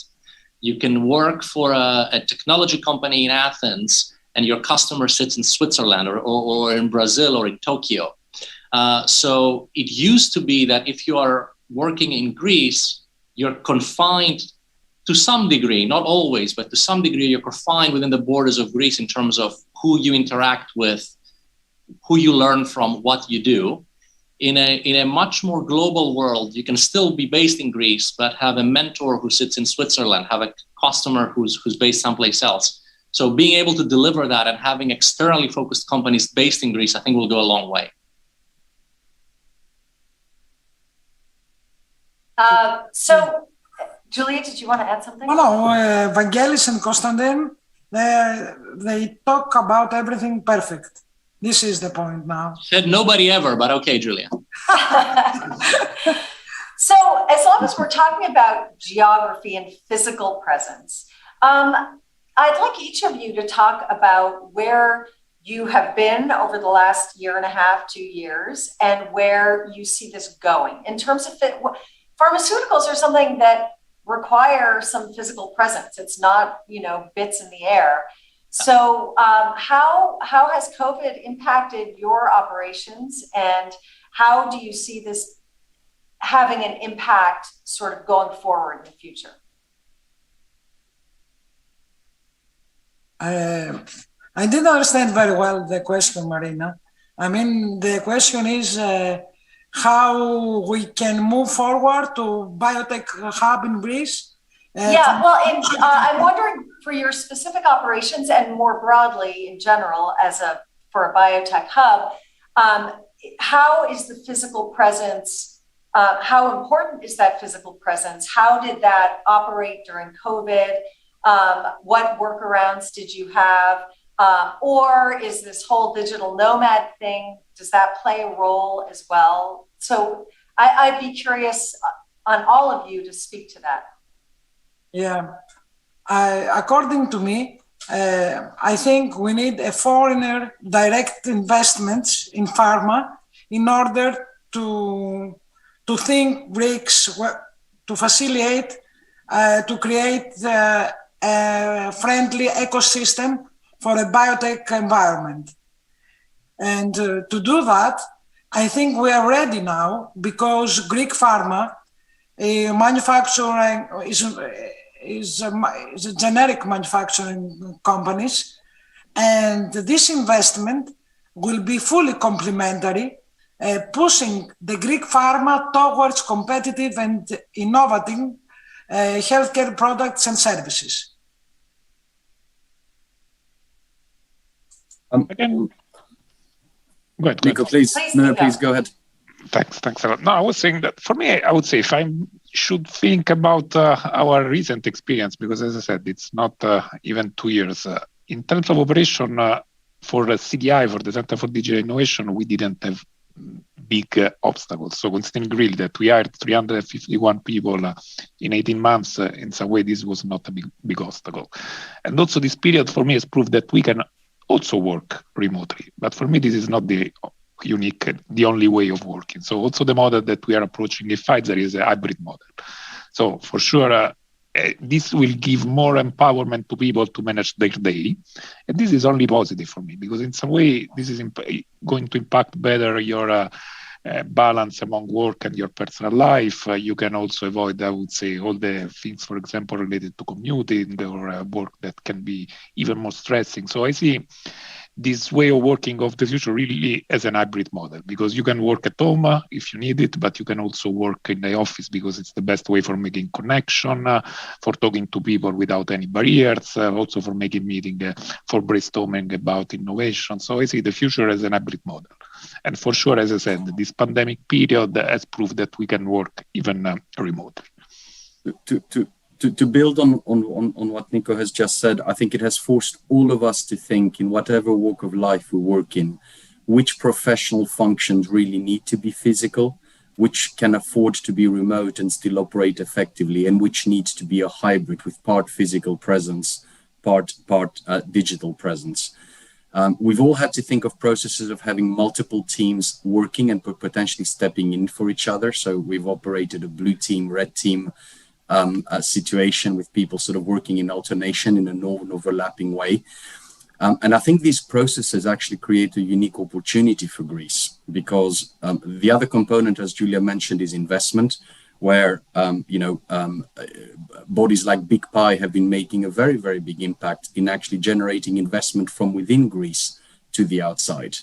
Now, if you take all of these things together, it actually means we have a pretty unique opportunity to create things in Greece that leverage this hybrid working model.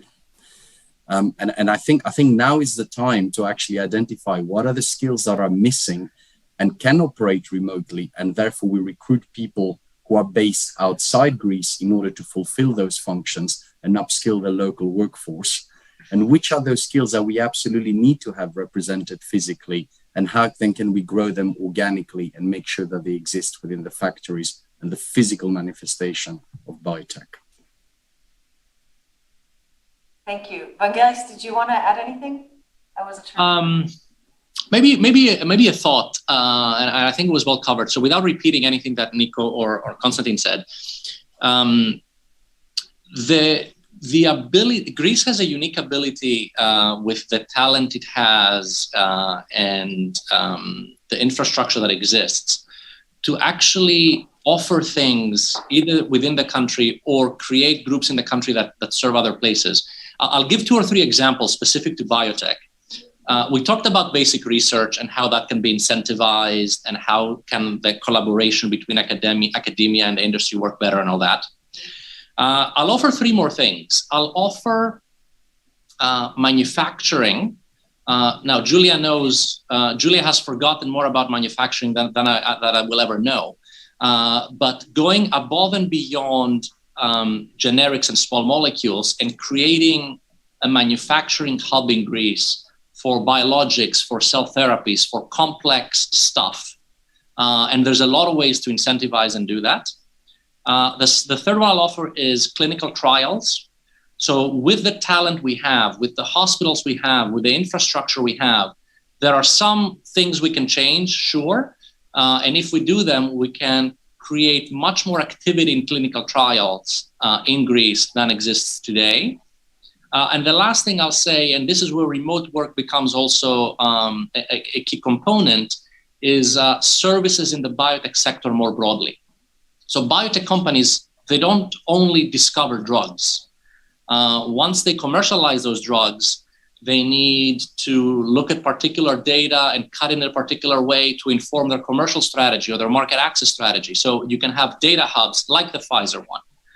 Patient services, offer them remotely to patients in the US or to patients in Europe and offer them from Greece. European headquarters, why wouldn't a large or medium-sized pharmaceutical company have their European HQ in Athens or in Thessaloniki or in some other place in Greece? There is talent, there's a lot of infrastructure. So between basic research, clinical trials, manufacturing, services, a lot of things can be done. And last year has taught us that there are creative ways to do them much more easily than we thought would have been the case otherwise. And I'll stop here, I said a lot. No, that's great. So we only have 3 more minutes. And what I would love to hear from all of you is, what would you ask from the government? Is there a role for government to play to help this biotech hub to form? Or should government just get out of the way? What are your thoughts about that? And any other thoughts you have as to how to move forward, ideas for improvement and direction? Just chime in. Yeah, Julia, start. Okay, thank you, Marina. From my side, I would like the government to, and special SEV, Innovative Greeks, to do these platforms more frequently, to get people together, like Vangelis, like Konstantinos, and like Mr. Garibaldi, in order to exchange view, and we are very optimistic that with the new ecosystem that is already in Greece, with the investments of Pfizer, the investments of Microsoft, we can go further on very, very quickly and to still in contact, and we will find one center, one HL to base and to increase this hub, this future hub of biotech in our country. First of all, it's the will. I have seen from the Greeks that are abroad that they believe that Greece can gain the game again, like a biopharma hub. Thank you. From my perspective, Marina, the government has been making incredible strides in the past 2 to 3 years, and endeavors such as this, I think, very much exemplify the current wind of change that is sweeping across Greece. I think we need three things. One is a strategy that truly leverages the unique selling points that Greece has to offer. Two is government facilitation in a very targeted way to help implement this strategy. And three is investment both from within Greece and external to Greece in order to make the first two happen. And that's where I would suggest our collective effort should focus in order to transform this particular sector in Greece. Thank you. I want to hear from the others as well. Nico, you want to go? Yes, I can go. I would say I agree with what was also shared until now. So for sure, continue in supporting this, I would say, networking collaboration among the different stakeholders of the ecosystem. This is really key. And also ensuring continuity, because for sure we are finding now very good conditions, support. But as you can imagine, the companies need to make long-term strategy. So we need, I would say, to have ensured, I would say, that this support also in the future. But they are doing, I would say, we are finding very good conditions. For now, it's a matter of stabilizing, I would say, a little bit the model and in some way reinforcing the interaction among all the stakeholders. This is my opinion.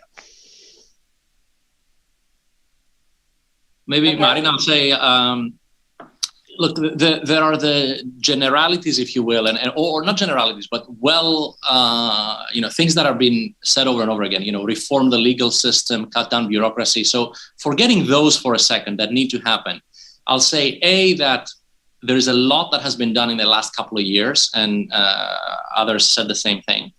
What I would focus on is also specific targeted interventions. So we need to understand a particular sector really well, figure out what the sticky point is, and change that little sticky point. I'll give you an example. Like, you want clinical trials in Greece. One of the sticky points, there's not that many, but one of them is, how can you adequately pay a university in Greece or a hospital in Greece for the service they provide in running a clinical trial? This is very hard to do today, to cover their costs, to make it worth their while. Once we fix that, we're going to see clinical trial activity increasing in Greece. So what I would ask, if I were to ask for the government for one thing, it would be, getting down to that level, figuring out what are the 3 or 4 things that are small enough that need to happen, and doing them quickly. And of course, having the broader lens, which is reform the legal system, cut bureaucracy, digitize the country, and all those other things. But I don't want the macro to overshadow the micro. Thank you all, Julia, Vangelis, Konstantin, and Nico. This has been a fascinating panel. We could go on forever, yep. But I really appreciate your time. And thank you, Marco, also for introducing us. Thank you, Marina, for your outstanding chairing. Thank you for having us. Thanks. Thank you, everybody. Bye. Bye-bye.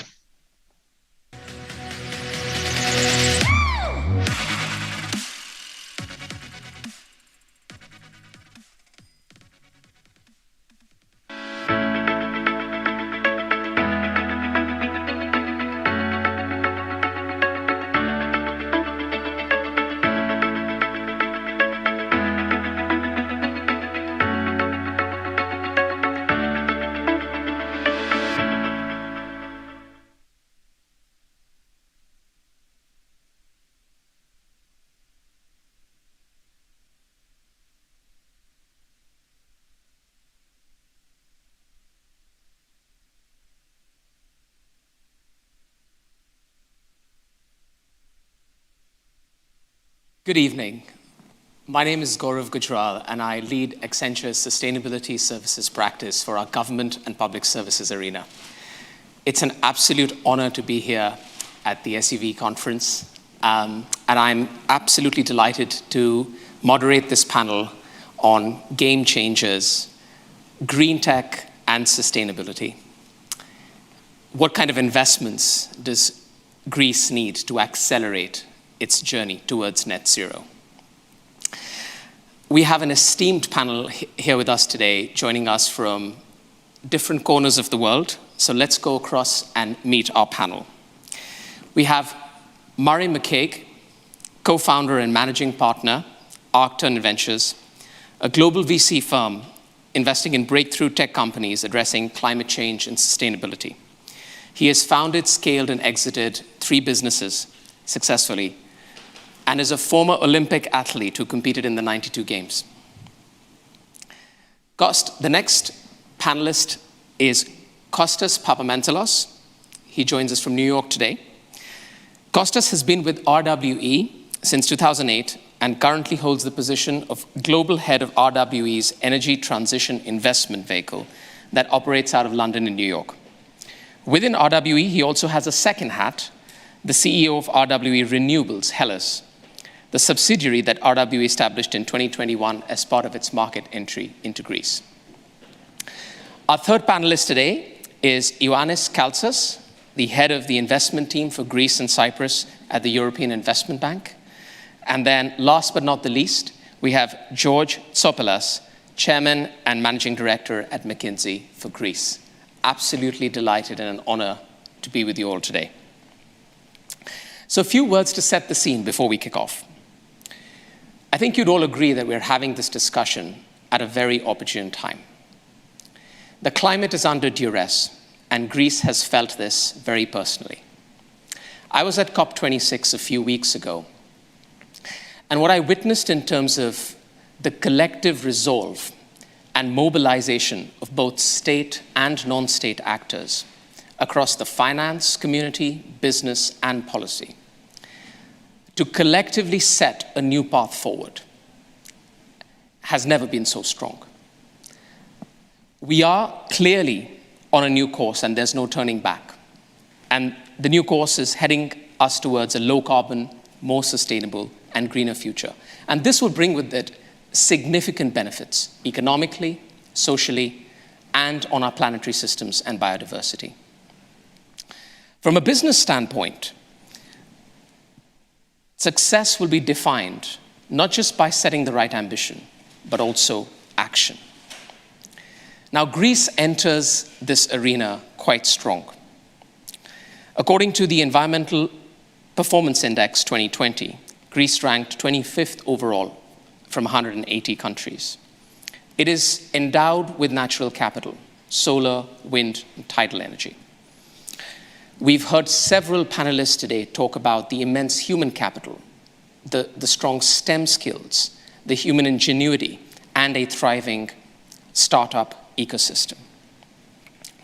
If we look at economic catalysts, the signal that we got from COP26 in terms of the mobilization of the finance community, the GFANs signaling about $130 trillion of investment ready to go into green transition. And if we think more locally from a European arena, we heard Marco talk about the EU RRF and about over $30 billion of funding coming into green transition in Greece. And this will go across a vast spectrum of areas. So the built environment, investments in energy storage, battery infrastructure, renewables, EVs, and the hydrogen economy. If we look at the role of government, they've certainly sent some very strong signals. They've set out a bold national energy and climate plan with clear, aggressive targets and enabling regulation to support the energy transition.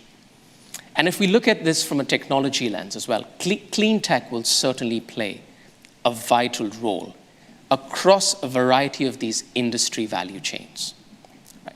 Be it in terms of breakthrough innovations, be it in terms of data plays, ability to convene ecosystems, and tools to accelerate that green transition. So with that backdrop, let's get into the discussion with our panelists. I'll come to you first, Murray. Arcturn invests in emerging sustainable earth tech startups in North America and Europe. Have you been looking at investment opportunities in Greece, and how so? Yeah, good question. I mean, when you look at this whole category of climate tech, earth tech innovation, at least in the last kind of 18, 24 months, the flow of capital into the space has been unprecedented. We're seeing more venture capital growing in this space than at any previous point in time. And I think it's the fastest growing area of venture capital. So Greece wants to get its piece of the action here, that's for sure. We probably look at about This year we've looked at, I was just checking, 1,400 different startups in this clean tech, earth tech space. We're focused on companies just at the point of commercialization. About 40% of those opportunities are in Europe, and I would say we've seen 2 or 3 coming out of Greece. And I don't know why. I myself have worked for a Greek startup, and I would say the talent I had the opportunity to work with was the best I've worked with anywhere in the world. So we know Greece has the human talent.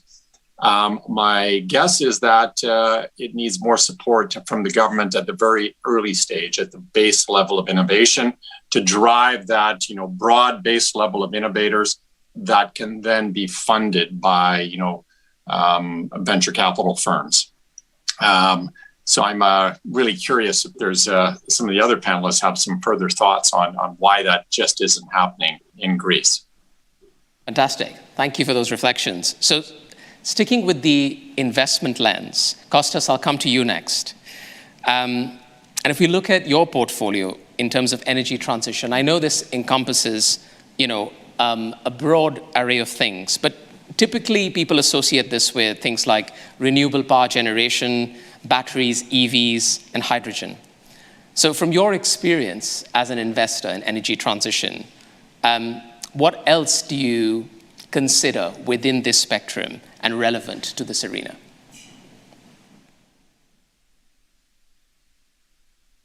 Yeah, good question. Let me just step back quickly. Looking, at RWE, RWE is committed to deploy, to invest 50 billion within the coming decade in renewables. That's onshore, offshore wind, that's solar, that's flexible power generation. These are all strategic, investments averaging about 5 billion a year.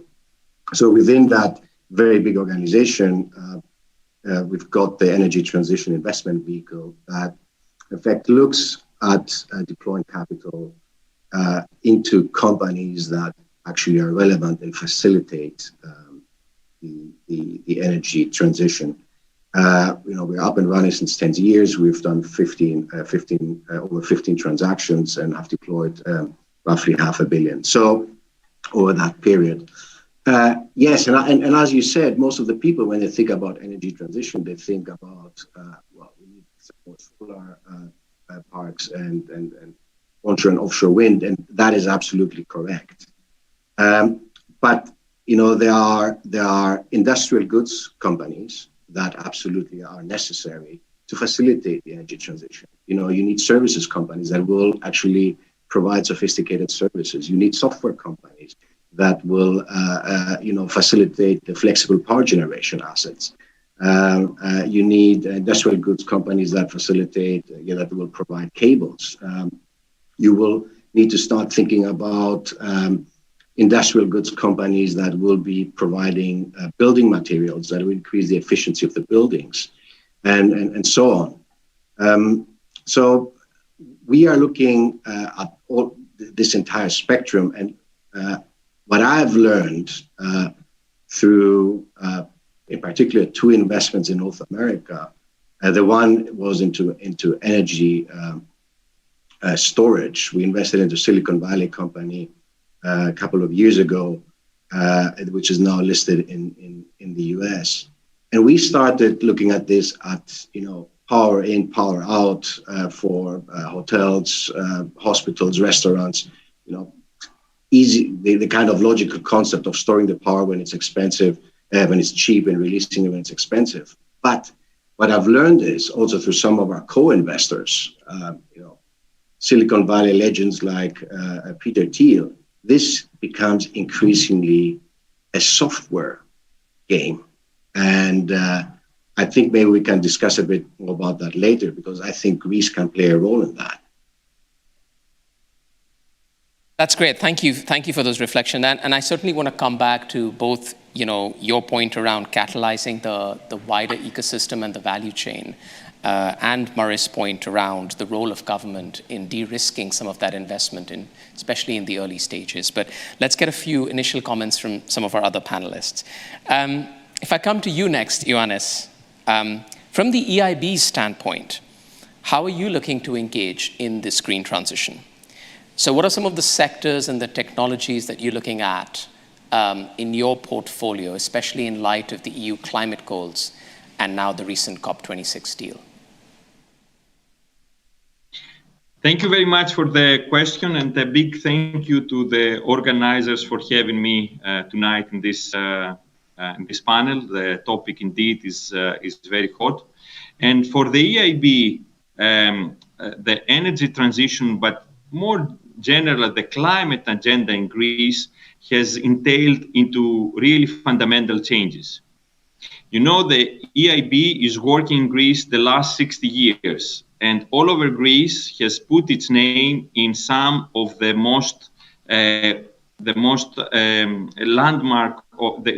landmarks of projects here in the country in terms of infrastructure. Most of the roads, the big roads, they bring the brand of the EIB. Bridges like the Rio Andirio Bridge that features in my Greek passport, airports like Eleftherios Venizelos, and big industrial projects, including most of the power stations of PPC that gave power to Greece over the last 60 years.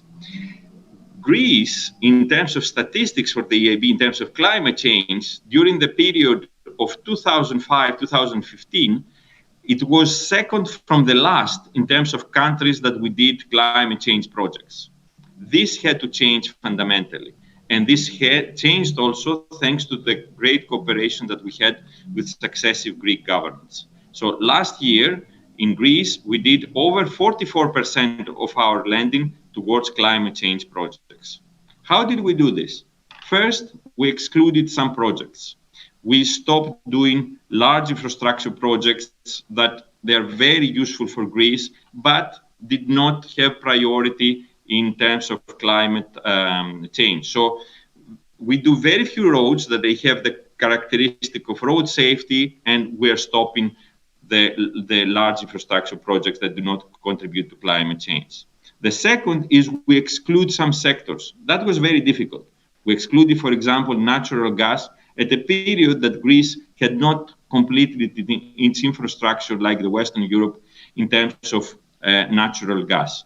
And third, we focus on a number of projects that we believe that they are not only important in terms of us doing our quota in Greece and reaching after 2025 to over 50% in terms of climate lending in terms of our global budget, but that they are emblematic in terms of the country for attracting even more investments.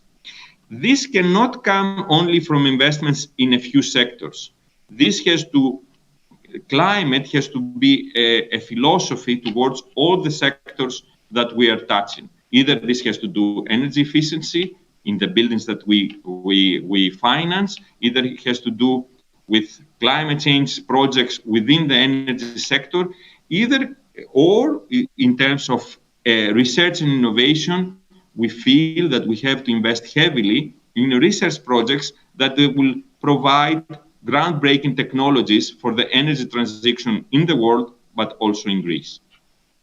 That's fantastic. And again, just as with the other panelists who've gone before you, I would love to come back and talk a bit more about some of these, as you call it, the strong foundations that you've seen as investors, be it in terms of governance and institutions, be it in terms of addressing some of the underlying structural issues that existed. And Greece has obviously come through a very tumultuous time financially over the last better part of the last decade.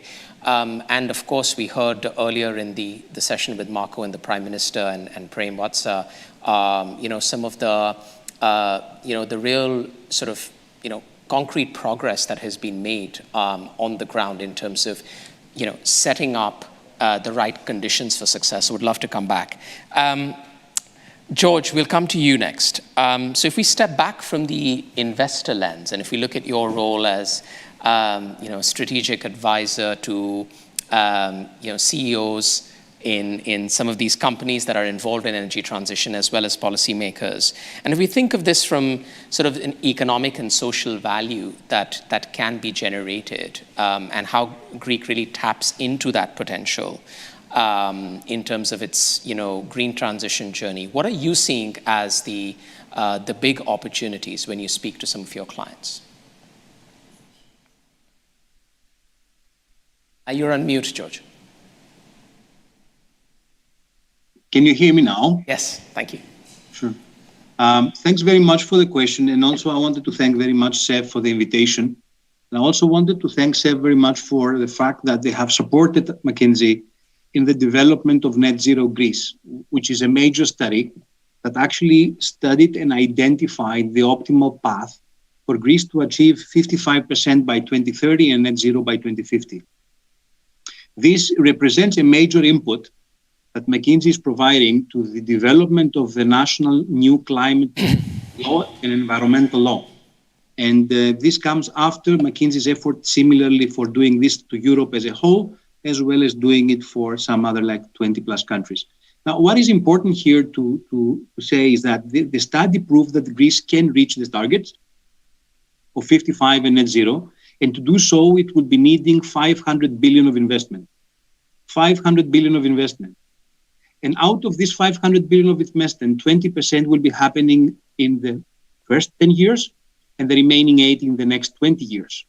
And of these 500 billion of investment, 425 of those is basically redirection of investments. There are investments that they would otherwise take place and invested in incumbent technologies. And only 75 billion, which is an average of 2.5 billion a year or 1% of the GDP, are new additional investments on clean technologies. Now, of these 75 additional, approximately 60% goes to transportation, 10% to power, 10% to buildings, 5% to agriculture, and so on and so forth. And from a technological standpoint, 50% goes really towards battery electrification and fuel cell road transportation. 6% to offshore, and another 6 to 7% to heat pumps and insulation. Now, what is the impact of this? What are the opportunities and what is the impact of this 500 billion? There are four things that we need to consider. The first one is that this CapEx is going to bring OpEx savings. And it is indeed the case that within the time frame of 2050, approximately 60% of the CapEx that Greece will be actually incurring is going to be offset by operating savings. And the remaining 40% will be basically start being recuperated in the next 20 years. So in that sense, we are very well off. But in the early years, it's going to be difficult because of the timing difference between CapEx and OpEx savings. And there will need to be facilitation and funding of private and public investments. The second impact has to do with the fact that household costs will decline. Yeah, household costs will decline with the decarbonization of the country. We estimate that both housing, utilities, and also transport will actually benefit. Illustratively, let me tell you that by installing heat pumps, they could save an average income household around 15% of energy expenditure and heating, and by 2030 and by around 20% by 2050. Also, the widespread application of passenger cars and motorcycles would help reduce the relevant cost by 15% in 2035 and by 2030 and 35 in 2050. The third point of impact would be the trade balance and the GDP. We will add GDP approximately 3 percentage points and 5 to 6 billion. We will create new jobs, 30,000 by 2030, and we will have an impact on trade balance. The impact on trade balance will be mixed. There are some things that will be favored, some other things that they will be not so favored. For example, if you think about the energy trade balance will improve as a result of lower imports for oil, gas, and higher net exports for electricity. The trade balance also will improve in terms of goods such as cables, pipes, batteries, because Greece can capitalize on their increased use and export more. And then there are going to be more negative effects, which is going to be the trade deficit for cars or the trade deficit for wind turbines and so on and so forth. And last but not least, this energy transition is providing important opportunities for new investments in value chains of green technologies. For example, in the manufacturing and installation of the equipment, in terms of improving the energy efficiency, in terms of the offshore wind, in terms of production and transport of blue and green hydrogen. So we see that out of this investment, there are very important benefits that are happening for the society and the economy. Thank you, George. I mean, that was fantastic. It was quite a lot of statistics to take in, but I would love to, and I'm sure the panelists would agree, we would love to get our hands on that report once it's released. I'd also like to come back on a couple of your points around, how do you support, citizens and society more generally in making that transition. So yes, I think absolutely valid points around the overall, household running costs over time are certainly going to decrease, but we certainly have this problem of the green premium, so to speak, right now, which is making the transition to EVs and to heat pumps in the first place. And how indeed, and that's a result of basically we don't price carbon into goods and services in the real economy. So there's certain hurdles there, but that sounds like a great comprehensive study, and we'd love to come back and revisit that. So now that all the panelists have had their initial reflections, we'll get a bit of a dialogue going. So feel free to comment on any of your peers' sort of reflections and statements as well. But maybe, Murray, we'll come back to you if you wanted to just react to anything you've heard from your fellow panelists, and maybe I'll add another point, for you to perhaps mull on and react on, which is, what does Greece need to do to attract new technology investments and technology startups focused on sustainable climate innovations in a way that can scale, not only benefit the Greek economy, but as we've heard in some of our panels earlier, also service value chains and customers and clients globally? That's good. It relates to a lot of the stuff that George was saying. I think that Greece needs to decide, does it want to be a buyer or a seller in this low carbon economy? Does it want to be importing or exporting? When you think about attracting startups to Greece, it just never works. Canada's tried it. So I would say don't do anything to attract startups to Greece. I would think about, how do you build that innovation internally? And we have talked about the need for more government funding at the very early stage. It's also, having kind of bold and innovative regulation that encourages new business models to form, that encourages innovators to set up offices in Greece. And I think that, we're seeing, lots of billion-dollar companies being formed in this climate innovation sector. And Greece has to decide, does it want to be building, these climate unicorns in Greece? Does it want to be an exporter of innovation? And so I would really say, don't focus on what you can do internally to kind of build those exporters, instead of being a buyer of innovation from other countries. Fantastic. Kostas, would you like to perhaps build on those points again from an investor lens, and both from RWE's perspective and more broadly what you're seeing? And Murray talked about this sort of bold enabling regulation. If you look at your portfolio and you look at some of the steps that the Greek government has taken, but also keeping an eye on what some of the peers around the world are doing to attract such green tech investments. Can you give us perhaps a few examples of what that bold enabling regulation starts to look like? I would like to pick up on the point that George made. If you look in particular in Greece, what are the kind of 3 key characteristics that are relevant for the energy transition? It's geography, climate, that's great for wind and solar. It's human capital. And as George said, it's quite strong know-how in certain parts of the industrial goods and service sectors that are absolutely relevant for the energy transition. So what needs to be done in order to attract domestic and international investments in Greece that are relevant to the energy transition? So in terms of the first point, the kind of geographical attractiveness, I don't have to say a lot of things. The fact that RWE is entering the Greek market with a 2 gigawatt solar PV partnership with incumbent says a lot about the attractiveness of the market, but also a lot about the stability of the investment kind of framework that has been pushed and put in place recently.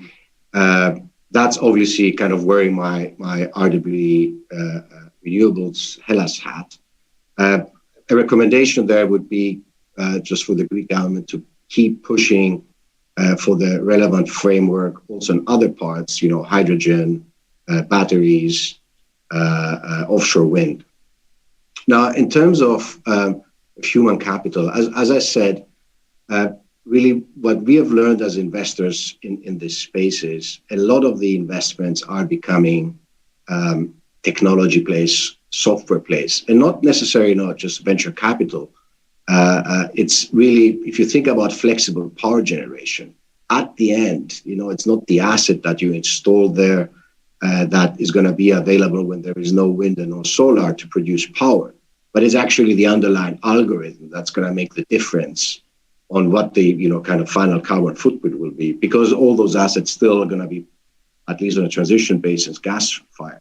So I don't see why this isn't something that could be developed in Greece. So yes, although I agree with Mari that attracting startups is, as a kind of a government policy is not an easy task.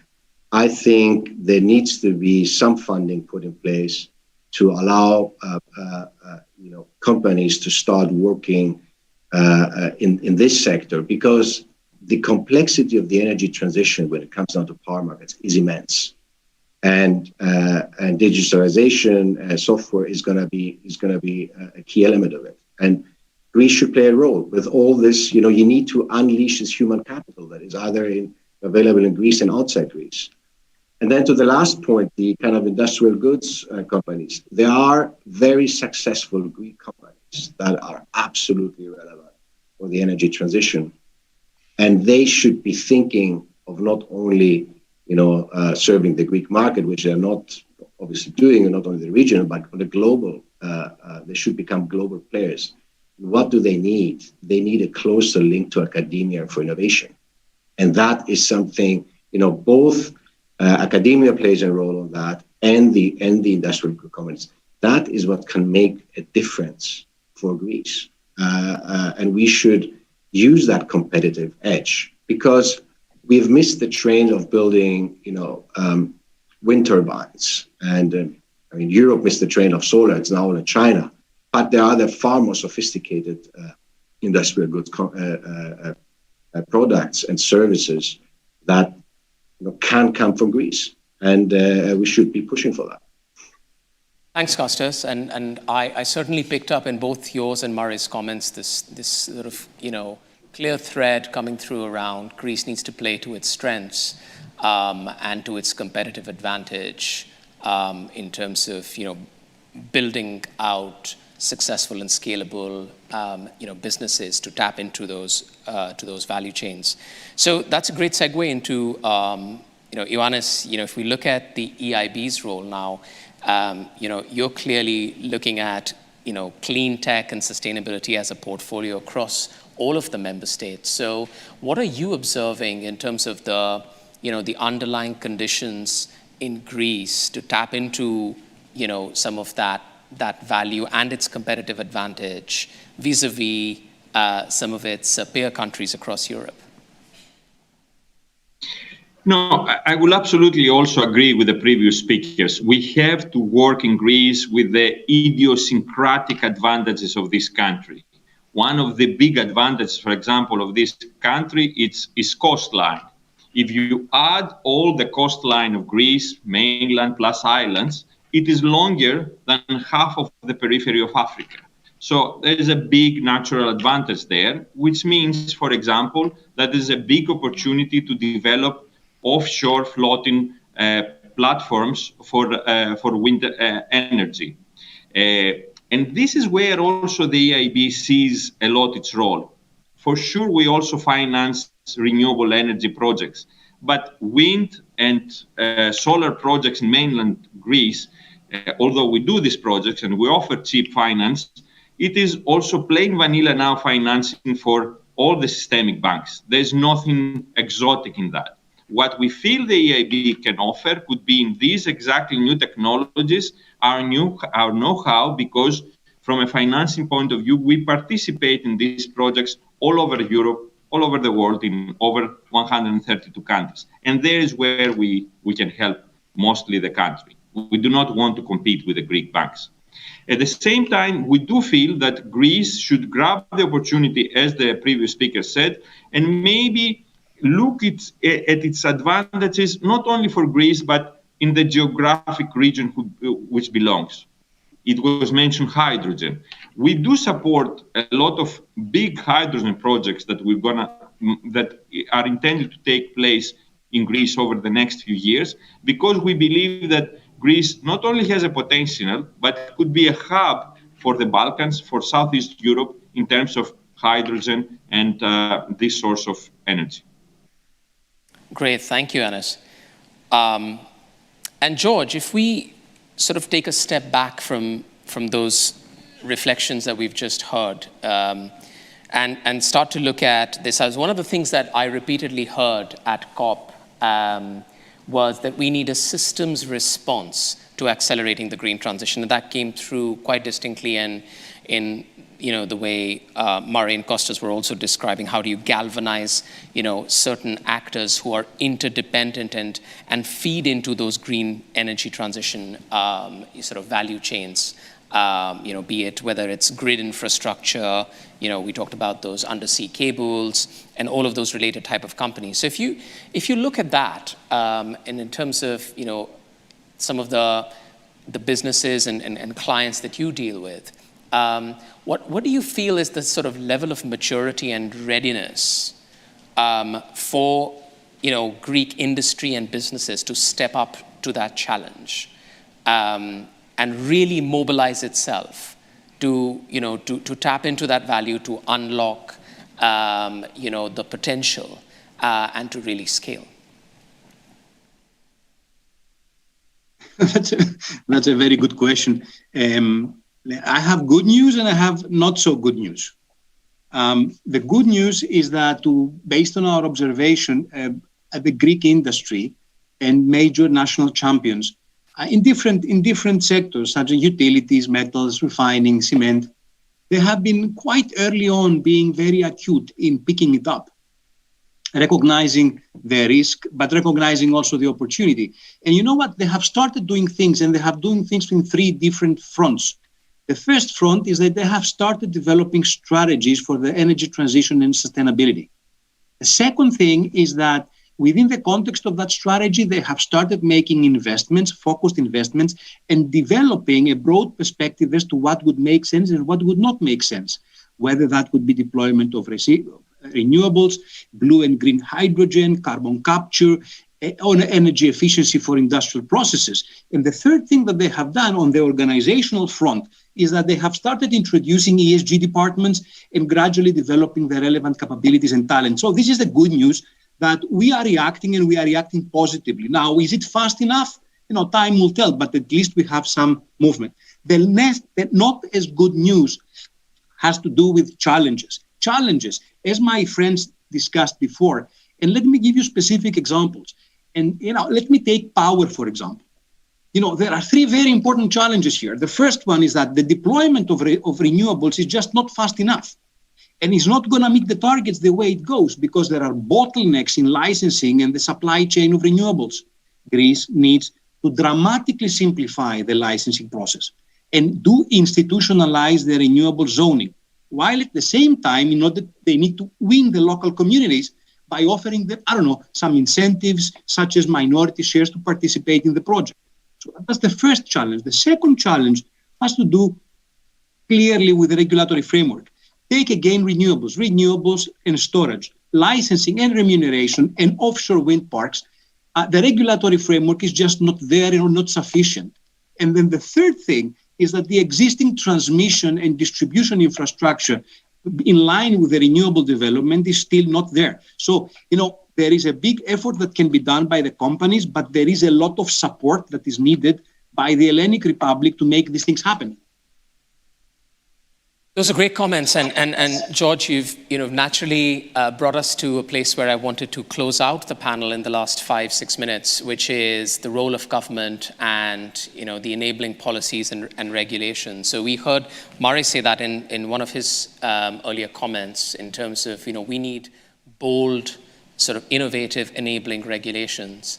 And this time around, I'm not necessarily going to pick on one of the panelists, so please feel free to comment as you wish. But in your arenas, if you look at international practices, where have you seen some of these leading practices of government's response in a more systemic and structured way in terms of drawing sort of inspiration from for the Hellenic Republic? And we've already seen that there are some clear signals and positive steps that are taken. But what more could be done? What would you like to see as investors, for example, or as industry advisors?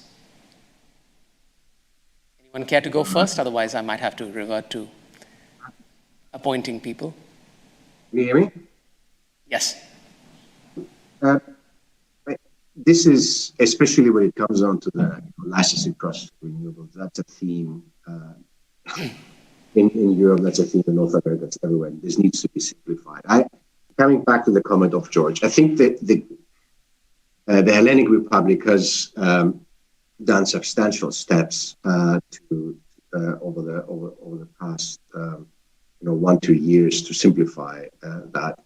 But I agree, there is potential to improve the coordination primarily on a kind of a regional, local level, because at the end, with the scale that is required to roll out renewables, these are the stakeholders you need to, bring on board, and help in coordinating all of that would be a great step.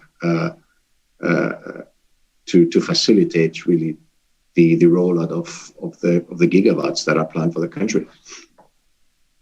Thanks, Kostas. Anyone else who'd like to make a reflection on what more would you like to see?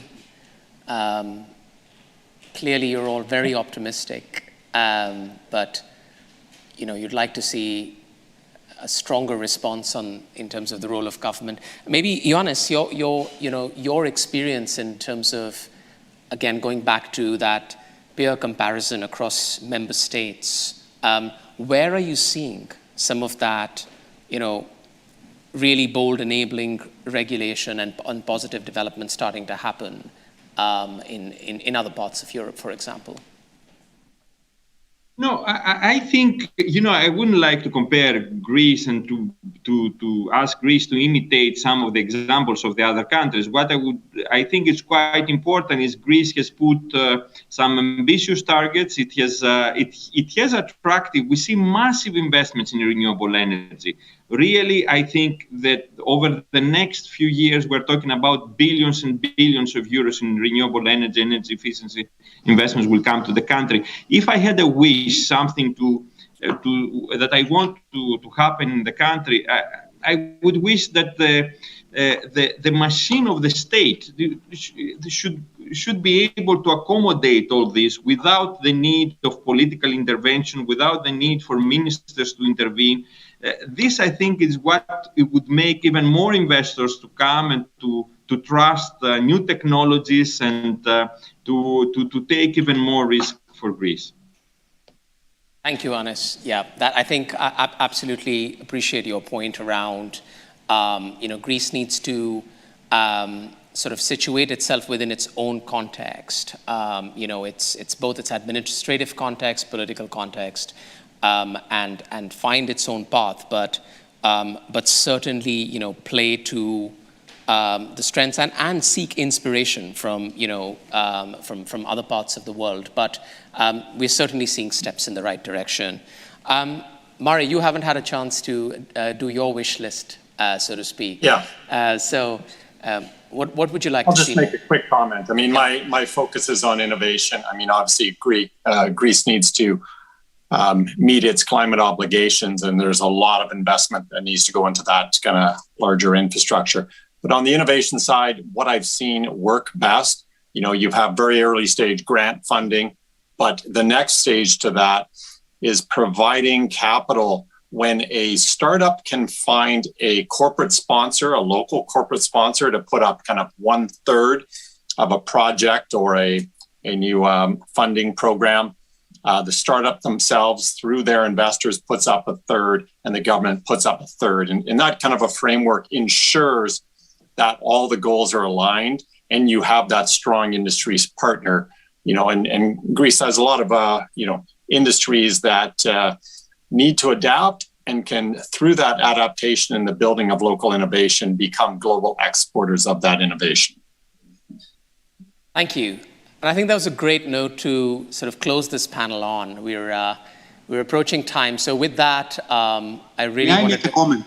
May I make a comment? Oh, of course. Please, George. Yes, please do. I just wanted to say is that from our perspective, the energy transition will change life in Greece.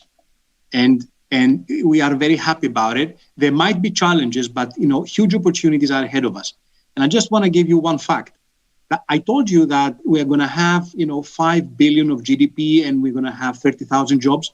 I tell you that there are a lot of opportunities, like 6, 7, 8 opportunities, which can actually create an additional 5 to 8 billion and an additional 100 to 150,000 jobs.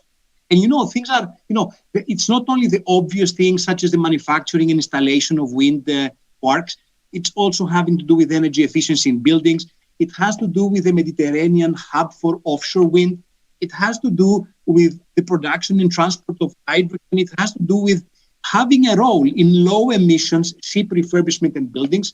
And in the more longer term, there are opportunities for thinking about commercialization of natural carbon sinks and battery recycling and reconditioning. Imagine, you have a base case of 30,000 jobs and 5 billion, and then you have another that much in terms of GDP and triple that in terms of employment. So yeah, there are big challenges. Yeah, the Hellenic Republic will do that, but life is gonna change, and there are so many opportunities for value creation. Fantastic, and clearly, I think one sort of clear message that has come through this panel and our discussions is this note of optimism and promise. So for all the innovative Greeks out there who are tuned in, it really feels like the stars are aligned. So as we've heard with other panelists and the Prime Minister saying, do seriously consider engaging in this movement and revolution being driven by clean tech and sustainability. With that, I wanted to thank all of our panelists for their incredible expertise and insight that they brought here. Would love to continue the discussion over drinks if we were here in person, but that's for another day. With that, thank you, and have a nice evening. Bye. Bye, everyone. Thank you. Bye. Thank you very much.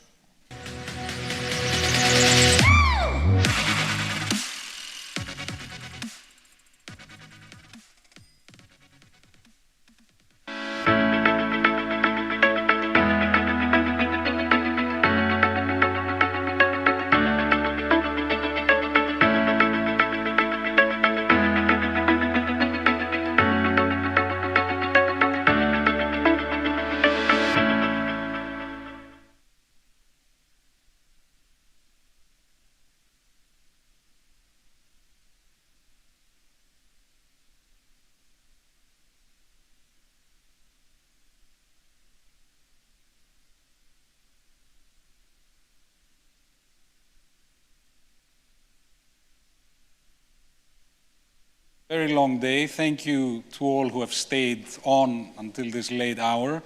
I have to admit, I didn't expect at the age of 48 to become a presenter. as well as an entrepreneur. But I think today was quite inspiring. We had a lot of substantial and interesting information on how we can improve. And this information and these views came from people who have invested in Greece, have worked in this country, and were able to give us really pretty honest feedback. Now, we're going to take everything we heard today and work with Accenture to produce a more complete report, which will have policy recommendations, it will have proposals for the businesses themselves, and we will take a very practical view of what was said today. If I had to sort of summarize from the top of my mind some of the sort of nuggets of wisdom that we heard today, I noted a few things that I thought were quite impressive. Mr. Vetas told us, Nikos, that actually the role of government is to reduce citizen risk, and this would allow entrepreneurs to actually take risk where it matters, not in their daily life, but actually in their business endeavors. I thought that was a very interesting way to frame the role of government in all of this. A second, I think, quite inspiring sort of fact is Murray McCaig that we just had now, an Olympic champion in terms of windsurfing, now transitioning into thinking about how wind and energy can lead to a better world and clean energy, which to me says, sometimes your personal passion in a sport or a hobby can become also a professional passion that can change the world. Another interesting insight was, again, the idea that we should be careful with our enthusiasm right now. We've achieved a lot, but we need to bear in mind that you always need to under-promise to investors, especially foreign direct investors, and then over-deliver, so not get carried away. And I would say, finally, the idea that there is almost this incidence in Greece where for many years you had overeducated people, parents spent a lot of money in their kids' education, and there was a very poor, let's say, or limited economy, which meant that there was a very big opportunity for a while to arbitrage in terms of talent and what you paid for talent. As the country normalizes, and I think it's very clear to all from today's discussion that the country is normalizing, this arbitrage will eventually vanish. So Greece does not have a future as a place that has cheap labor. It probably doesn't have a future as a country that has employees that stay on for a very long time in one company. As we become more like other developed countries, competition will grow, demand for skilled people will grow. Therefore, we need to make sure that over the next few years, we actually create real value in products and services that are truly innovative and that can be exported. Now, as a closing sort of thought, I think you've seen today the interest, dynamism, energy, and trust that a lot of the people who have invested in Greece are showing towards the country. So, although we are fully aware of a lot of the deficiencies of our educational system, the deficiencies especially in soft skills among the people working in Greece, still, the impressions that people like Nikos from BC Partners and many others have had of this workforce have been top-notch. So certainly, in terms of skills, it looks like we have left a positive impression. Now, how do we bring more people into this country as investors? Beyond government policy, beyond good advertising, it becomes very clear that network is exceptionally important. Most of the foreigners in this discussion today chose Greece because they happen to know certain people here. And I think that is precisely the idea behind Innovative Greeks. The more we can network with each other, the more we can start networking with people who may be looking to invest in Greece, or people that we may even convince to try out a small team in Greece, the more this relatively small group of people that we brought together today will grow. So I think it's down to each and every one of us, A, to connect with each other, and we do need to probably make the next events more interactive, more Q&A, more to meet each other.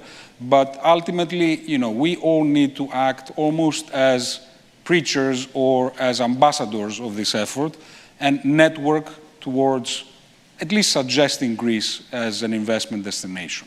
And I think this value of network and this value of getting to know each other is extremely important. And I will end with, I think, the presence of Prem Watcha. Now, the sheer energy this guy brought to this event, I think, is indicative of the state of mind we all need to be in.